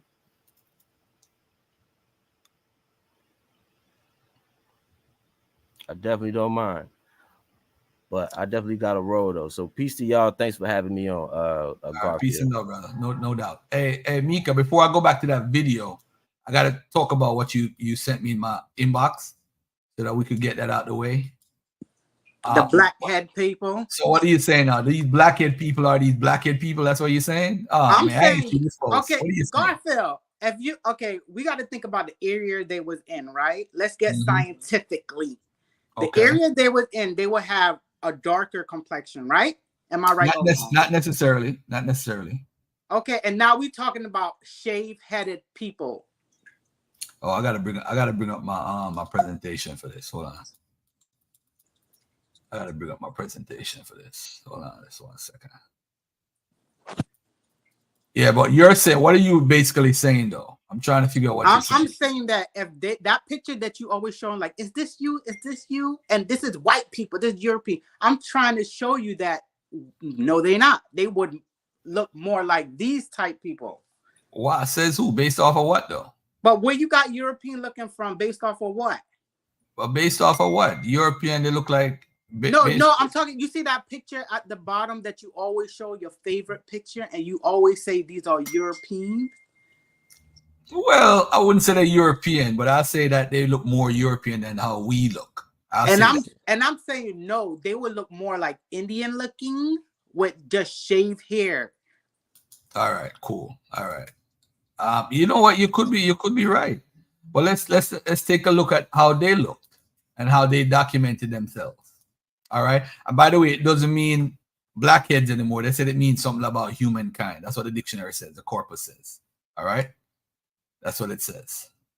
All right. So let's take a look at these images that I always show of these Sumerians, how they're documented. All right. That's how they document themselves. So you're saying that these people are black? No. I don't use black. I'm saying all right. It'd be dark skin. I would say they have a Indian features like. Oh, you mean like this? Like this? I'm looking at my phone. It's so small. Yeah, sort of like that. Yeah. Okay. I mean, I think they range in skin tone, but they do have the Paxtree gene with the eyebrows, the Albie eyebrows. They do have that gene, so we do see that in them. But this is how they drew themselves, man.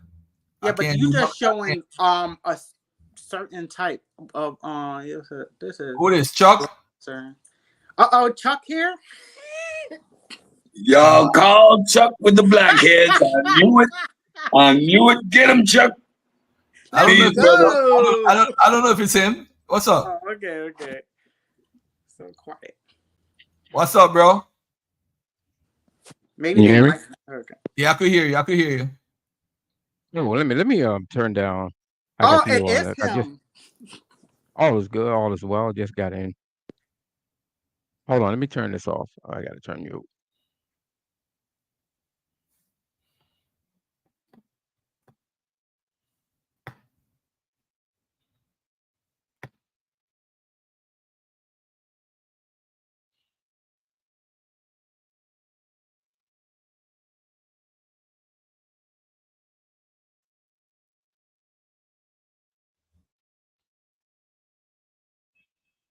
So Garfield.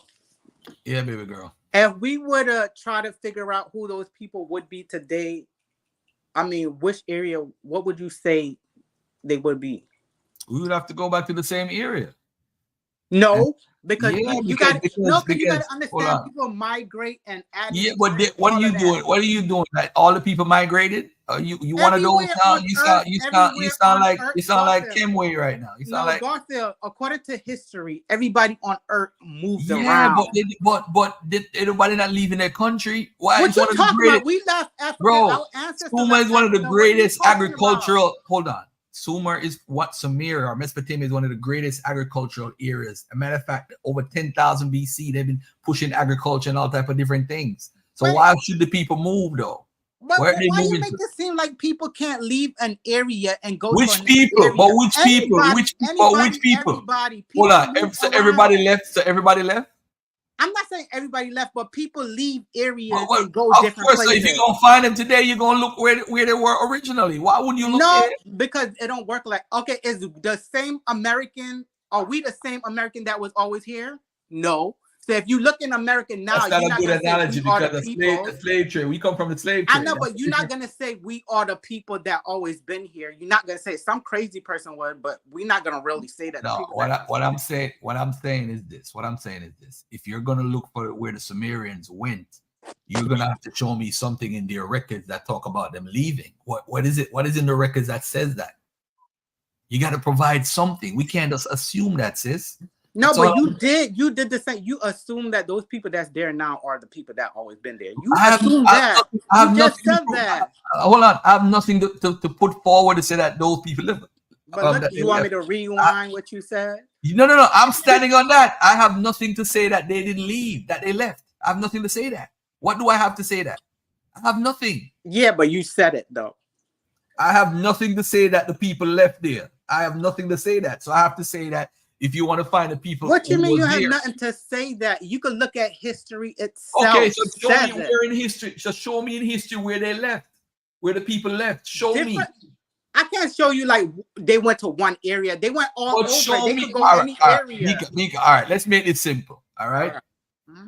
Let's look at a chronology of the region. Mm-hmm. When and what time period do we have? That's what it is. That's what you got to show me something.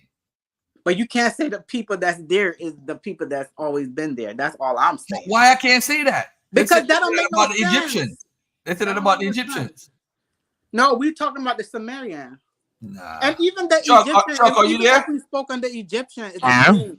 Because people go in, they add, they mate with other people, and you know, that's they. So Chuck, what do you say about this whole Sumerian thing? What do you say? Can you hear me? Yeah, I could hear you, my brother. Oh, and Hamika, I don't think we ever actually spoke. Yeah. I don't really know exactly where she's coming from. I saw the picture. I left a comment. I was hoping that what I contributed to the conversation was satisfactory. I did several presentations on your show and a few other shows on this topic. I don't. It's difficult to really pinpoint where she's coming from if you want to I'm base talking it. about the phenotype of those people. Okay. Garfield is saying they like European looking, whatever. I'm saying no, they Indian looking. You know, am I wrong with saying that? Well, okay, India would be a possibility, Feature because wise, only because civilization, began and developed, early in the Indus Valley. Now, the question would be, why would the people of the Indus Valley leave to go over to Kiengi or Sumer?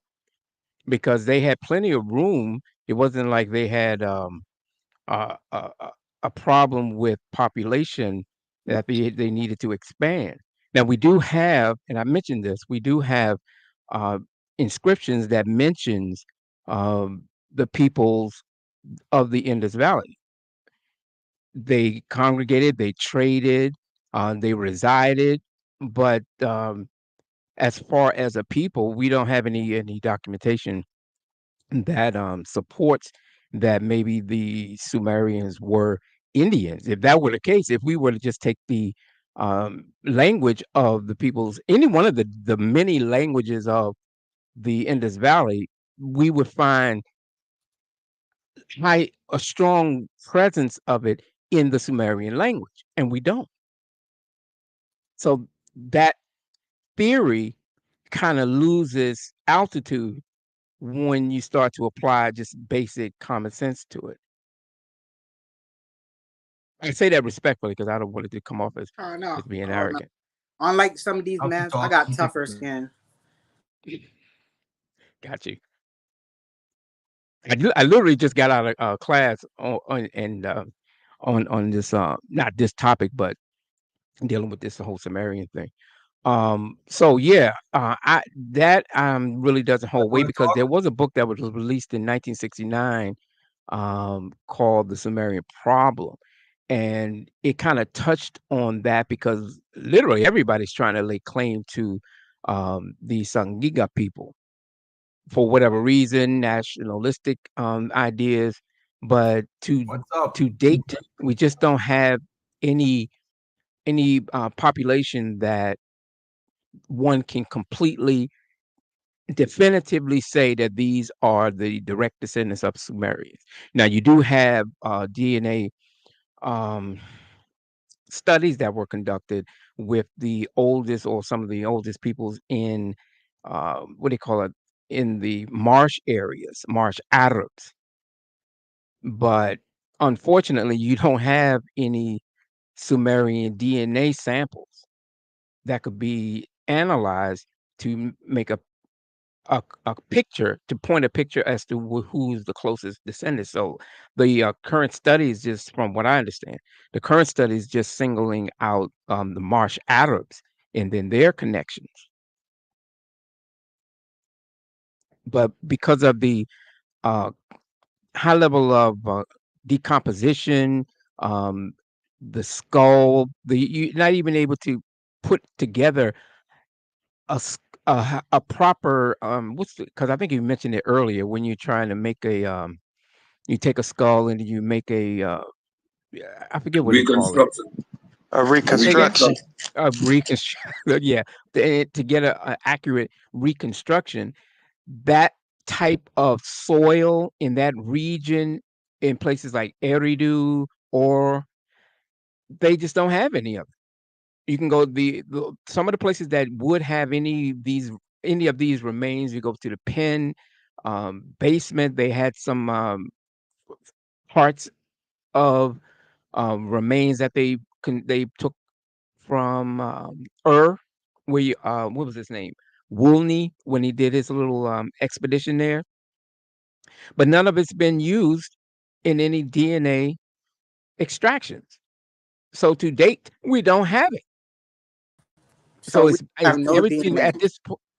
No, so the speculation is based on linguistics and inscriptions for the most part, because a lot of what people are calling or saying about them, they have hundreds of thousands of inscriptions that speak about everything that went on in day-to-day life in ancient Mesopotamia, particularly in the South. So a lot of the things pertaining to race, we just don't have it. Now, please don't think that I'm saying that the Sumerians are white people or anything like that. They just didn't talk about it. They referred to themselves as Namu. I'm saying they call it. Well, it was the Akkadians who referred to them as these people or first people. All right. So Namlu Ulu was how they referred to themselves, and that's just simply the people or humanity.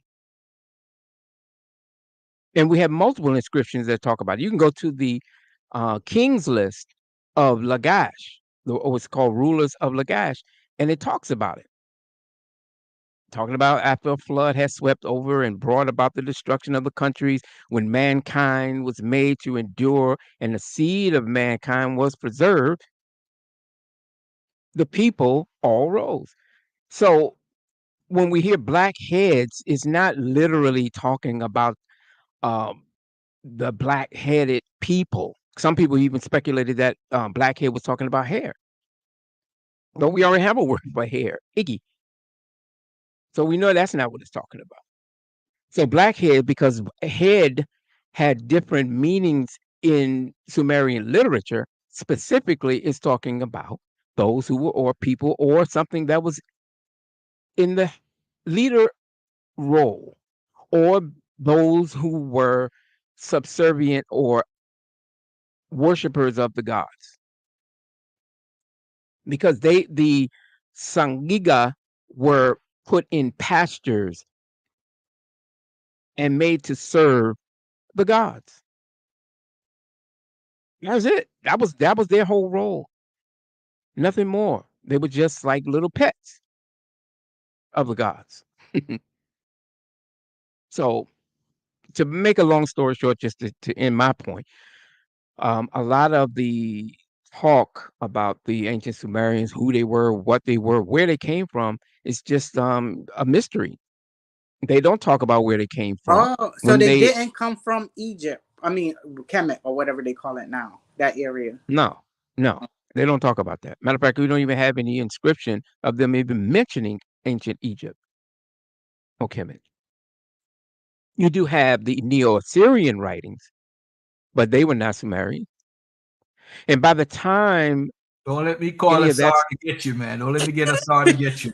You know what? Because the language too and the writing, you know, they saying it kind of came from there too. So, I'm sorry, I got. What'd you say?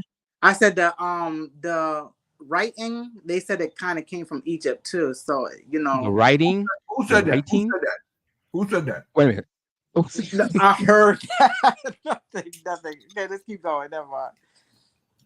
No. We know writing come from a certain place and it just keep changing. But yeah. Well, people develop communications in various ways. What the Sumerians did was they came up with a way to document, and as time progressed, they started seeing that it worked, and then they began using clay and wedges, or using wedges to communicate. Ideas conveyed, store, log, categorize, compartmentalize different things because they dealt with a number. This was a thriving civilization, and they used a writing system that worked very well for them. Other societies developed writing as well. They were able to utilize possibly what was already there when they arrived in that region from wherever they came from. Because as Garfield already knows, you had peoples that were already in southern Mesopotamia. But they don't talk about who or what they were. We have writings about what the other people refer to them. You have Ubaid societies. You had I can't remember the other. But the point in that is that they didn't have a writing system, so they don't have a documentation about their history. And depending on which period of that writing, the early dynastic periods, you don't have too much on it because that's in that pictorial type of writing system. They're still trying to work through it, but when you get to the second period, which is the early dynastic 2 period and on, that's when the writing system becomes more clearer. And then by the time we get to the quote Renaissance period, hundreds and thousands of inscriptions were being released because that was that period after the Akkadian occupation and the Gutian period. And so once those people were out of power, you had this Renaissance where they wanted to bring the Sumerian culture back to its quote pristine purity. You know, so that I really try to keep that that whole racial thing for whatever it is and how it works regarding this whole Sumerian thing, because they don't have much to go on, but you have so many inscriptions that kind of go against a lot of the ideas and concepts, or not just that, just the iconography of the peoples themselves. Now, what I had pointed out to you in your Facebook post was that, yeah, that standard of order, that was the standard. Not if you look closely at it, you see everybody practically looks the same, right? Yeah. Okay, so that's just a general. It's not saying that that's how all of them look, but in that particular chest, it's a war scene. It's a day-to-day life scene, but that's the standard. Matter of fact, I think you have that image up now, Garfield. Let me see. Hold on, let me bring it up right now. I got you. You had it up earlier. What it was you had no, that's not it. Right there. If you look closely, because a lot of people on that image on the left, people had a tendency to say, "Oh, well, see, that was the Sumerian. That wasn't Sumerian." And even if you go to this wall here and look at it closely, you'll see some people with blonde hair and pale faces. How you see the color? Wait a minute. You want me to pull? I can pull it. Huh? I'm like, I don't even see no colors. How you seeing colors, bro? No, if you look at the face, you see that brown, that reddish brown hue. I'm talking about the one on the left. Can somebody put an arrow there? Because I don't see it. Oh, you see the winged sphinx of Darius Darius and his at the palace. If you look at it, there's several other sphinxes, and they have blue eyes. Some have blonde skin, or even pale skin with blonde beards. Garfield, do you see something? Hold on, let me get a better picture for you. Hold on. Also, if you look at the image to the right, this individual here, that's a Semitic individual up in Mari, but they retain the Sumerian style of culture, dress, rulership, the whole cultural expression of the people of Mari. They had that standard image. Now, the artists in Mesopotamia, particularly Sumer, they had a general image, but then that changed depending on which city state was in rulership or individual rulership, because then the images became specific to a ruler, a lugal, a king. And that's when you start to see the various types of Sumerians, at least aristocracy, because you don't have a whole lot of depictions of just regular folk. So that's the point I was trying to make. When you get to say, just I'll give you an example. During the period of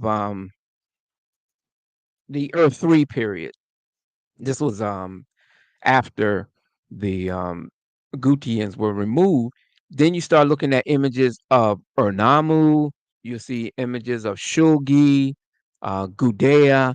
They have specific images of how the Sumerians depicted themselves or their rulers. And some of them don't fit the standard of Ur. Going back to the Earth 2 period. So my point in that is, as a general image, that was how it was the standard at that time, depending on which period it was. But by the time we start looking at the different images of, say, like in the case of Shulgi, you can look at his text, the praise of, he's called A Praise Poem of Shulgi. He states that by origin, I am a Sumer, I am a son of Sumer. I am a warrior. I am a warrior of Sumer. Thirdly, I can conduct a conversation with a man from the Black Mountains. And if you look at that inscription, it's always associated with a what do you call it thing? It's like a terrapin. It's a little like a little pick. And you have an image of what he looks like with the pointy nose, thin lips. You know, depending on how you want to interpret that image, it's specific to that particular ruler. As well as we look at Gudea, we see Gudea with the diorite. A lot of the diorite. Can I share my screen now, Garfield? Yeah. Hold on. I gotta find you first. Let me see. Give me a second so I can pull this up. I haven't done this in a while, so I'm a little rusty. Hold on. Take your time. Give me one. No. I know you don't have a lot of it. No, but like I said, I just we have got time. off work. So, I there it is. There it is. I see. Now I'm gonna go over here to my Look at that. Oh, there it is. Okay. All right. Let me share this. Let me know you see it. Is it up? No, not yet. Not yet. Garfield, stop sharing your screen. Okay. It's still not there? Is Garfield, you there? Garfield always multitasking. And some man can't multitask right. Nah, yeah. Don't let me get on y'all. I concur. One job at a time. I know. Man multitasking is futile. Okay, then we should come on, Garfield. I got it. You know, Lord. Share screen. Okay, while we waiting for him, Stop sharing your screen. While we waiting for him, can I ask what's the problem with you and Asar with the Bantu and that. Well, what do you why do you disagree with him? I mean, is there any proof of what you're saying? Cause it's pseudo. No, but who say it? I mean, who say what's pseudo and Well, what's not? well, since you asked, I'll be happy to tell you. Okay. From the glossary of words that he used to claim that these are related to or are Sumerian words, I've went through those words, and in many cases, they're not even Sumerian at all. Matter of fact, most of them are not. And because I know he doesn't study this, he doesn't know the Sumerian language, he's making these mistakes. So and in some cases where he's got the information from, it clearly tells you that it's not Sumerian. So I see that as someone who's being deceptive. So I don't trust people like that. What? So did you point this out or this Yeah, I pointed it out to him. So that was our little back and forth. And I have a low tolerance for people who kick bullshit like that. And so I had a tendency to, I try to keep shit professional, but at my age, I see these kinds of game players. I just like, I can't, I don't have time for it. Okay. That's my thing on that. Okay. Okay, so you see it now? Yes, we see it now. Yeah. Okay, all right, real fast. Wait a minute, is this mine? Hold on. Let me stop right here. I'm sorry. Let me try this again because it's not coming up right. Social. One, two, three. Okay. All right. Now, can you see it? This should be a better setup right here. Garfield? Gotta share the screen again. All right. This I'm just gonna man. go down and just It give ain't you up yet. here we go. Garfield Reed, Colin Garfield Reed. All right, look, I don't want to hold up too much time, but I just wanted to give a example of a couple of things, and one of them is like the whole blackhead thing. If you look at the whole concept behind the idea that the whole black-headed thing, if you look at it, you don't find Sumerian depictions of them having black head only. Because the What do reason I'm you saying, mean? What do you mean? all right, okay, I'll give you an example. All right, so if you look at, and I wish my screen was showing. Oh, I think it's I showing. think you're up. Yeah. Oh, you see it now? Yeah. Yeah. Oh shit, I put this thing on pause. I'm sorry. All right, so do you see the black-headed seagull? I see a man. What do y'all see? I see a man. No. I have it on the black-headed seagull. This is in a PowerPoint that I have yet to put out. I think you're But just showing the first slide. I'm sure. Sag gig. I'm on something. Sag gigapa. Gigaga. No, I'm on something totally different. Yeah. But my point, That's what I was trying to what we're establish seeing. was that you have what's called a black-headed seagull, and what's standard or what stands out is the obvious. It's color, which is sang, which is head, and you'll see that it's black or dark gray, and we can clearly recognize and differentiate the color. And then we go to another slide. You'll see what's called a brown-headed cowbird. You don't see it now, but hopefully when I get a chance to show this, I can. But the point of it is that if you look at the brown-headed cowbird, it's clearly what it is, which it has brown head. I'm just making this clear thing. You look at its image of Lucille Ball. She was a redhead. She has the auburn or reddish hair. Why did all this stuff come up? Because in a word, the Sumerians were pretty particular and very definite on their descriptions of nature. Okay. They have what's called a black raven. You look at the black raven, is clearly what it is. Ugagi, which is, they have the determinative motion, which came after Uga, which is identifying a bird. And of course, Gi 6 is black. So it's a black bird, and particularly a type of bird, which is a raven. And the purpose of that is to show how they specifically knew what to identify because they were very conscious of colors. The same thing would apply in inscriptions. Luga Banda and the mountain cave, when it talks about at the dead of night, they know the wild black boar. And they have a word that identifies the black boar. Clear. And you have depictions of lambs. You have Udu Babar, which is white sheep. And then you have Udugi Nishdu, which is black sheep. Why am I saying all this? I'm saying all of this to show you that they would know and would have already put in inscription if someone were, say, a black person, if we use today's definition of the word. But they don't.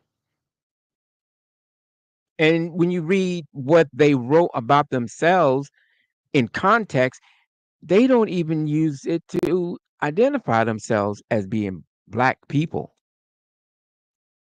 It's just not there. I So don't think a lot of this, uh, I'm sorry. nobody in ancient time would call themselves by black or whatever. So I wouldn't expect them to do it either. I don't know. You would have to be specific on which society. I'm speaking about this particular group because I spend a great deal of time studying their literature. Yeah, other particular groups too, because the Egyptian never identify as a color either. So I'm just saying that nobody would. Of what you were saying before. So, but yeah. So what the Akkadians did was they if you know the story of how Sargon had took rulership or conquered the various Sumerian city states. All right, so they developed a term that was used to identify man or mankind. Zamakakidi. Zamakakadi. And you can go to the Assyrian dictionary from the Oriental Institute and look at any one of the translations of the Code of Hammurabi in the prologue. P3 lines 44 through 49, and it talks about it. If you read it in context, it was then that Anu and Enlil ordained Hammurabi, a devout prince who fears the gods, to demonstrate justice within the land, to destroy evil and wickedness, to stop the mighty exploiting the weak, to rise like Shemesh over the mass of humanity, illuminating the land. Anu and Enlil ordained me to improve the welfare of my people. Now, when you get to humanity, this term humanity, you have Zama, Kakadi, Wasima. And that's in context identifying the people, because that's what they refer to themselves as, the people, meaning the Sumerians. Now, the Sumerians, again, because they were conquered, they took on the name or the title that the Akkadians gave them, because we see that in inscriptions. So when you see Sangiga, that's the same term as the Akkadian word for the same meaning. And we find, if you go to the Assyrian Dictionary of the Oriental Institute, on page 76, it gives you a long list of inscriptions where you can see and make the connection, cross-reference it. You can see it clearly if you read it in context. Not just taking one word, a single word, and then applying it to whatever you want it to be. Context is key. So that was all. If I would have been able to show you, I can literally show you all of the stuff line by line. So let me see if I can pull up something. Just like I was reading the rulers of Lagash, line 1 through 5. After the flood had swept over and brought about the destruction of the countries, when mankind was made to endure, and the seed of mankind was preserved, and Another flood humanity, story. huh? Another flood story. Oh yeah, there are multiple flood stories. Even the you got the what was that? What is that? Epic of Gilgamesh. I think that's part of a flood story. You have Atrahasis. Yeah. Well, not Epic of Gilgamesh, but Atrahasis, which is another flood story. So if you look at the various Sumerian in this Sumerian literature, they have different types of creation epics, and you had some calamity epics. Atrahasis actually is Akkadian or Babylonian. The Akkadians and the Babylonians, they developed or innovated a lot of these stories, and then that got spread and innovated by other societies that took it on, because this is what they did. They just wrote stories. That was the passing of time. A lot of these fantasy stories and creation epics. Yeah, these are like what people would sit around a campfire and talk. It's just general conversation. What the hell is that? Can you hear me? Yes, we can hear you. You're good, bro. We could hear you. Hold Everything. on. Oh, Garfield back. Sure. Y'all funny. Yeah, he was trying to show a picture too, but I guess he couldn't show it properly. No, he's on the screen. He's been on the screen. No, I think something wrong with his slides. Is he still there? It's not like he's gone. I think I got the slides, so I don't know which picture. Yeah, it was one day he wanted to show about hair color and some stuff. But anyway, yeah. You saying Mika, that the Sumerians got their language from the Egyptians, their written text? No, I'm trying to say that they kind of connected. Why you say that? I know Asar teaches that. So what are you saying? You agree with Asar? I think they kind of connected. How? How are they connected? How? Yeah. The same way how you connected to Africa. You want me to go there? Yeah, you can go. Show me the connection. The same way how you connected to Africa. That's how. Nah, they're not. Yeah. Do you know the language? Do I know the language? I don't think anybody. No one knows. No one knows the Sumerian language. Who knows? Yeah. It's an agglutinative language. Nobody knows it. Everything is an assumption. So when people say, "Hey, it's connected," I'm telling you, everybody might not listen to me now. Without the Bible, nobody would make a claim of Sumer and Cush as far as Ethiopia. Nobody would be making that claim. Nobody. The Bible. They believe in the Bible secretly and pushing that. They believe that Cush, Nimrod is from Cush, so-called Ethiopia. So that's how they try to connect Sumer and Ethiopia. And that's where it stemmed from. Rawlinson in the 1800s, and now black folks taking it on like, yeah, they're created. There was this big Kushite kingdom. There was never a Kushite empire until Taharqa and them. No such thing. And people continue to teach this in our community and act like they know information. That shit is crazy, yo. That shit is crazy. Crazy. It's nuts. But let me do this, family. Let me share my screen and get back to my video real quick and get the end of this, because this was very interesting.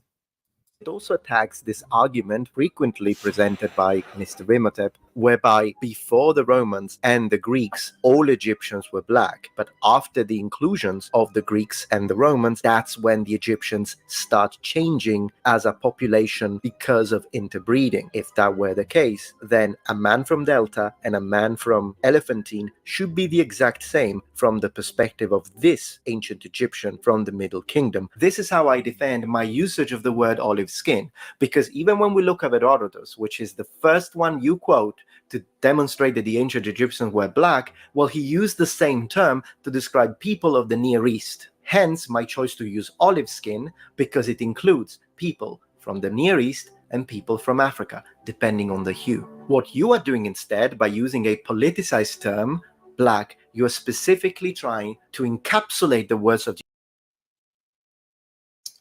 Hold on, family. I'm sorry. I kicked off by accident. Look how the dude made me make an error a while ago, man. Ah, man. Hold on there. Am I still being heard? Yeah, you're being heard right now, my brother. Yes, sir. Can anyone hear me out there? I could hear you. I don't think he could hear us. Hello? Can you hear us? Shit. No, he can't hear us. Can you hear us? Can you hear us, my brother?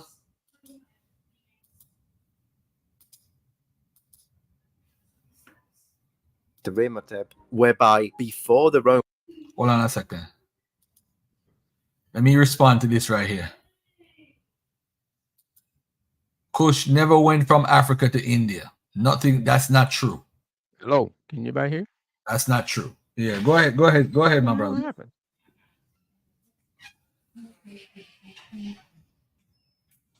It's the Sumerian gods. You said something bad about Asar. Over there. I guess the whole of YouTube would have shut down because a bunch of people said shit. It almost, but it just got him because he said what he said. Talking shit now? He talking shit right now? Okay. Let me finish. And the Greeks, all Egyptians were black. But after the inclusions of the Greeks and the Romans, that's when the Egyptians start changing as a population because of interbreeding. If that were the case, then a man from Delta and a man from Elephantine should be the exact same from the perspective of this ancient Egyptian from the Middle Kingdom. This is how I defend my usage of the word olive skin, because even when we look at Herodotus, which is the first one you quote to demonstrate that the ancient Egyptians were black, well, he used the same term to describe people of the Near East. Hence, my choice to use olive skin, because it includes people from the Near East and people from Africa, depending on the hue. What you are doing instead, by using a politicized term, black, you are specifically trying to encapsulate the words of the ancient and read them in a modern sense. And when I talk about tan, it's because we do have examples in which sometimes this word is also used, again it's polysemic, to mean a tan. For example, the case in Ulysses, when I read that story about Athena, which for some reasons you rejected because it's mythology, but then again that's very strange that you would do that, since all I was doing by utilizing words used in mythology is cross-disciplinary examination. Nothing wrong. Standard practice in academia when I'm trying to contextualize a word and you need more examples.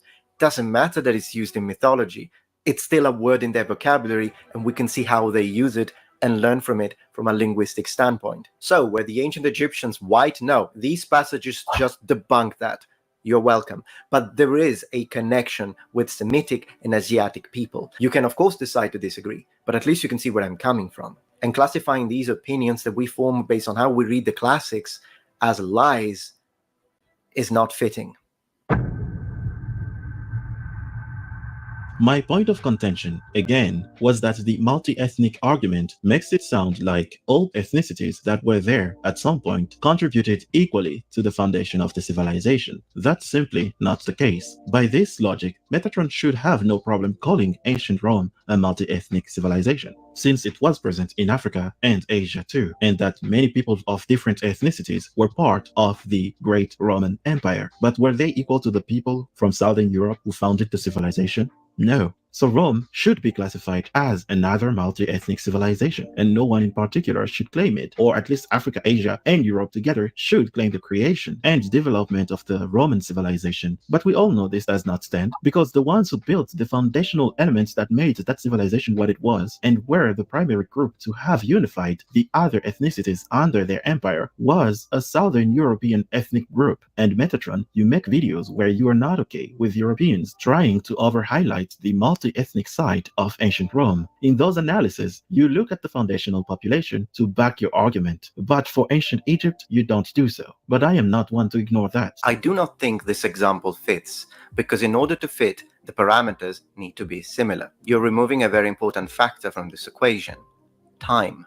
Let's go 5,000 years in the future. The year is 7,024, assuming that we are still around as a species and we don't have technology so advanced that we would know everything about the past. And then we talk about whether they think America was multi-ethnic in its foundation or not. A much more complicated task. The reason why now it's very clear who founded America is because it's very recent. So you can't put this question in the same spectrum as who founded ancient Egypt, which occurred 5,000 years ago. It is the very fact that we are speaking about something that happened so long ago that makes answering this question very tricky and multi-layered. It's complicated. So you seem to want to prove that there is a double standard at play, because I'm not saying that America is multi-ethnic in its foundation or that Rome was multi-ethnic in its foundation, but I do it with ancient Egypt. Yet even in the case of Rome, the situation is much more documented and it's much more recent. There is in fact a massive difference between when Rome was founded and when ancient Egypt was founded when it comes to time frame, and you of course know that. In other words, apples and pears. We knew that the shaving industry was sort of intentionally broken, it feels like. Now, before I continue talking and addressing all of your points, including the Nakata culture and a few other linguistic aspects like the Afroasiatic origins, before I do that, I think what we have in front of us now is two options. One, we continue making videos where we attack each other's credibility and we continue the drama. This is option one. I prefer option two. And when I say this, I'm going against my own interests, because if we continue the drama, I'm the one who benefits the most. Let me prove it using your own words. That's why it was like, my video is like 24,000 views. His video in like a week, 400,000. Yeah. So he knows the numbers game. It's like, oh, my video is going to be more credible because I got the numbers. YouTube is going to suggest it more because I got the numbers, and his video is just going to be there. For me, instead, I'm the one who gets more views. My average watch time on that video response is extremely high, and I gained 20,000 subscribers from these two videos alone, together with 1.5 million views. And I'm not saying this to flex. I'm saying it so that you will believe me that I'm once again in good faith when I say, if we continue the drama, it's good for me. But I'm not here for the views. I'm not here for the drama. I'm here for the truth and for the benefit of my audience, and why not, by extension, yours. So let me tell you what option 2 is. Here's what I offer. Option 2. We ditch the liar, manipulator drama, and we instead, behind the scenes, on neutral ground, try to find what points in commons we have. Think about it. You say I lie and you have the truth, and your subscribers believe you. My subscribers don't. No change. Vice versa, I say you lie and I have the truth. Your subscribers don't believe me, mine do. No change. That's because people want to look at facts through the prism of what they already believe. But what happens if we find areas where we agree on? But considering where we stand, whoever ends up watching those videos, whether it be from your community or mine, will know, oh well, if they agree on this one, it must be true. Imagine the potential from an educational perspective. And it will be a great way to set an example as we, as creators, look beyond our own personal interests and monetary gains and look out for the benefit of our audiences. We put them first. To give you an example of what that would look like, was the Sahara Desert a barrier? You know that some of the people that attack the idea of a Black Egypt use this as an attack against you. And then you, generally speaking, people who believe in the Black Egypt theory, show evidence to demonstrate that the Sahara was not, in fact, a barrier. Well, we agree with that 100% as a full team. The Sahara Desert was not a barrier. And we can prove it with passages, for example, this one. The interior of Africa in a southern direction beyond the Gaetuli. After having traversed the intervening deserts, we shall find, first of all, the Libyan Egyptians, and then the country where the Leuca Ethiopians dwell. That was Pliny. And there are many other passages to demonstrate that. Now imagine if we could sit down and find 10, 15 points, like, oh yeah, we both agree that this specific pharaoh was indeed black, or we agree on this other point. All of this with the common goal of creating an ethos of open source and transparency for people to access. The views we all collectively gain when discussing these topics clearly indicate an increased interest in empirically grounded research on this topic. There are a few things that I need to clarify when it comes to my original statement, when it comes to ancient Egyptian belonging to the Afroasiatic subgroup, and then all the following discussions that came from that. First of all, I don't understand why you think Hamito-Semitic is a racist term. When I discussed ancient Egyptian as a language, I said it was Afroasiatic, and I also used the term Hamito-Semitic. Although I think I did mispronounce it on that video, and I said Camito-Semitic with a K. That is because that's how we say it in Italian, by the way. With that being said, one of your points of accusation is the fact that Hamito-Semitic is a racist term, and you motivated that with this guy being offended by it because it has religious connotations, I suppose. Hamito-Semitic, it is absolutely still in use in mainstream and highest level academia, as you can see here. The term is also still being used by some of the highest and most respected Egyptologists in academia. For example, the main professor at the University of Rome, La Sapienza. And just because you found this... But that is kind of a racist term, ain't it? Garfield? See him doing something. Which term? Which term? The Hermetic thing you were saying. You wasn't listening? Sub-Saharan African is a racist term. No. Okay, but they wasn't wrong when they saying, "Oh, that's kind of a racist term," is it?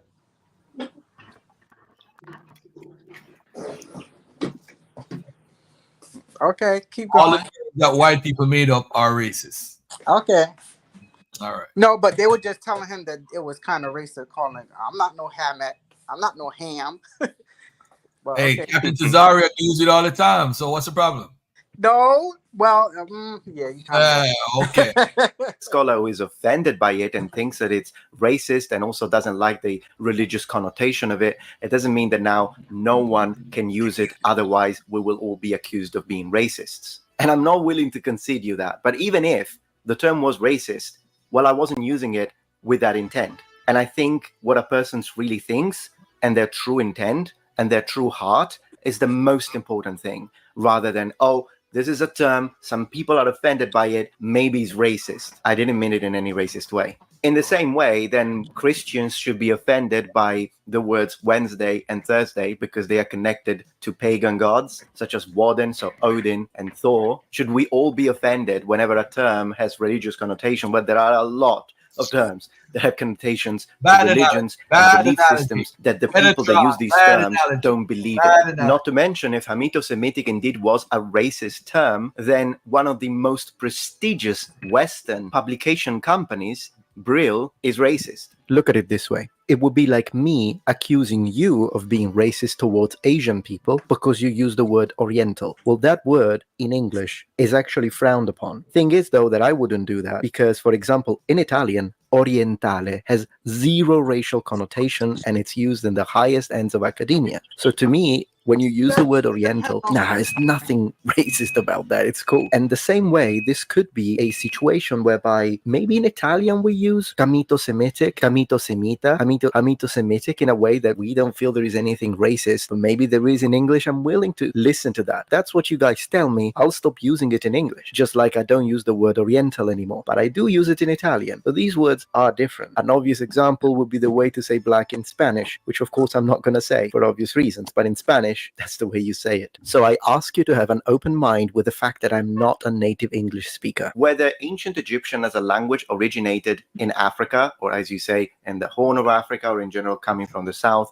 or whether it originated from the Near East in connection with Semitic languages, is still a debated topic. So I do have to underline, for clarity, then there are scholars that believe one way and scholars that defend the others. So basically what Mr. Imhotep, Quelimica, the King's Monologue present or bring forth. So they do have scholars that agree with them. This is not just, oh, Afrocentrists believe that. No, this is something that has actually got some strength in academic discourse. But the part that I didn't like is how you twisted it. So you're trying to prove that Afroasiatic languages are mostly African and only the Semitic branch, so only one among so many languages, is believed to have originated outside of Africa. And when you say it that way, it makes it sound that, yeah, so the majority of speakers of these Afroasiatic languages speak languages that originated in Africa, and only a little minority, the Semitic branch, speaks languages that haven't originated in Africa. But the reality is that the Semitic branch alone has an enormous number of speakers, which is why I believe it is absolutely pertinent to call it Afroasiatic. And I don't have a problem with Afro being at the beginning and Asiatic being latter, because yes, the majority of these languages do originate in Africa. So put Africa first. But the Semitic branch, you really underplayed it in the way you explain this. You do need to put into context the fact that the Semitic branch alone has an enormous number of speakers, and the languages have a massive importance within the subgroup. One of the main arguments presented by those who support the idea of ancient Egyptian being very well connected to the Semitic branch are the people that present all of the different lexical similarities and underline a possible connection or tether between ancient Egyptian and the Semitic language branch. But then again, there are also several scholars that are well respected that say no, the tether or the connection between these two languages is not strong enough for us to present this idea that ancient Egyptian was in fact Semitic, and they do believe that the language originated in Africa. So when it comes to this, I'm willing to explore this more in depth, but I do need support from the Egyptologist in my team, and we are working on this. So a full-on dedicated video to the ancient Egyptian language to really explore its roots and present both arguments and then let the audience make their mind. So I'll get back to you on this one. Replace your windows and doors now and don't pay anything for a year during renewal by Anderson. Now, in general terms, I agree that the Nakada culture is distinctly Egyptian, and there is a strong connection between the very beginning of Egypt and Nakada. But to you, the Nakada culture is 100% a Black African culture. Then let the audience make their mind. So I'll get back to you on this one. All right. Racism.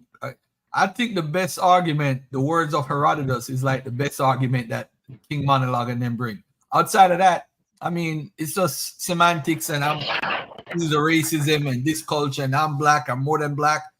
I'm saying the only part in the whole discussion that made any sense to me was number 11, the words of Herodotus, arguing over its usage. That's the only thing. What you say, Peter Bagdu? So I'll go on. Hey, what's up, Garfield? Long time, man. Long time. Peace and love to you and the family. Yeah, long time. Yes, likewise, brother.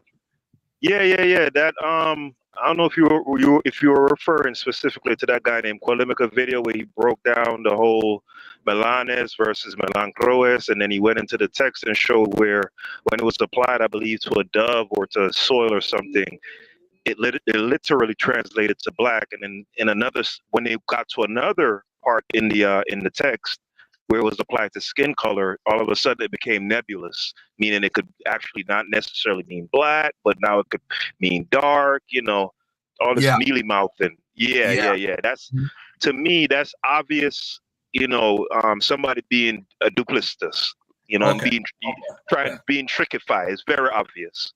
But I'm gonna tell you this though. Academia is actually on Metatron's side with the conversation. I'm gonna show you something in a minute that's gonna drive you crazy.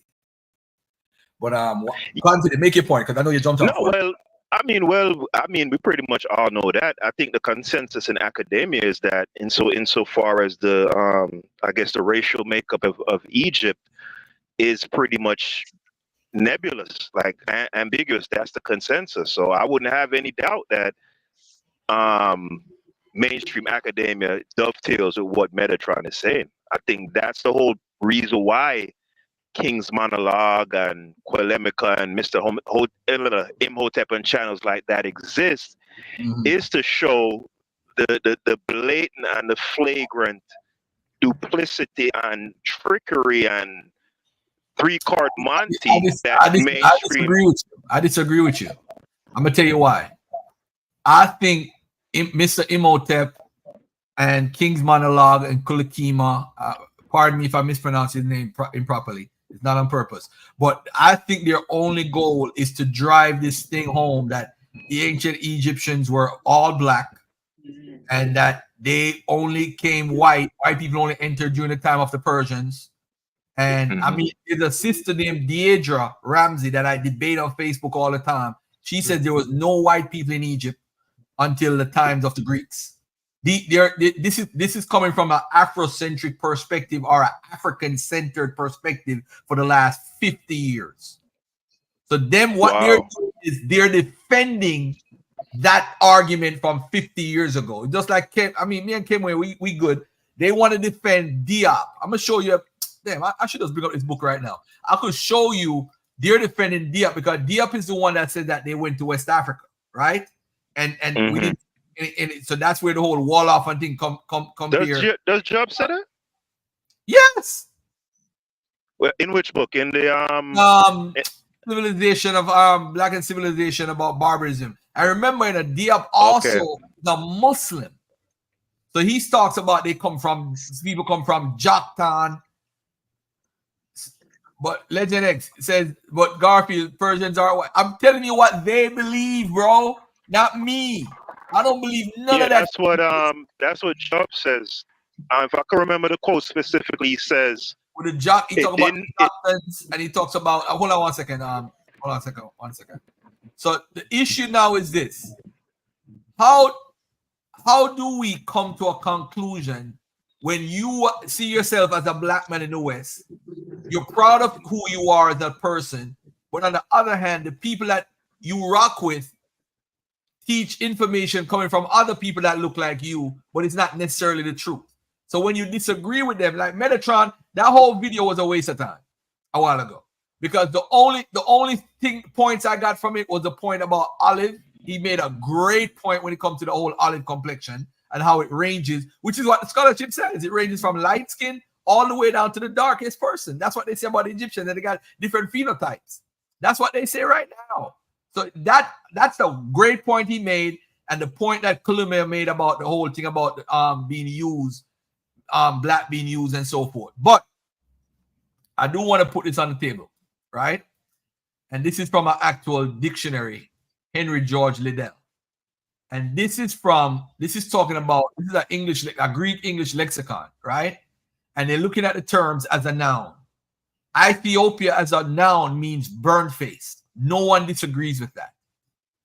As an adjective, though, it has another meaning right here, which is used, red-brown. So remember, an adjective is, we learned this in our prep school in Jamaica, an adjective is used to describe.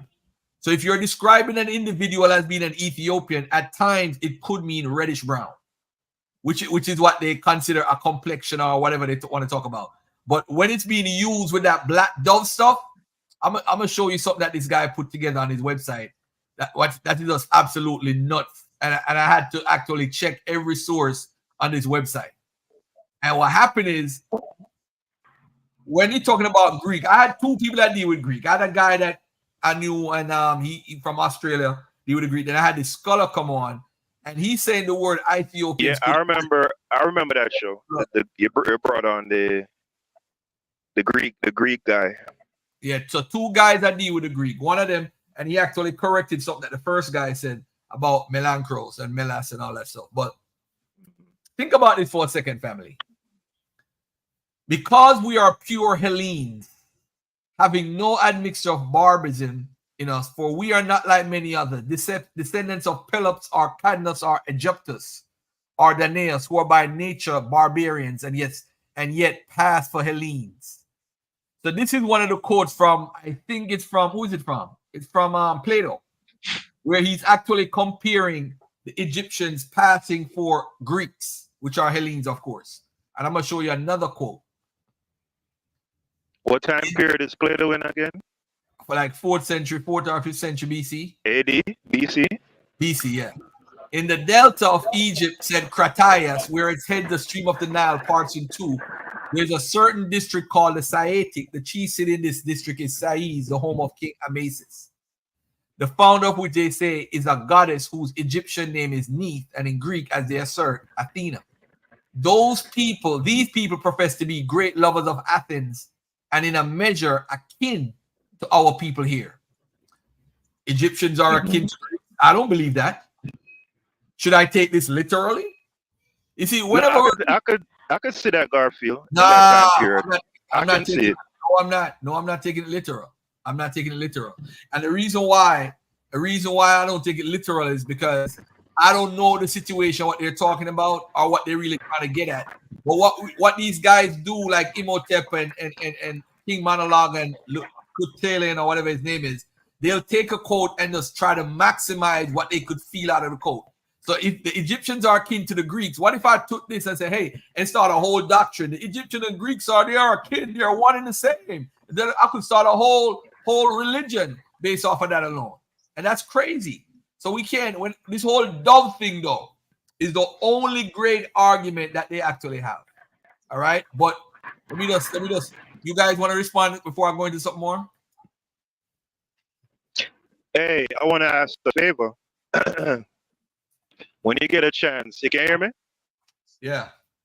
When you get a chance, I don't know if maybe next week or one of these other weeks, but if you could react to King's Monologue's reconstructions of ancient Egyptian nobles, and I want your opinion if you think it's fair or he's reaching because he wants them to be black. He's rendering an artistic interpretation based on a statue. So that is not even considered reconstruction. To do reconstruction, you would need an actual skull, right? And based on the morphology of that particular region, you would do the reconstruction and using specific points. What he's doing is an artistic rendition, his interpretation of how he would like them to be in his imagination. So you would lean on the Afrocentric fantasy side, Cedric, obviously. But I would love to hear what Garfield. By the way, specifically about the King Tut representation or reconstruction or whatever term you want to use, the skull morphology actually was factored into the reconstruction. So, that's not entirely true, Cedric. But I still like to hear Garfield. By him again, he doesn't have a skull. He doesn't have a skull. No, they have to King Tut actually skull. engage. Hold on 1 second. Hold on 1 second, guys. 1 second. Just to let you know, King Monologue, we're in dialogue because I troll him all the time. I troll him when that video came out. I troll him all the time because all he does is these fake. Is there such thing as a fake dichotomy? All he does is put black versus white, European versus Africans, and it's what it does. It get everybody emotional because we want blackness to be greatness. It's natural. There's nothing wrong with feeling that this person is black and I want to fight for blackness. That's what he's about. But he's not genuine. I don't think he's a great researcher. But he said, Garfield, I will come on your channel when you're on live again. So I told him I was live today. He said he can't come on today. And I only come on Sundays unless it's something important I got to talk about. But he will be on the channel and I will let him talk and get whatever he got to get off. And what we're going to argue about is that 700,000 books that he said existed before 1453 in West Africa. And I think that's another disingenuous video. We argue back and forth all the time because all he's doing is getting you emotional. And I think in trying to change up how people look. What the hell? Who cares if they were black or white? Really and truly though, what is it doing? What is it doing? The disingenuousness is in how he portrays what he's doing. He's rendering his artistic interpretation. He doesn't have a skull. He cannot actually do the work. Again, to do reconstruction, you are within a scope and within a certain field, and you need a skeletal reconstruction. Oh, first, so you're saying and you then have to you have build a on that. physical. You're saying you have the physical skull. Yes, you use a skull. So what they do is they reproduce. So a forensic artist couldn't get the renderings from someone who has the physical skull, right? And gives that forensic artist the dimensions and the let's say like what's the word I'm looking for here? Like a printout of that skull, right? All the dimensions, etc. You would say that would be invalid in terms of rendering a forensic representation based on that. It has to be the physical skull. To do a forensic reconstruction. Yes, They use either a cast of a skull or they use the skull itself. Okay, That's so it doesn't have to be the physical. So how about I want a direct answer, because if your answer is no, it's fine. If you use what I'm like an X-ray, right? Let's say the people who actually have the skull put out an X-ray where it shows the dimensions, the whatever. For you, that's not good enough. I just want your position on that. Okay, so what do you do with the data that you have from an X-ray? What do you do with it? You would put it, I think how he does it, he has like programs. So they have like I guess you call it applications or programs where you would input these values and it would give you a range of how that the morphology of the skull and how it would look. And then he incorporates that with the things like the bust, the wall reliefs, etc. So it's like a comprehensive composite type of approach. There's not much, I don't think there's much in the way of imagination that he's using.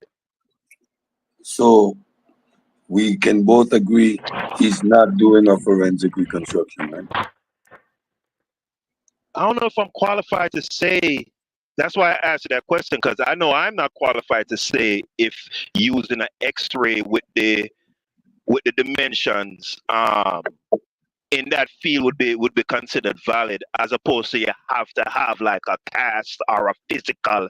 You get what I'm saying?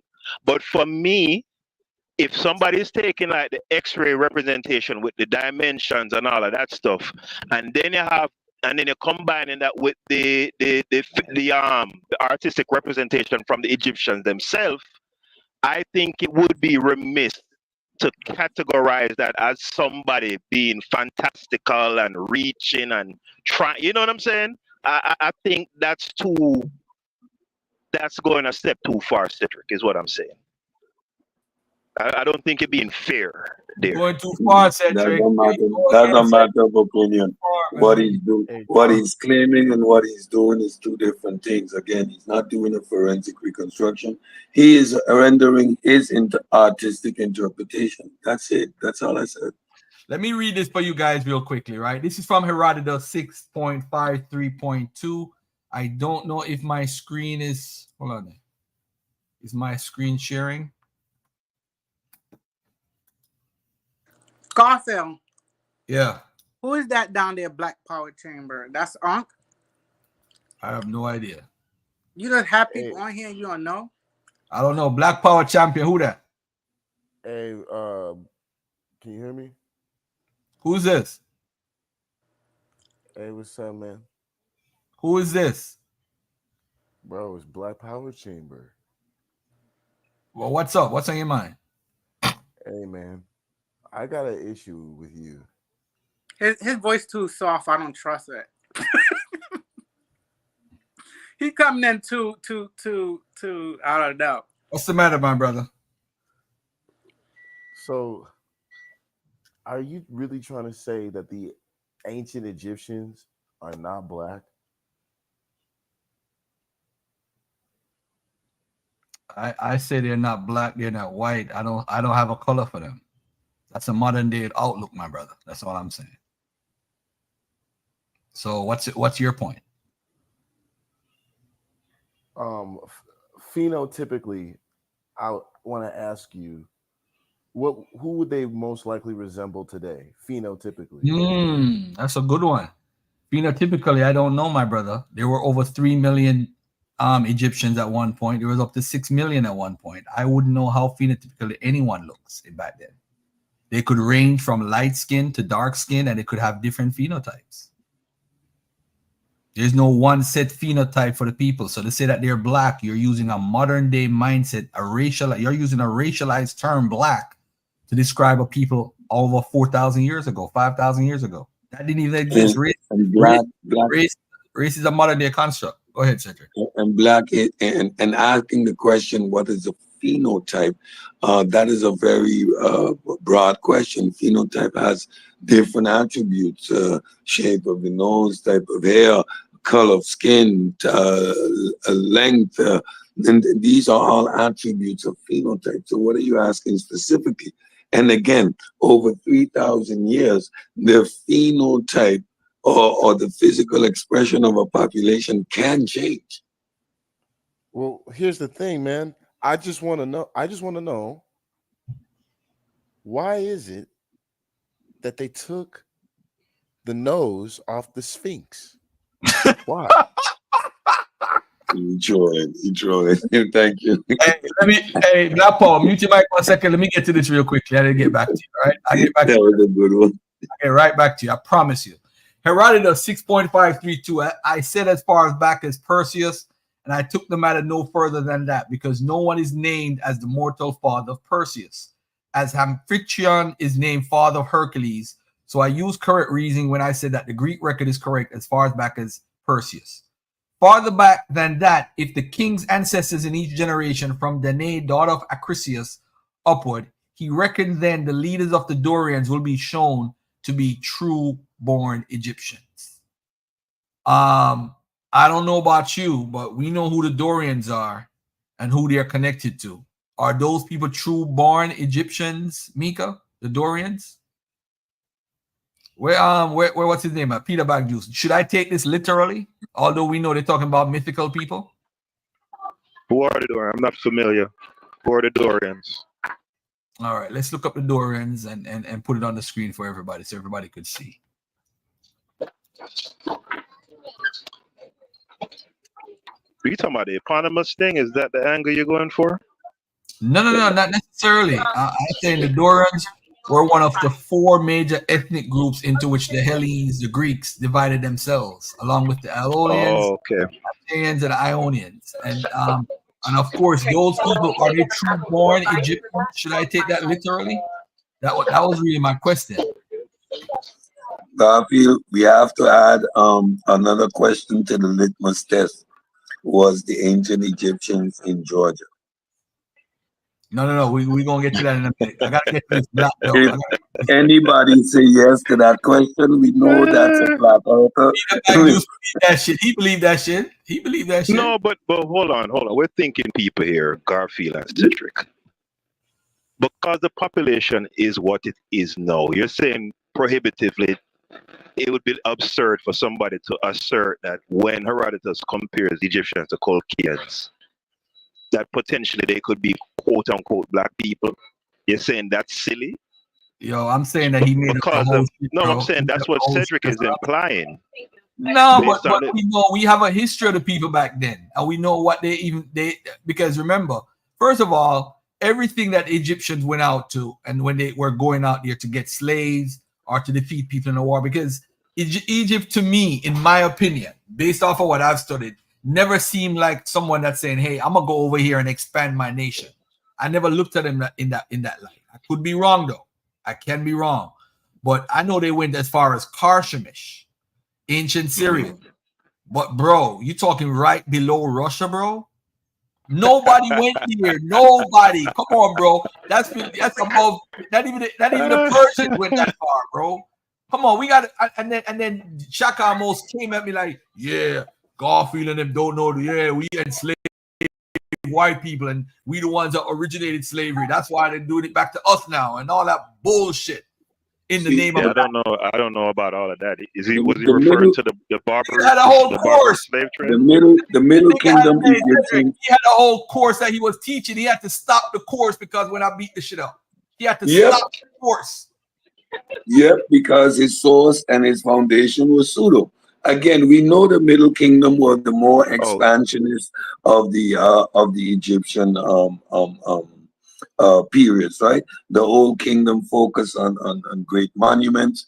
The Middle Kingdom was more expansionist. That's when they went down south and conquered some regions in Nubia, and that's when they expanded also into the Mediterranean and down into Syria. But as far as going into Russia, man, listen. the coal alone, the coal alone. This is the quote that the guy used about the dove and all that stuff, and this has so many explanations. I've read so many explanations about this, but it's very confusing because of this word "black," yo. This is a misinterpretation. Dark skin is a more representative term because, again, if me and any one of us on this panel go to South India right now and we would have to describe the people, people known as black people, would refer to these people as very dark skinned or very black. But we ourselves then are what? Because they are darker than us, right? we would refer to them as that. So now imagine a European, right, and looking at a phenotype that is typically darker than their hue. So the Georgians are like the Afghans, right? They are not hard white, right? They have a more tinted hue. So to a Russian, they call Georgians black. Yeah, I think you're not giving ancient people enough credit. I mean, their eyes work the same way how our eyes work, and they can make gradation Yes, judgments in terms of skin color. that's why Hear they what I'm refer to saying? them No? as dark skinned. No. This is what I'm saying. Because even in I can't remember the particular scholar. I believe it was a Roman scholar. I can't remember the name. He made demarcations between. He was speaking about Egypt. He basically the quote went something like, the present inhabitants that he sees there now at the time when he was there, he categorized them as mulattoes. But then he juxtaposed it compared to the artwork that he saw on the walls, and he made the inference that these people must have been basally, quote unquote, black, and because of intermixing now, their phenotype is more what he's seeing at the time. The point is, they weren't so remedial back then, Cedric, to where they couldn't distinguish between somebody who looks like Kim Kardashian, what they would typically refer to as Olive in our colloquialisms today, and somebody who looked like Don Cheadle. You know what I'm saying? You're doing a couple of anachronistic things right there. First of all, the term mulatto is one that is, again, No, the word was translated. I'm not saying he used the word mulatto. Come on, no, Cedric. Obviously, I'm not. You see, but that is a whole anachronistic point of reference. The whole mixing of He was people. saying that he was inferring, or he drew the deduction. He made a deductive judgment that these people were as a result, that what he's seen at the time was a result of mixing. Me using the word mulatto, obviously that's a nowadays term because that's how we speak. You get me? Come on, though. Yeah, but I think if we get it one, saying this over and over with the Sesostris story, what Herodotus is doing is trying to compete with the Persians and say, hey, the Greeks, the Egyptians were great too. Sesostris went there and he destroyed those people in the Colchians, and that they were black. They said that they look like them. He made up the whole story, and then we ran with it as a black community because we saw the word black. That's what it was. That's basically what it is, and we need to get over that. Simple as that. But you know what? And we do that based on a mistranslation, causing his dark skin and not necessarily black, because these people were of a darker hue. But y'all know what? But y'all know one thing that I've been noticing throughout this conversation? We are looking at this construction of blackness from the view of the normative Greek. We don't even recognize it though. Every person that we have referenced has mentioned or mentioned the Egyptians in a certain light. And we're taking what these Greeks are saying about them. And we're not looking at how the Greeks looked at themselves in this color, in this world of color. This is where this concept stems from. We have to slow the conversation way down and quit imposing our thoughts into it and actually let the references, the sources speak for themselves so we can actually figure this out. Because every person mentioned has been Greek or Roman. I mean, when it comes to ancient history, that's pretty much what we got, Sabian, in terms of... Okay. So at that point, we have to see what they were saying and how they looked at themselves. I'm sorry, and Sabian. that is why using Metatron's analogy is accurate, because he speaks the Greek, classical Greek, right? He studies languages, and so when he narrates what is being said and how Herodotus is using these terms, he's using it more in terms of dark instead of black. He's not quantifying the Georgians nor the Egyptians as Sudanese or as black skin in the way we understand it. He's classifying them as dark olive tones. But so that's the thing, Cedric. That's what made Quilemica's point so powerful, as Garfield stated, because he demonstrated using those exact texts by the Greeks from a deductive standpoint that couldn't possibly be true, because they have terminologies for someone being quote unquote like swarthy or dark, right? And he showed in the text where the exact same word, melanus or melanchrous, when applied to a dove, for example, literally meant hard black. No nebulous, questionable, dark, or none of that. Hard black, right? And then when they went to another part in the text speaking about people, and the exact word was used, all of a sudden it now becomes this nebulous thing that could mean black and it could mean dark. You see what I'm saying? So he showed Melanchros never meant black. No, it actually does. It doesn't mean dark. It means when I'm talking in the English language, when I say a blackberry or a black man, I'm obviously referring to two different things. When I say like, and I'm gonna quote Metatron, when I say a glass of white wine, what am I looking at? Is it actually white? It is how language is used. So context is key. Oh, that's good. That's crazy. Is that EB8? I have Oh no, that's not mine.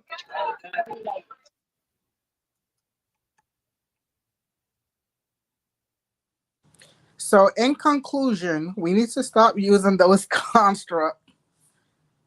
We're done. Yeah, as I said, that dove argument, I'm gonna come back next week. I got my whole files on it, and I'll let you know. As far as monologue, that dude, he said he's gonna come on and jump on. So Hey Garfield, that's gonna be a tall task for you, man. To beat that English accent is hard to deal with, man. Yeah, that's stealing. Garfield, do some homework. Do some homework. Check out when he was on the pseudo killers, and you're going to realize that he's also a creationist. Wow. I hope you're at least more civil to him than Ankh and his crew was. Very rank set of people. Ankh said very rank set of people. Very I like a pit bull. I smell pseudo on my bite. You have somebody come on your platform, right? He has a good little traction on YouTube. There's somebody you possibly could build some synergy with, expand your reach or whatever. And immediately you try to latch on to this person like a crazed pit bull. You know, sometimes when I listen to you guys online, I just can't imagine this is how you conduct yourself in real life. You know, there's something to be said for being personable and being civil in society. You have somebody come on your platform as a guest. Right? Hear the violence. Hear the violence. Hear the violence. Hear the violence. We are engaging in a debate, and it's intellectual warfare. When you are making claims, even claims of creationist nature on a scientific platform, right? When you are engaging in a debate, it's intellectual warfare. So all the pageantries aren't necessary. I'm not doing an interview where I'm sitting back and allowing somebody to spew their nonsense. Go there, Peter. Go there. Hey, listen. When you guys have the white people on there, you don't behave like that. When we have never seen so cordial. So you're making a category. You're making a simple category fallacy because you're equating two individuals and putting them on the same platform. Your doctor, you don't deal with the same way as you deal with a partner down the street trying to sell you some bush. So do not equate the two. First of all, when we have the PhDs on the platform, those are interviews and verifying the positions or discussing the claims that are made. And there you allow the expert to Cut it out, you Cedric. allow Cut the it out. expert to expound, right? Because that's their field. When an individual that is my equal tries to engage in a debate, it's a different environment. Now, your inability to distinguish the two, sorry, it is not. It was you're not an right. You're interview. right. You're It was you're not right. an interview. Hold on, guys. Hold on 1 second. Let me get a scripture. Let me get a source for this right here. Herodotus. Let's look at this dove text and try to make sense out of nonsense. All right. This is Herodotus, book 2, chapter 57, section 2. Is the second Herodotus quote. Afrocentrism is when their attempts 2.104 fail to demonstrate a grasping for straws. Anyway, it says this. Then the woman spoke what they could understand, and that is why they say that the dove uttered human speech. As long as she spoke in a foreign tongue, they thought her voice was like the voice of a bird. For how could a dove utter the speech of men? The tale that the dove was black signifies that the woman was Egyptian. So, all right. So now they're saying that when it says the dove was black signifies the woman was Egyptian. Let's take a look at the explanation below what they're saying. As we can see, the passage in 2.57 is not saying the Egyptians were black. All that can be read from this passage is that Herodotus used black doves symbolically, saying that the dove being black, contrary to other doves, means the dove was Egyptian. There's no mention of skin here. Any Afrocentric using this as evidence the ancient Egyptians were black is altering the context. Nevertheless, knowing that such interpretation of 2.57 will be met with accusations of bias and racism from Afrocentrics, let's examine 2.57 at more depth. So he pulls out the Greek. All right. The original 2.57 above shows that the word used to describe the dove as black reads melanin. Melanin in Lydell Scott Jonas lexicon is dark or black. All right, which is a good point. Reading through ancient Greek literature, there's no doubt that this word is used to mean black in many cases, usually to describe objects, not human complexion. But we also find melanin used in Athenaeus, book 13, chapter 23, and of course, courtesans were not black, as the translation shows below. That's anyone a dark complexion. Okay, so the translator of melanin above to dark skin prove that even if we dismiss the symbolic nature of Herodotus 2.57 quote, that still wouldn't mean the ancient Egyptians were black, since melanin is used to describe Greeks themselves, denoting dark skin of Mediterraneans, not black skin of Ethiopians. On a side note, Herodotus 6.532 demonstrates again how he groups the ancient Egyptians with other Mediterranean populations by his belief that the leaders of the Dorians were true-born Egyptians. Of course, you wouldn't think that if the Egyptians were black.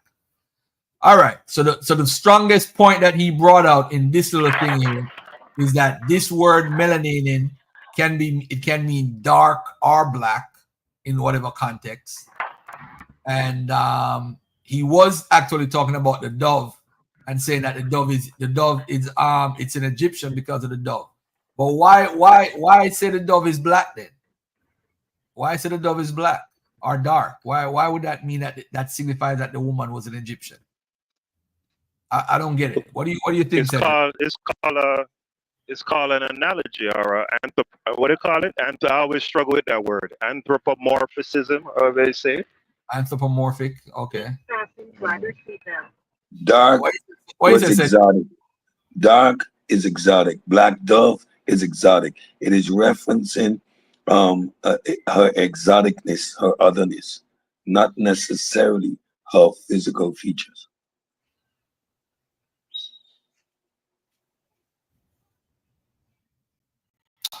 Oh, you know what? I'm getting it right now.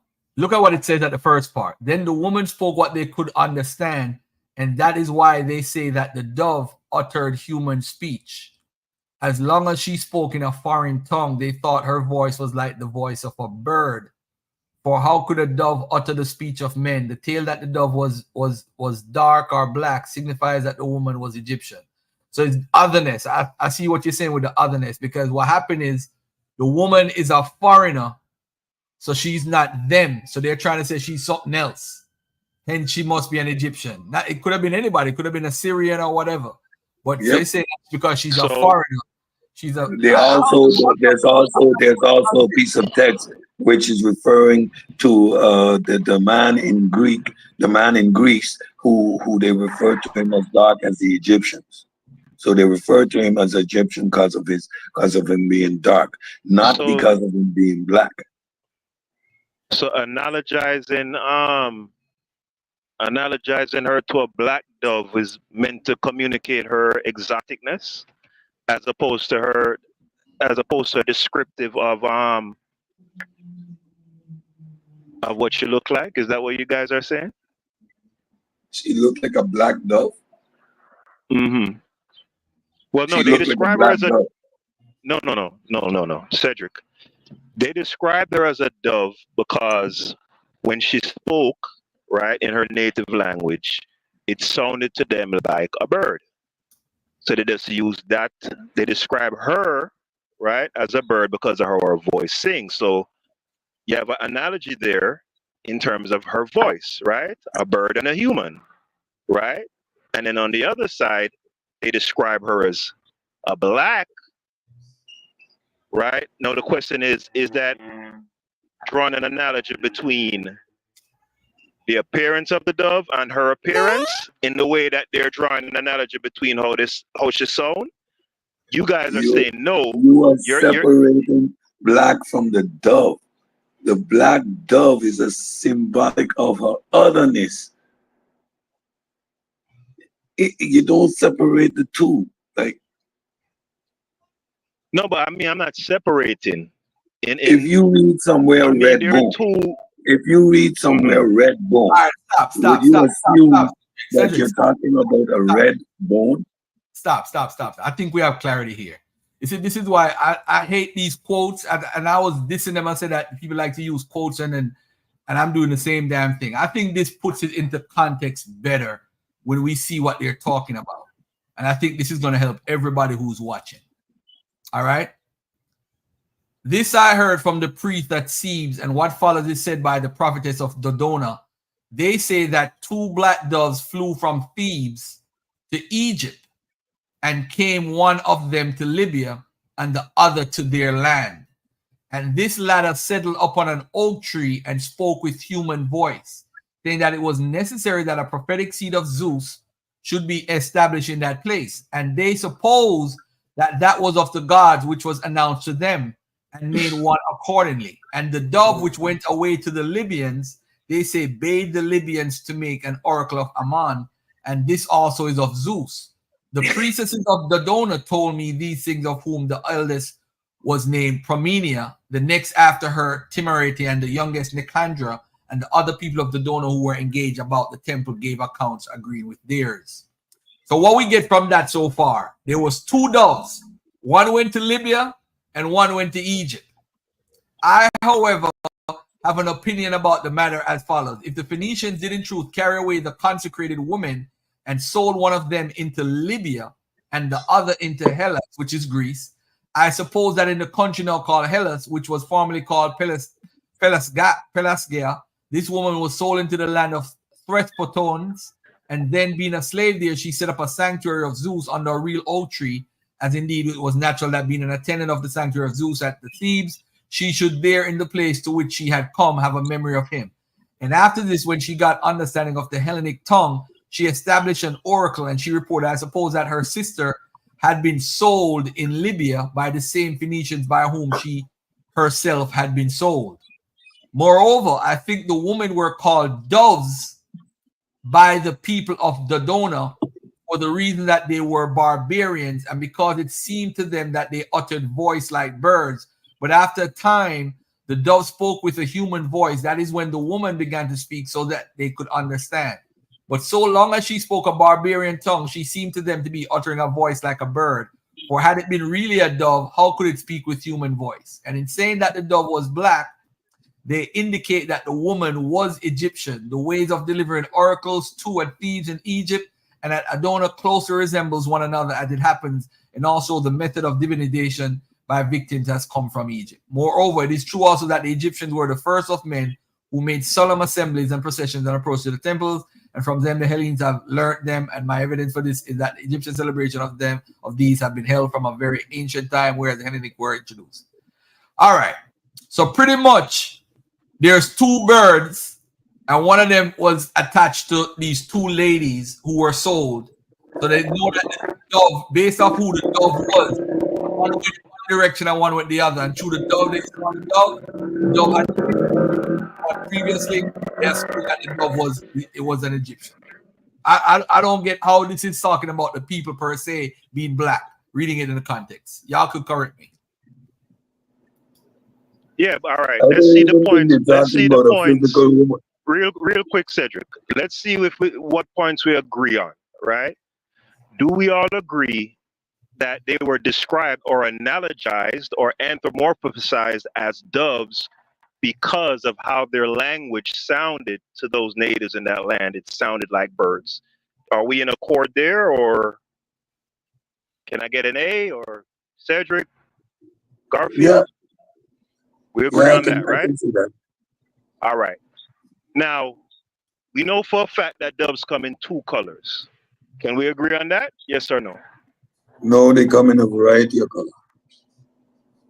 Do they? I might be wrong. As far as I know, it's only black and white doves. What other color they come in? There is no actual black dove.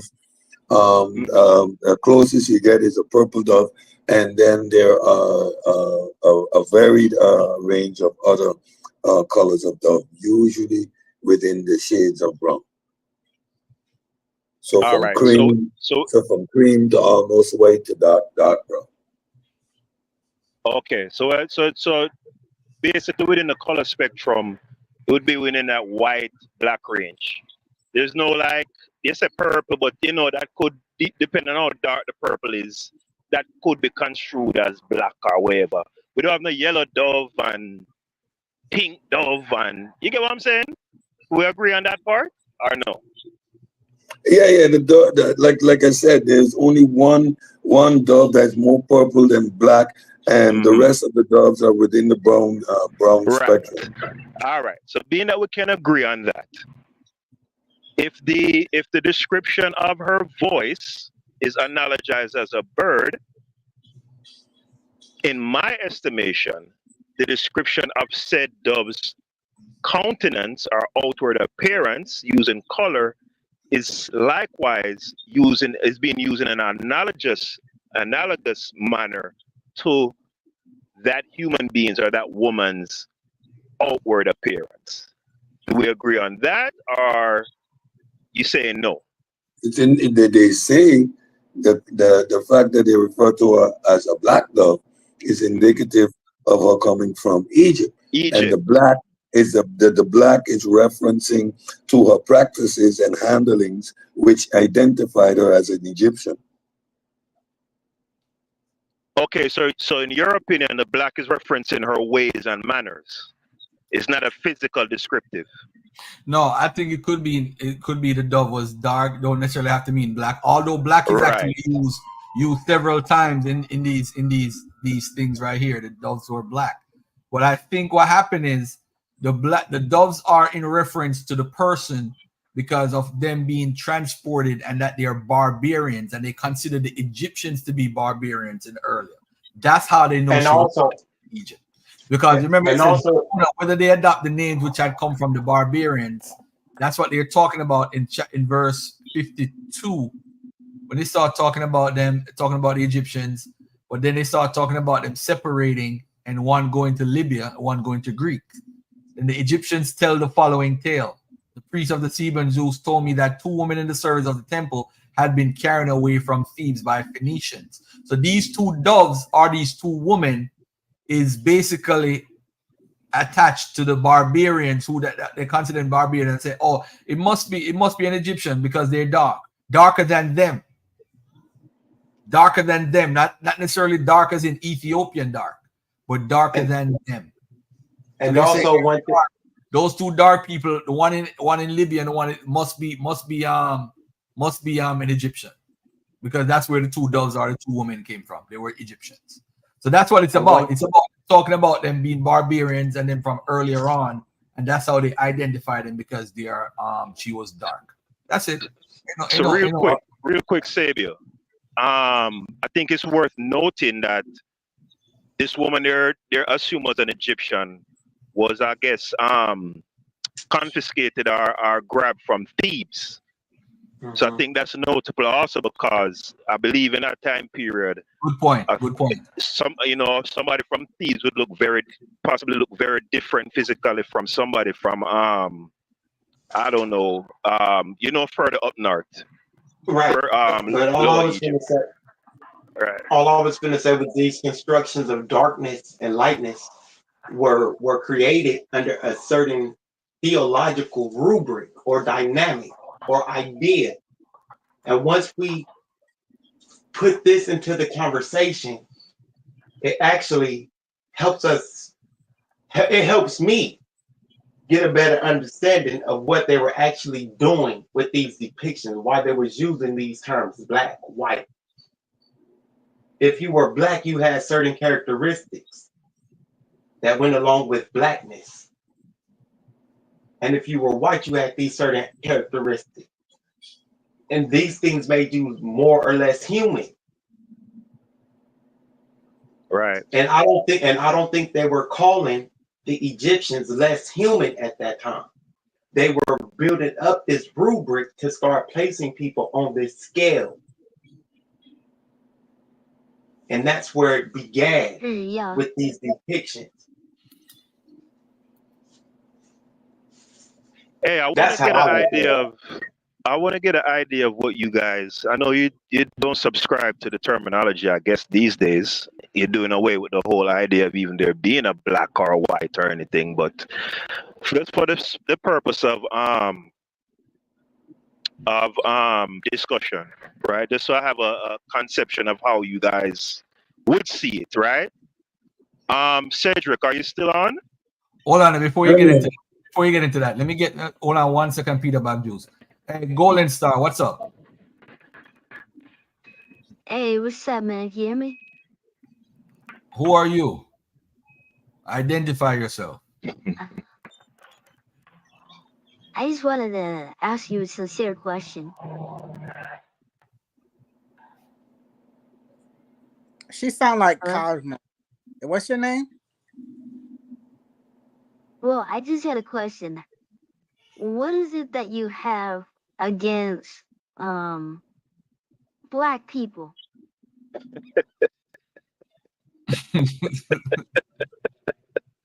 All right, bro.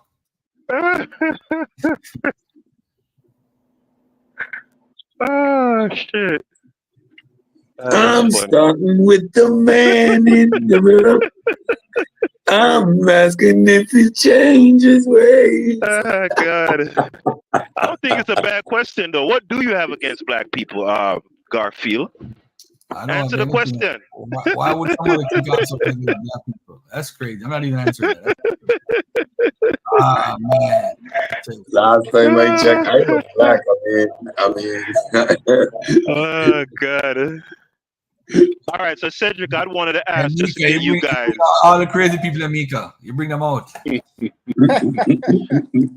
I don't even know if that was an adult. Crazy, man.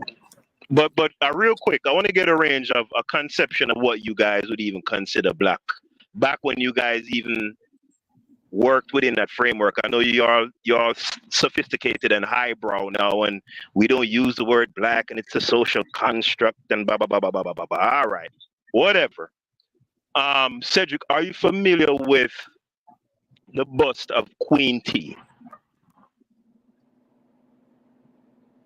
Not particularly, no way. All right, just to get an idea, Garfield, could you do me a favor? Just pull up the picture of the famous Queen T bust, and I want to know, Cedric, from his eyes, in terms of modern colloquialism, would he consider that bust to be representative of a black woman? That's all. I just want to get an idea of what he would even consider black. You know. Hold on, I'm gonna get it in a second. I'm gonna get it for you right. You don't need a picture for me to describe what I understand under the term black. Again, I just stated that I am black. Okay, Black so you do okay. All right, good. So that's good then. So then, and in terms of the discussion and the level of where you're having the discussion and the framework in which the discussion is happening, most descendants of the African slave trade that were taken from the diaspora and thrown together and mixed and our history and culture taken from us, as a matter of fact, creating a new subculture, which is black, right? We share that identity throughout the diaspora. I consider myself a West Indian or Caribbean from St. Martin, but at the end of the day, I look in the mirror, I see a black man. Why is that the ultimate? Because of the disconnect from my authentic history based on the slave trade narrative, right? And I can't even say my authentic history because what I am is a product of that history. oh shit. So we over here have a connection to that term based on our history. I do not expect, nor would I subscribe that to anyone that has a direct connection to their ancestral roots and ties to their history. If you can identify yourself based on continent, based on based on continent, based on country, based on a specific geography, and then based on a tribe, you have no need to use the term black to identify yourself. And we need to realize that it's only within this modern construct that there are only two distinct groups, right, that are over here in the West that need to use that term to identify themselves. Everybody else identify themselves based on country, like Asians, Chinese. You don't refer to a Chinese as any particular color. So if I'm gathering correctly, then for you, when the term black is used, it's not related to phenotype, morphology, looks. It's strictly like this kind of amorphous abstract concept that only applies to people who went through a particular experience. It's not descriptive of what the person looks like at all. For you, I'm trying to get a clear conception. If you look within the diaspora, if you look within all our families, the phenotypes range from blonde hair, blue eyes to jet black, right? And we consider all black because it is not indicative of solely a phenotype. It is indicative of a culture and a shared history. It is being part of that transatlantic slave trade, which produced what we have over here. Essentially, we are all Africans with a high level degree of European admixture, resulting in a range of phenotypes from light to dark within each of our respective families. Okay, so from again, I can't get you pinned down on anything. So from what I'm gathering from what you just said, it at least partially has to do as with looks or as a descriptive. Yes, yes. But I'm saying that it is you're making it. Well, I'm saying, Cedric, you're making it way more involved than what it needs to be. Because you cannot simplify it. You can't just then black is the skin color. The black is the skin color that somebody represents. That means you would have black people, right? Because of their hue would not be black, and then other people that are not black people would be considered black people because of their hue. Yeah, partially. Yeah, that's how it works, Cedric. Because there's plenty of range within the spectrum that we refer to as black. And so that's the issue that I have with, you see, if you guys were to stick to that, it's a social construct thing and to stay there, I wouldn't even have the discussion with you guys. See, but now you're But what moving the you do is, goalposts. no, what You're I'm saying is, what moving the goalposts, and you're mischaracterizing what I said. First of all, it is isolated to those individual post-Atlantic slave trade yes, in terms of over how here in those the people West. Why? in Because terms of how they, in terms of how those people self-identify. I agree with that. The same physical phenomena is still within the framework of being on the African continent. There is no one particular phenotype. There are I range just and wanted to colors. do a simple exercise. Like Yes. I've So been in again, the car now for 10 minutes. I just want to do a simple exercise. So let me rephrase the question then. If I were to show you a depiction of if this ancient Egyptian woman, I want you to assess from your cultural dynamic, from your cultural rubric, from your worldview, if you were to see this woman walking around in St. Thomas, is that where you're from? No, St. Martin. Is it St. Martin?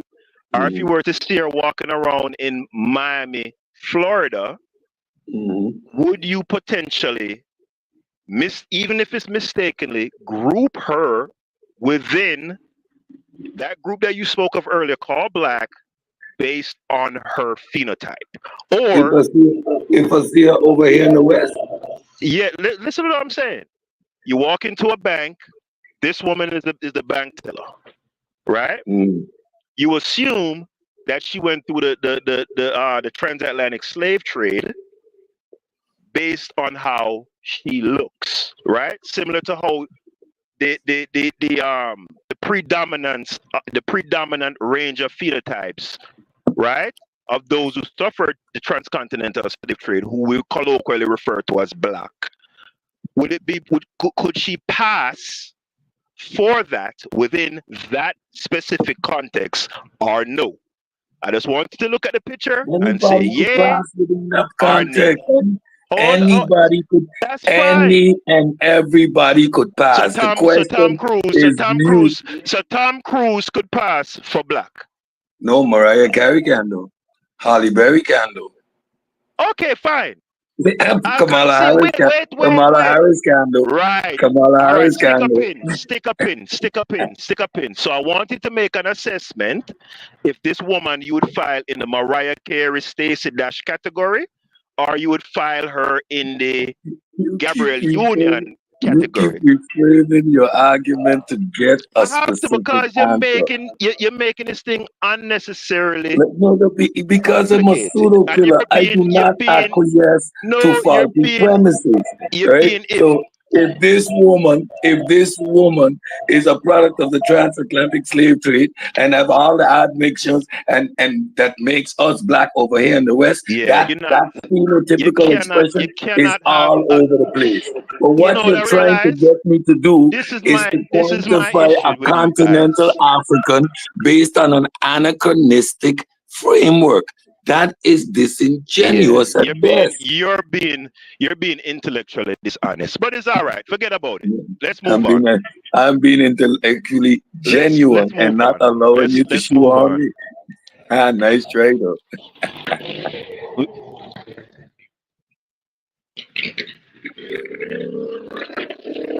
Then we gonna come right back around to the old Mex Africa. Blame the European, blame them. Because if you're not white European, you Black, because you only got white or Black. See, you messed us up, man. Yeah. Like you see, that's why I stated only here in the West are there white and Black people. Everywhere else in the world, you're identified by your geography, your culture, or your particular ethnic group or tribe, right? Only over here in the West. Only over here in the West, we have that dichotomy of Black and white, which limits the discussion. I thought it would have been just a fun little exercise. It wasn't that deep. You take it way into some other stuff, but it's all right. Let's move on. But I still didn't see the buzz though. I mean, it's pointless at this point because you're gonna tap dance. Oh, you're shuffling, but still, show it to him, Garfield. Queen T, T-I-Y-E. Show him the bus. And let's hear what he says. Give me a second. Give me a second. I'm here trying to find something real quick. Well, you guys must be real fun. You might- must be real fun is at she parties, Cedric. which period is she from? She might be. She's She might Amarna period, 18th dynasty. 18th dynasty. Oh, well, there might be some predominance of a more southern Egyptian in her phenotype as compared to the northern Egyptian. That's quite possible.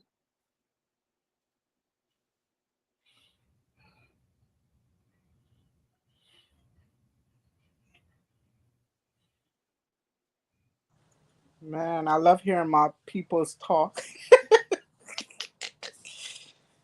Where Stoopies?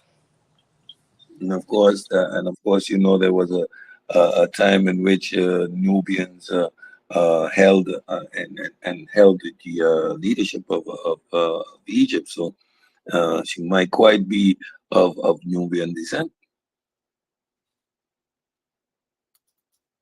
which would give her a more Sudanese phenotype. Garfield. I'm right here, man. I'm here looking for something real quick. Can't multitask. Wrong person here. Look for multitask. I'm telling you, man. Queen Ty. Let me find Queen Ty real quick before y'all kick me off my own show. Kick you off the show, man. Man, want to hear me say she look black. Well, I don't see. She look like my aunt. I don't see why anyone would and this whole thing with Queen Ty has been debunked. But I'm gonna leave this alone. Because it don't matter. They're gonna say I don't like black people. So, hey. Yeah, Garfield, you're not Garfield. black. That's why. You're not black, Garfield. You're Jamaican. You're Jamaican, Garfield. How the hell you want to be black? Yeah, that's right. Talk about it. I'm saying Martin, right? I assist Martin. I'm not black. You talking about, brother? Is this the teacher you're talking about? You can't file her. Hold on, Garfield. You can't file her on the racially ambiguous Cedric. She don't have to be black. I would put this beautiful female into the category of Eritrean, of Ethiopian, of Egyptian. What's on the screen right here? What's this on the screen? That North African phenotype that in terms of hue can be light to dark. Uriah's too, man. She got special powers, bro. Uriah, she got special powers. That's her right there. See that? They knew she was black and they try to paint it over to make it white. Yep, we caught that right here. I'm saying she has the features that I identify as North African. Look at that nose. Look at that Ethiopian Highland, Yemenis, Horn of Africa, Somali, Eritrean. She looks North African to me. All right, that's fine. That's all I want. That's all I wanted. I didn't. So give a racial. Egyptian. You didn't give a racial classifier, but that's fine because you guys are more evolved than us now. You and Garfield, you're very... I don't know what you're talking about. Pull back the bus, Garfield. Pull back the bus, Garfield. I'm saying. Look, let me give it to you. Let me give it to you. You know David Bowie wife? Who is that? David Bowie wife. The Eritrean lady. Isn't it Iman that was David Bowie? Yes. Right. I would put her in that northeast African flavor like that. And now the hue can go from light to dark, but I would see that lady and put her one time up in the category of Northeast African. Northeast. The other day, 2 young ladies at the resort, the bartender, I was standing up talking with the bartender. The bartender refers to them as Guyanese looking, right? Because you know that Douglas, the mix between the Indian and exactly. black mix, yeah. So I look at the 2 young ladies and I say, no, they're North African. The lady said, wow. She said, I said, Somali, Eritrean. She said, Eritrean. Like, and the lady looked at me like, how you know that? I say, I engage in these discussions, and so we does be studying the phenotypes, etc. So I identified her as a Northeast African just by seeing her. So I would do the same with this picture, right? And the 2 ladies, they said, like, we're having a whole black conversation. She said, no, not black. She said that, not black. Yeah, because they don't self-identify that way. We all know that. Exactly. It's So just now, like what I'm saying. That's it would be very Western and imperialistic of me to impose my white supremacy on them and call them black. Oh, that's silly. So if I look here, if I see a woman, what's that tribe? What's that tribe from in South Africa where I don't think they're Khoisan, or they might be part of the San tribe, where them have them big body, you know, and they always walk around like they it's not Zulu either, but they have these really exaggerated trunk areas, right? And me, and me from my Western orientation, or from my, you know, I said, damn, she thick. Am I imposing upon her the idea of a person being thick? No, she wouldn't have no. And if I were to say, damn, you thick, she would have no idea what the fuck I'm talking about. She's still thick. You get me? It's a description of her, of a physical reality. You guys don't play these little games you don't play with. Well, they don't date. Like, come on, man, stop. See, now, again, the category fallacy. Thick, you can equate to height. You can say someone is tall, and we have a relative understanding of what we're talking about. I saying someone is black based on their physical features doesn't tell you nothing about where that individual is from. So you would need more information. You would need more information to be able to identify that person. So that is a false equivalency that you're trying to do there. Don't do that. No, can't do that.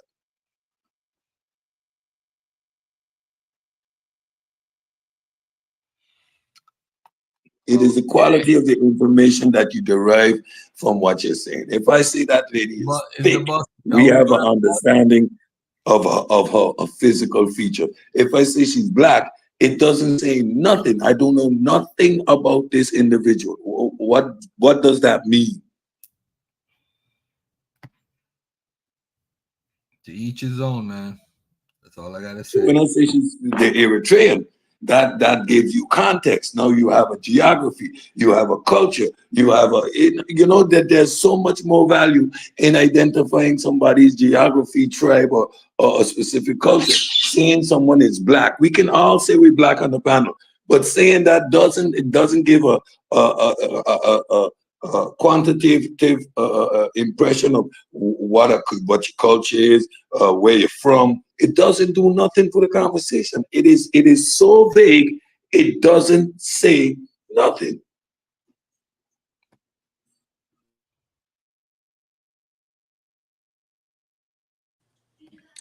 All I gotta say, look at shit. Look at shit.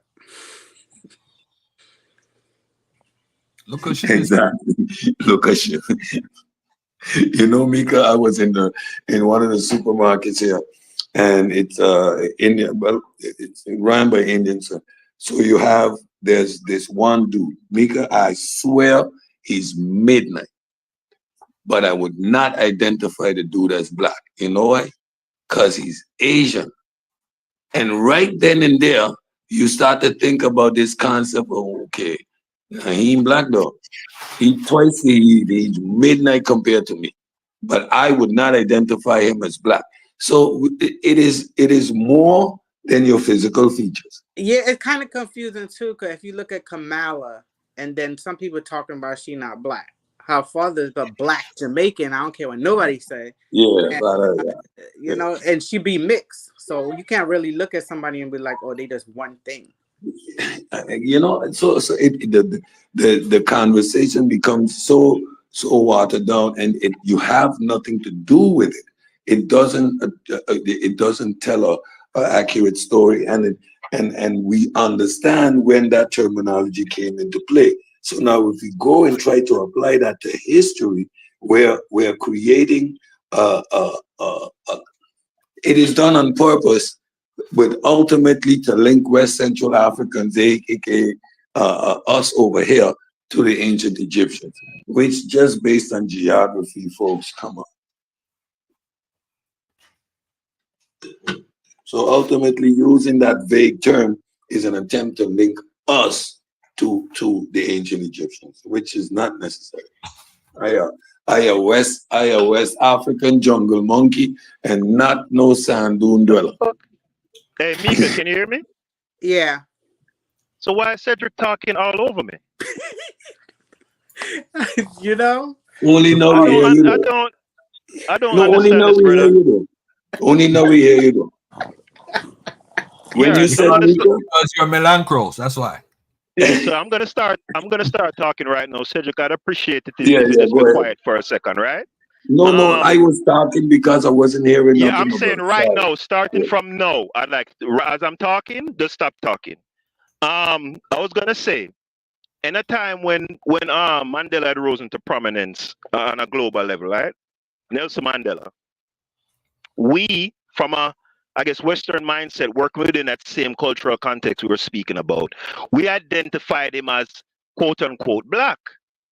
But we also had eyes, and we can clearly look at Mandela and see that he's not like us phenotypically, because they have the epicanthic folds and all the rest of it, right? So we can clearly distinguish that, okay, we see them as black, but we can also at the same time distinguish them and say that they're a different form of black, for lack of a better word, right? And at the same time, file them under that category.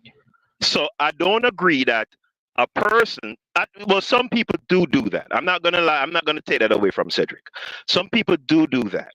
They'll look at the Queen T bust, identify her as black, and then I guess kind of imply that they have a direct line to that civilization. But I'd like to say that intelligent people, they can make distinctions. They can walk and chew gum. I can look at Nelson Mandela and say, oh, it's a black man. And at the same time, clearly recognize that he's not West Africa. I don't know about that. Yeah, that's kind of hard. What do you mean you don't know? Wait. Explain. Mandela look like an E-boy, yo. Hold on, let me pull this picture. Let me say in reference to South Africa. They don't look like the person don't look like West Africa. All I wanted to say was South Africa, in terms of their the racialized society, they had pretty much experienced what most people in the West experience, right? Where they were racialized. So the terminology black or kafir, zwarte is something that they also became familiar with. So they understand the terminology, yet they can identify themselves as Zulu, etc., whereas we can't, right? So that is the only distinction. And yes, on an international platform, right, based on the narrative of colonialism and apartheid, you're going to identify with his cause as a black man. I completely agree. It doesn't limit Mandela.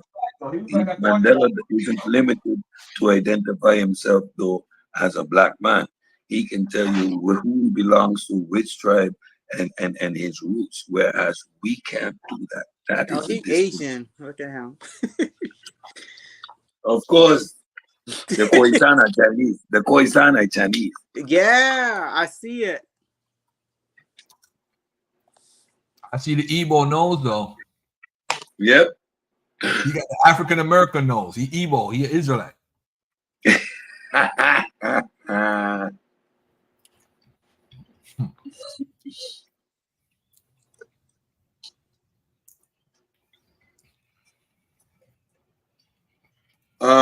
Haskell, are you talking again? If so, we don't hear you. I think he dropped off. Somebody. Yeah. I fundamentally do not see the need to reduce the conversation to the Egyptians or black. They're an indigenous, homegrown African civilization, regardless of the phenotype they express. We're looking at the Chinese man on the screen right here, and would never question his indigenousness to Africa, although he doesn't have the quote unquote Western Central African phenotype. So again, North Africans are indigenous. There are no invaders necessary to produce that phenotype that we see throughout North Africa, from Morocco straight over to Egypt. Those people are indigenous. Anyone that came in, the level of admixture was not sufficient, right, to uproot or change the physical appearance of the people. Why? Because regardless of the specific genetic components of the Levantine, etc., the Levantine component, which actually could have originated in Africa itself, right? These people all share a phenotype. It's like trying to distinguish someone from Taiwan or from someone from mainland China. Like, how would you do that? They share a general phenotype. Mm-hmm.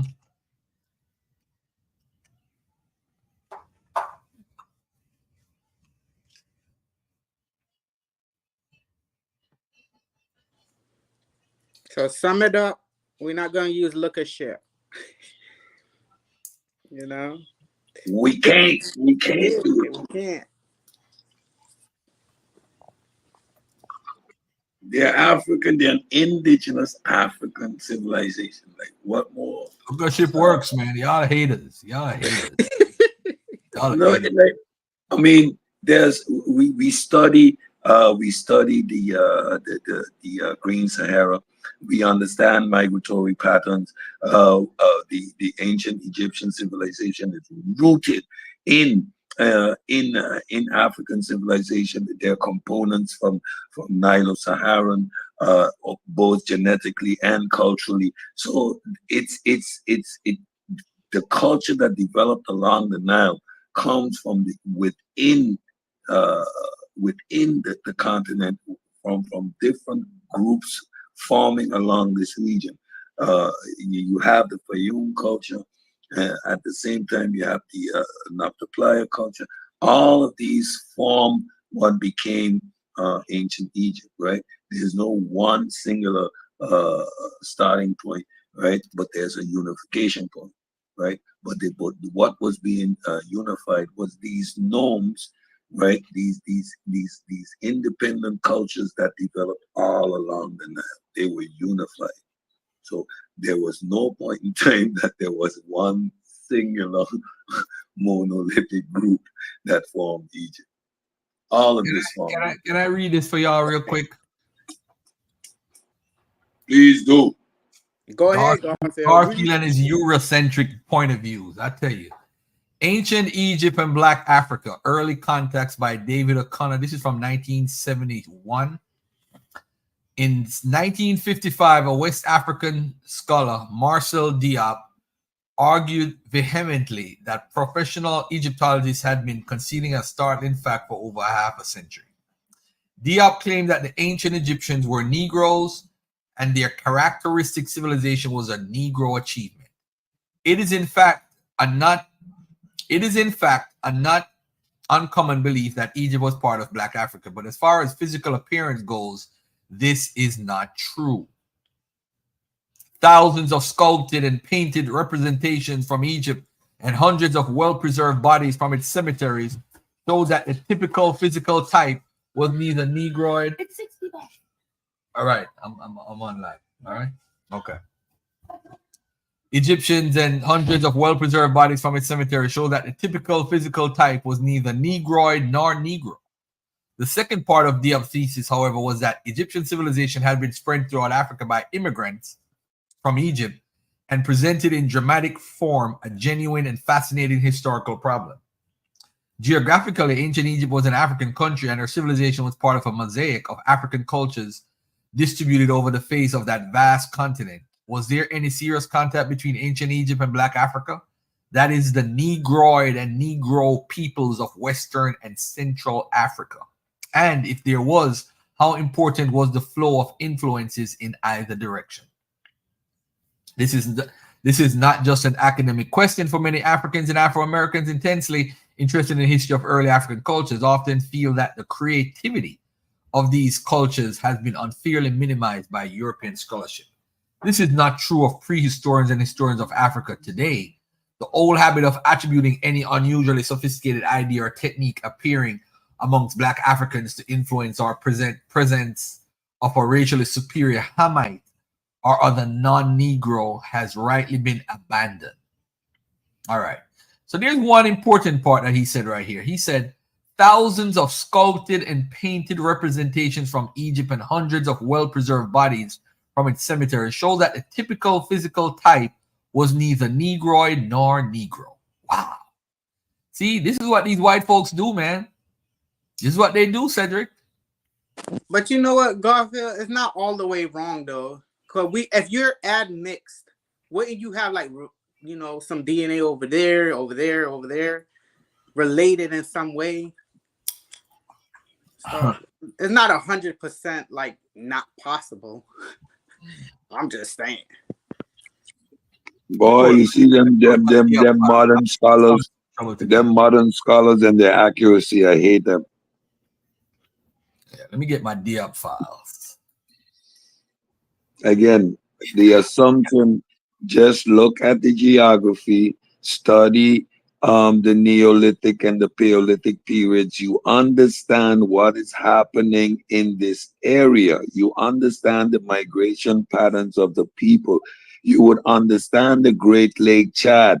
So there are factors that contribute to people being in the Green Sahara, yet completely separate. Migration patterns, movements of these people in this region, all of this is happening within Egypt. Not the Playa, the Fayoum, all of this is happening within that region. All these migrations back and forth. There is no direct link to Western Central Africa. Right. In Diop's book, this came out in the debate with the conversation with Shaka Amos. The Egyptian rulers and their acolytes were an oppressive and exploitive aristocracy. Sheikh Anti-Diop, whom Afrocentrists admire, but it seems seldom read, has a very interesting review of Jacques Perrine's History of Ancient Egypt in one of his books.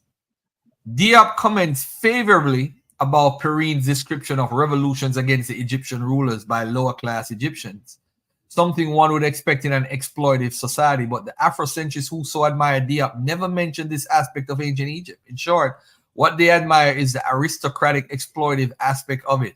I think this is Perrine's work is what Diop was referring to, that Shaka Amos used to say that we used to enslave white people and all that shit. Yeah, that's where he got it from. For those who don't. Which white people? Hold on 1 second. Let me put this picture up and piss everybody off. This is the guy that helped to build the first set of pyramids. Who knows if it's really him? Look at him. Look at him. That's our Egyptian brother. That is our Upper Egyptian, first old kingdom monarchs building the pyramids. Boy, look them there. My African brother. How he even breathing this is right African-centered scholarship right now. Look at that nose. Yep.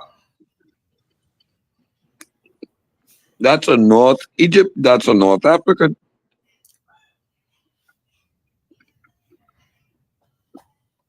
Eritrean, Somalian, Egyptian brother.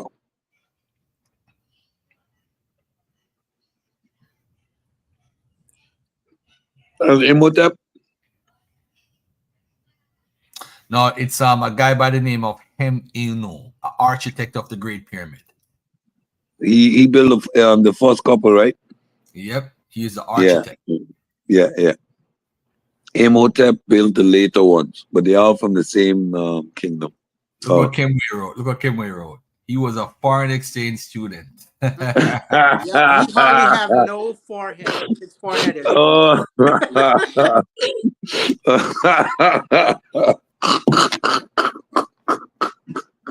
But hold on a second. Remember earlier, right? I showed the reserve heads, right? Let me show the reserve heads again. You see, and then the brother tried to come on and said they fake. Yo, he was wrong on everything today, but I gotta give it up to him. He actually admitted he was wrong. Why would he come up against the reserve heads, right? Let's take a look at this for a second. Why would he do that? Because they look what? They look white. They look white in their eyes. They can't. You see, this can't be Egyptians. They look like invaders. Look at this. Look at this. It can't be. Can't They be. look like invaders. They don't look like real people, man. They look like invaders, Garfield. Look at the nose. Perfect. That's an invader. That's a perfect Egyptian nose. Perfect. Perfect. Oh, those were fake. Why are they fake? Because they don't look like you. Why are That's they an Egyptian. That's a North African, Northeast African right there for you. You could see that in your sleep.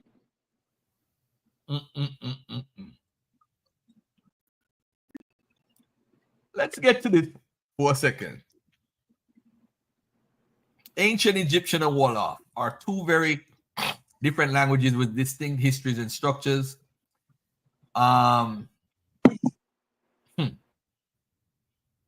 Ancient Egyptian has been extinct for many centuries, and its modern day descendants are the Coptic language, which is primarily used in Coptic Orthodox Church. Wolof, on the other hand, is a living language that is spoken in Senegal, Gambia, and Mauritania. It is part of the Niger-Congo language family and is most closely related to the Serer language. Wolof is a tonal language with 3 tones and is written using the Latin script. Although it has traditionally been transmitted orally, it is the most widely spoken language in Senegal, where it is used as a lingua franca and as a first language by the Wolof people. In terms of grammar, Ancient Egyptian and Wolof differ significantly. Ancient Egyptian was a highly inflected language with a complex system of verb, conjugation, and noun declension, while Wolof is an agglutinative language that uses affixes to indicate tense, aspect, and other grammatical features. Overall, while both Ancient Egyptian and Wolof are fascinating language with rich histories and cultural significance, they are very different from each other and cannot be easily compared. So that's our guy. That's our guy right there in the chat, Kemway. He's gonna bring evidence to prove that they connected. I'm gonna get my get your presentation ready. I hope he's not gonna run a Camiverse video and put us out to sleep. Oh man, Camgiverse. Oh, I'm Camgiverse. I'm pseudo. Yo, and at the highest degree, he is so he's so tiresome. He has so much wrong. It don't even bother start. The conjecture, the cherry picking, the selective reading of that. There is so much there. There is so much there. That's classic pseudo, high level pseudo shit.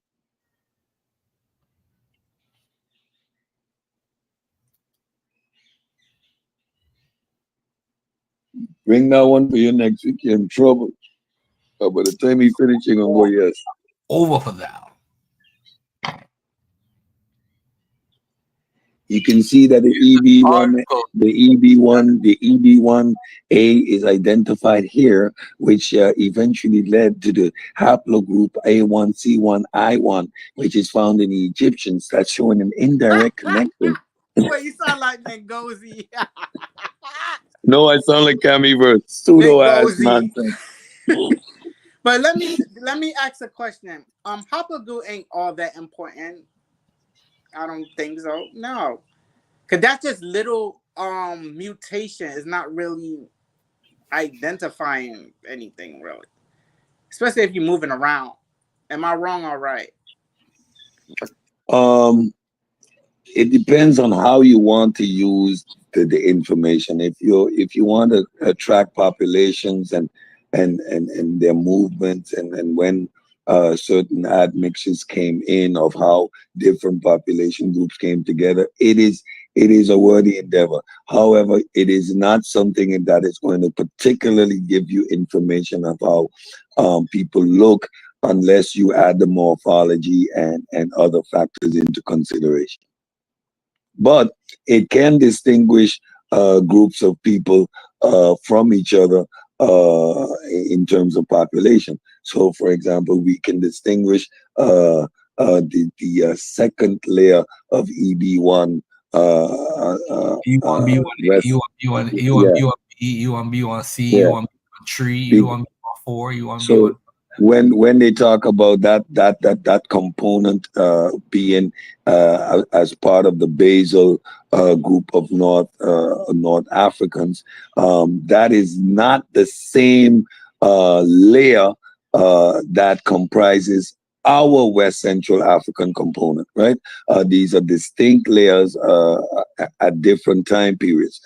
For example, the admixture is always occurring. So there's distinction in population, even though you would find a layer of particular a particular haplogroup, right? And so to make that connection based on a layer that is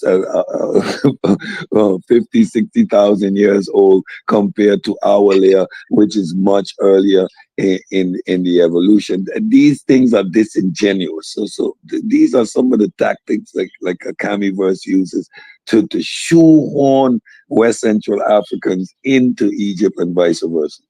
I do not see the reason why. No, we do have an email from the guy Yahya Zad that actually did the testing and said that the predictor that they had back then, 10 years ago, was not enough. It wasn't sufficient to actually draw a conclusion. A matter of fact, if I did that test, it would say that Garfield is probably G, or I have a probably J or a different marker. So they actually are going to do it over. The person who did the test. So he said that E1B1A reading, they didn't have enough samples to say it could be E1B1A1, it could be E1B1B or whatever. So more than likely, it's going to turn out to probably be E1B1B or even R or J. So that 23andMe did was by selling their kits and saying, hey, you are connected or related to or have a common ancestor. Got the people putting it on the internet all the time. Like, look at these crazy people. That's the only sample that they found within the Bronze Age and the Iron Age of E1B1A1. E1B1A1. They don't have other samples, not one. Everything is outside that realm. Yep. So at the end of the day, you find J, you find R, you find G, you find T, you find E1B1B, but you don't find E1B1A. So that connection, which I think Jonathan Owens and a few people have, like, yeah, I'm connected, I'm related to Ramesses. Yeah, nigga. In your dreams. In your effing dreams. King Tut was my uncle, though. You didn't know that? Huh? King Tut is my second cousin by mother's side. That's what's up. King Tut used to have sex with his mother, right? He used to have sex with his mother. It's possible. Cause you know what's weird? It's not. No, you know what's weird? I got East Indian cousins, but I'm not East Indian, but they part of my family. See how weird that is? Listen, you know that two sisters, right? can be genetically distinct from each other? Yep. What you They wait? can, What you mean, like share different DNA? That's what you mean?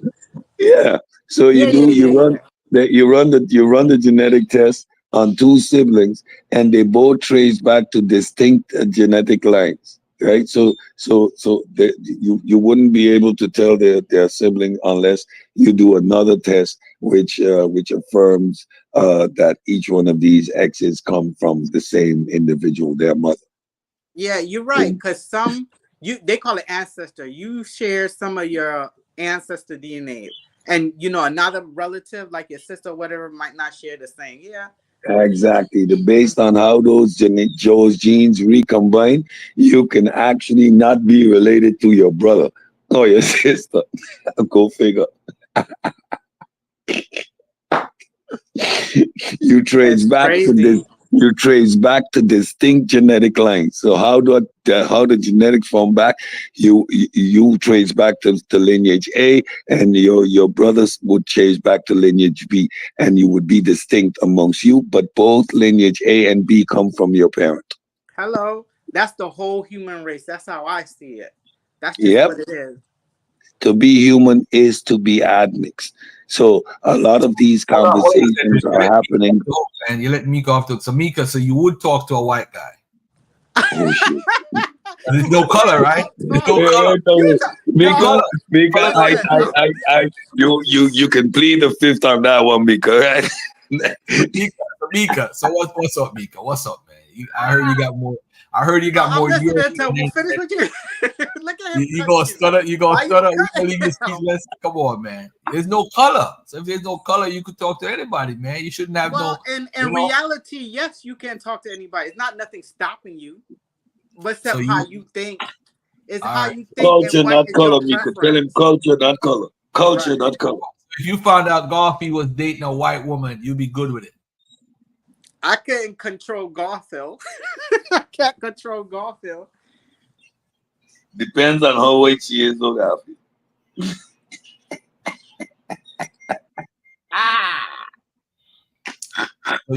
So if I talk to a white woman, y'all will still love me? I will be still. No, you know what I'll do? I'll put you in a category. On how white you are. You're gonna be in this category over here, and I'll deal with you in that way. I'm not gonna take that. I think y'all would love me more. Y'all would love me more if I dated a white woman. That's all I would say. You like trouble. Y'all would love me more. Love me. From the Caribbean. Hold on, guys. I'll be right. Garfield crazy. Garfield nuts. Garfield like to start trouble. Then he gonna be clipped all over the internet. Garfield's dating a white woman. He's an agent. He came in here to disrupt the black conscious community, and now he's dating white women. You know what they're gonna say? I told you he wasn't black. I told you he was a sellout. Oh my God. All your favorite athletes. A lot of them. A lot of your Hollywood superstars. I'm gonna say love me now or hate me more. White woman, they taking over. We don't see color no more. There ain't no color. Ain't no color, Mika. Yep. So that white you got in your DNA is okay. We could mess around now. You know what I'm saying? What? I like the European in you, man. I like the European. Listen, nobody choose what they have. Whatever DNA you have, nobody chose that. I like that European in you, though. I like that percentage. Which percentage? You can see percentage. Why would stop your nonsense? Thank you. Yo, I can't be pseudo. I can't be pseudo for one day. No. Y'all is haters. You know, you see percentage.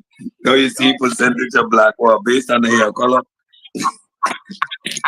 How much percentage of black you got when your hair green? I got 2.9. Ashkenazi Jew. I'm in there. Yeah. Y'all are haters. That Ashkenazi Jew in me make me a good businessman. Yep, let's go. Let's get it. you hitting all the stereotypes today, boy. I'm going to conscious community hell. These people, they have, remember, you know, African Americans on an average, 30 to 40% have the R marker as their Y, right? So that's telling me 30 to 40% of y'all trace back to Europe. 30 to 40% of y'all. And y'all worried about racism, white supremacy, huh? And y'all trace back to Israel, but y'all got 30 to 40% R1B. Trace back to the European in the Caucasus Mountains like King James.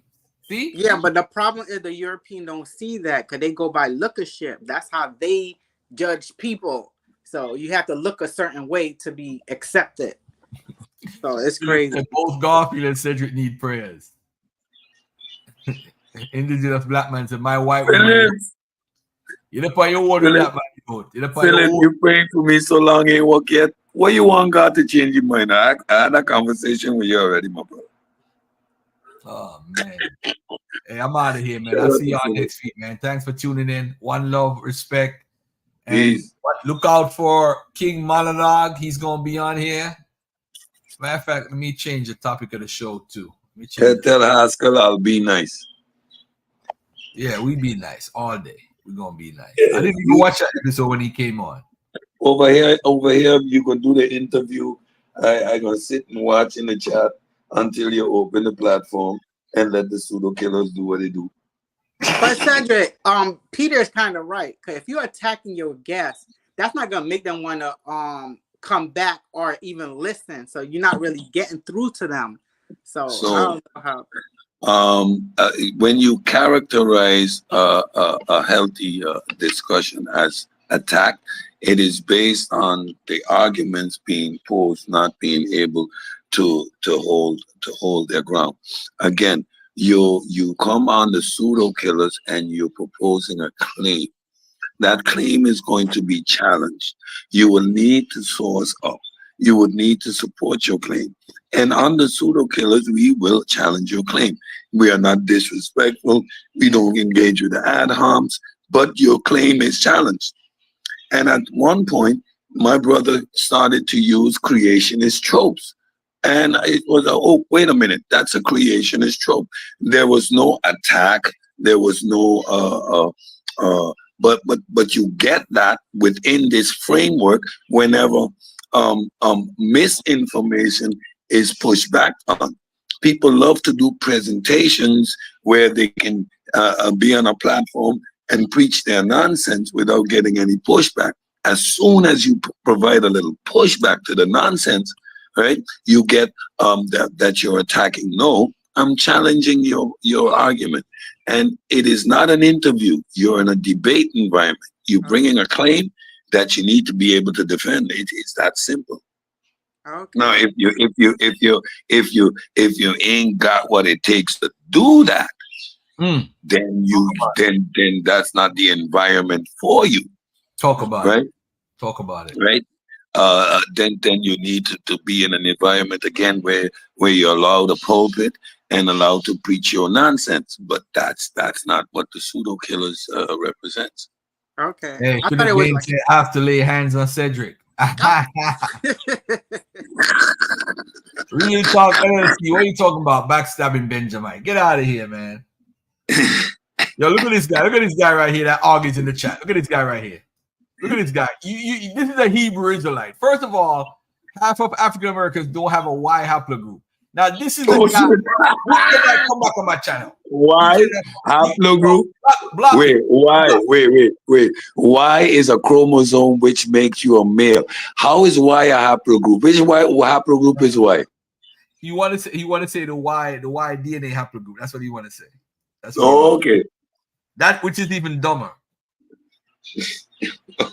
Look what he said. Half of all African Americans are female. So how you get 40% have R markers? All right, there you go.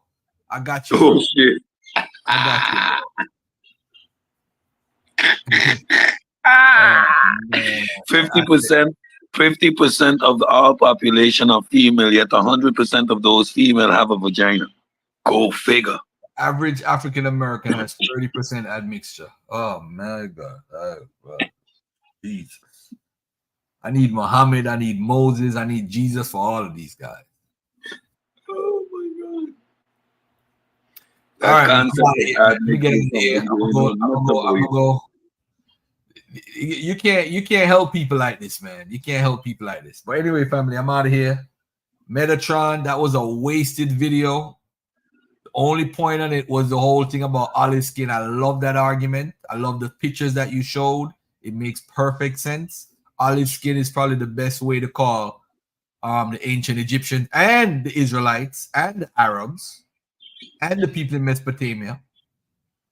Probably olive skin would probably be the best thing to say to describe how they looked. Yep.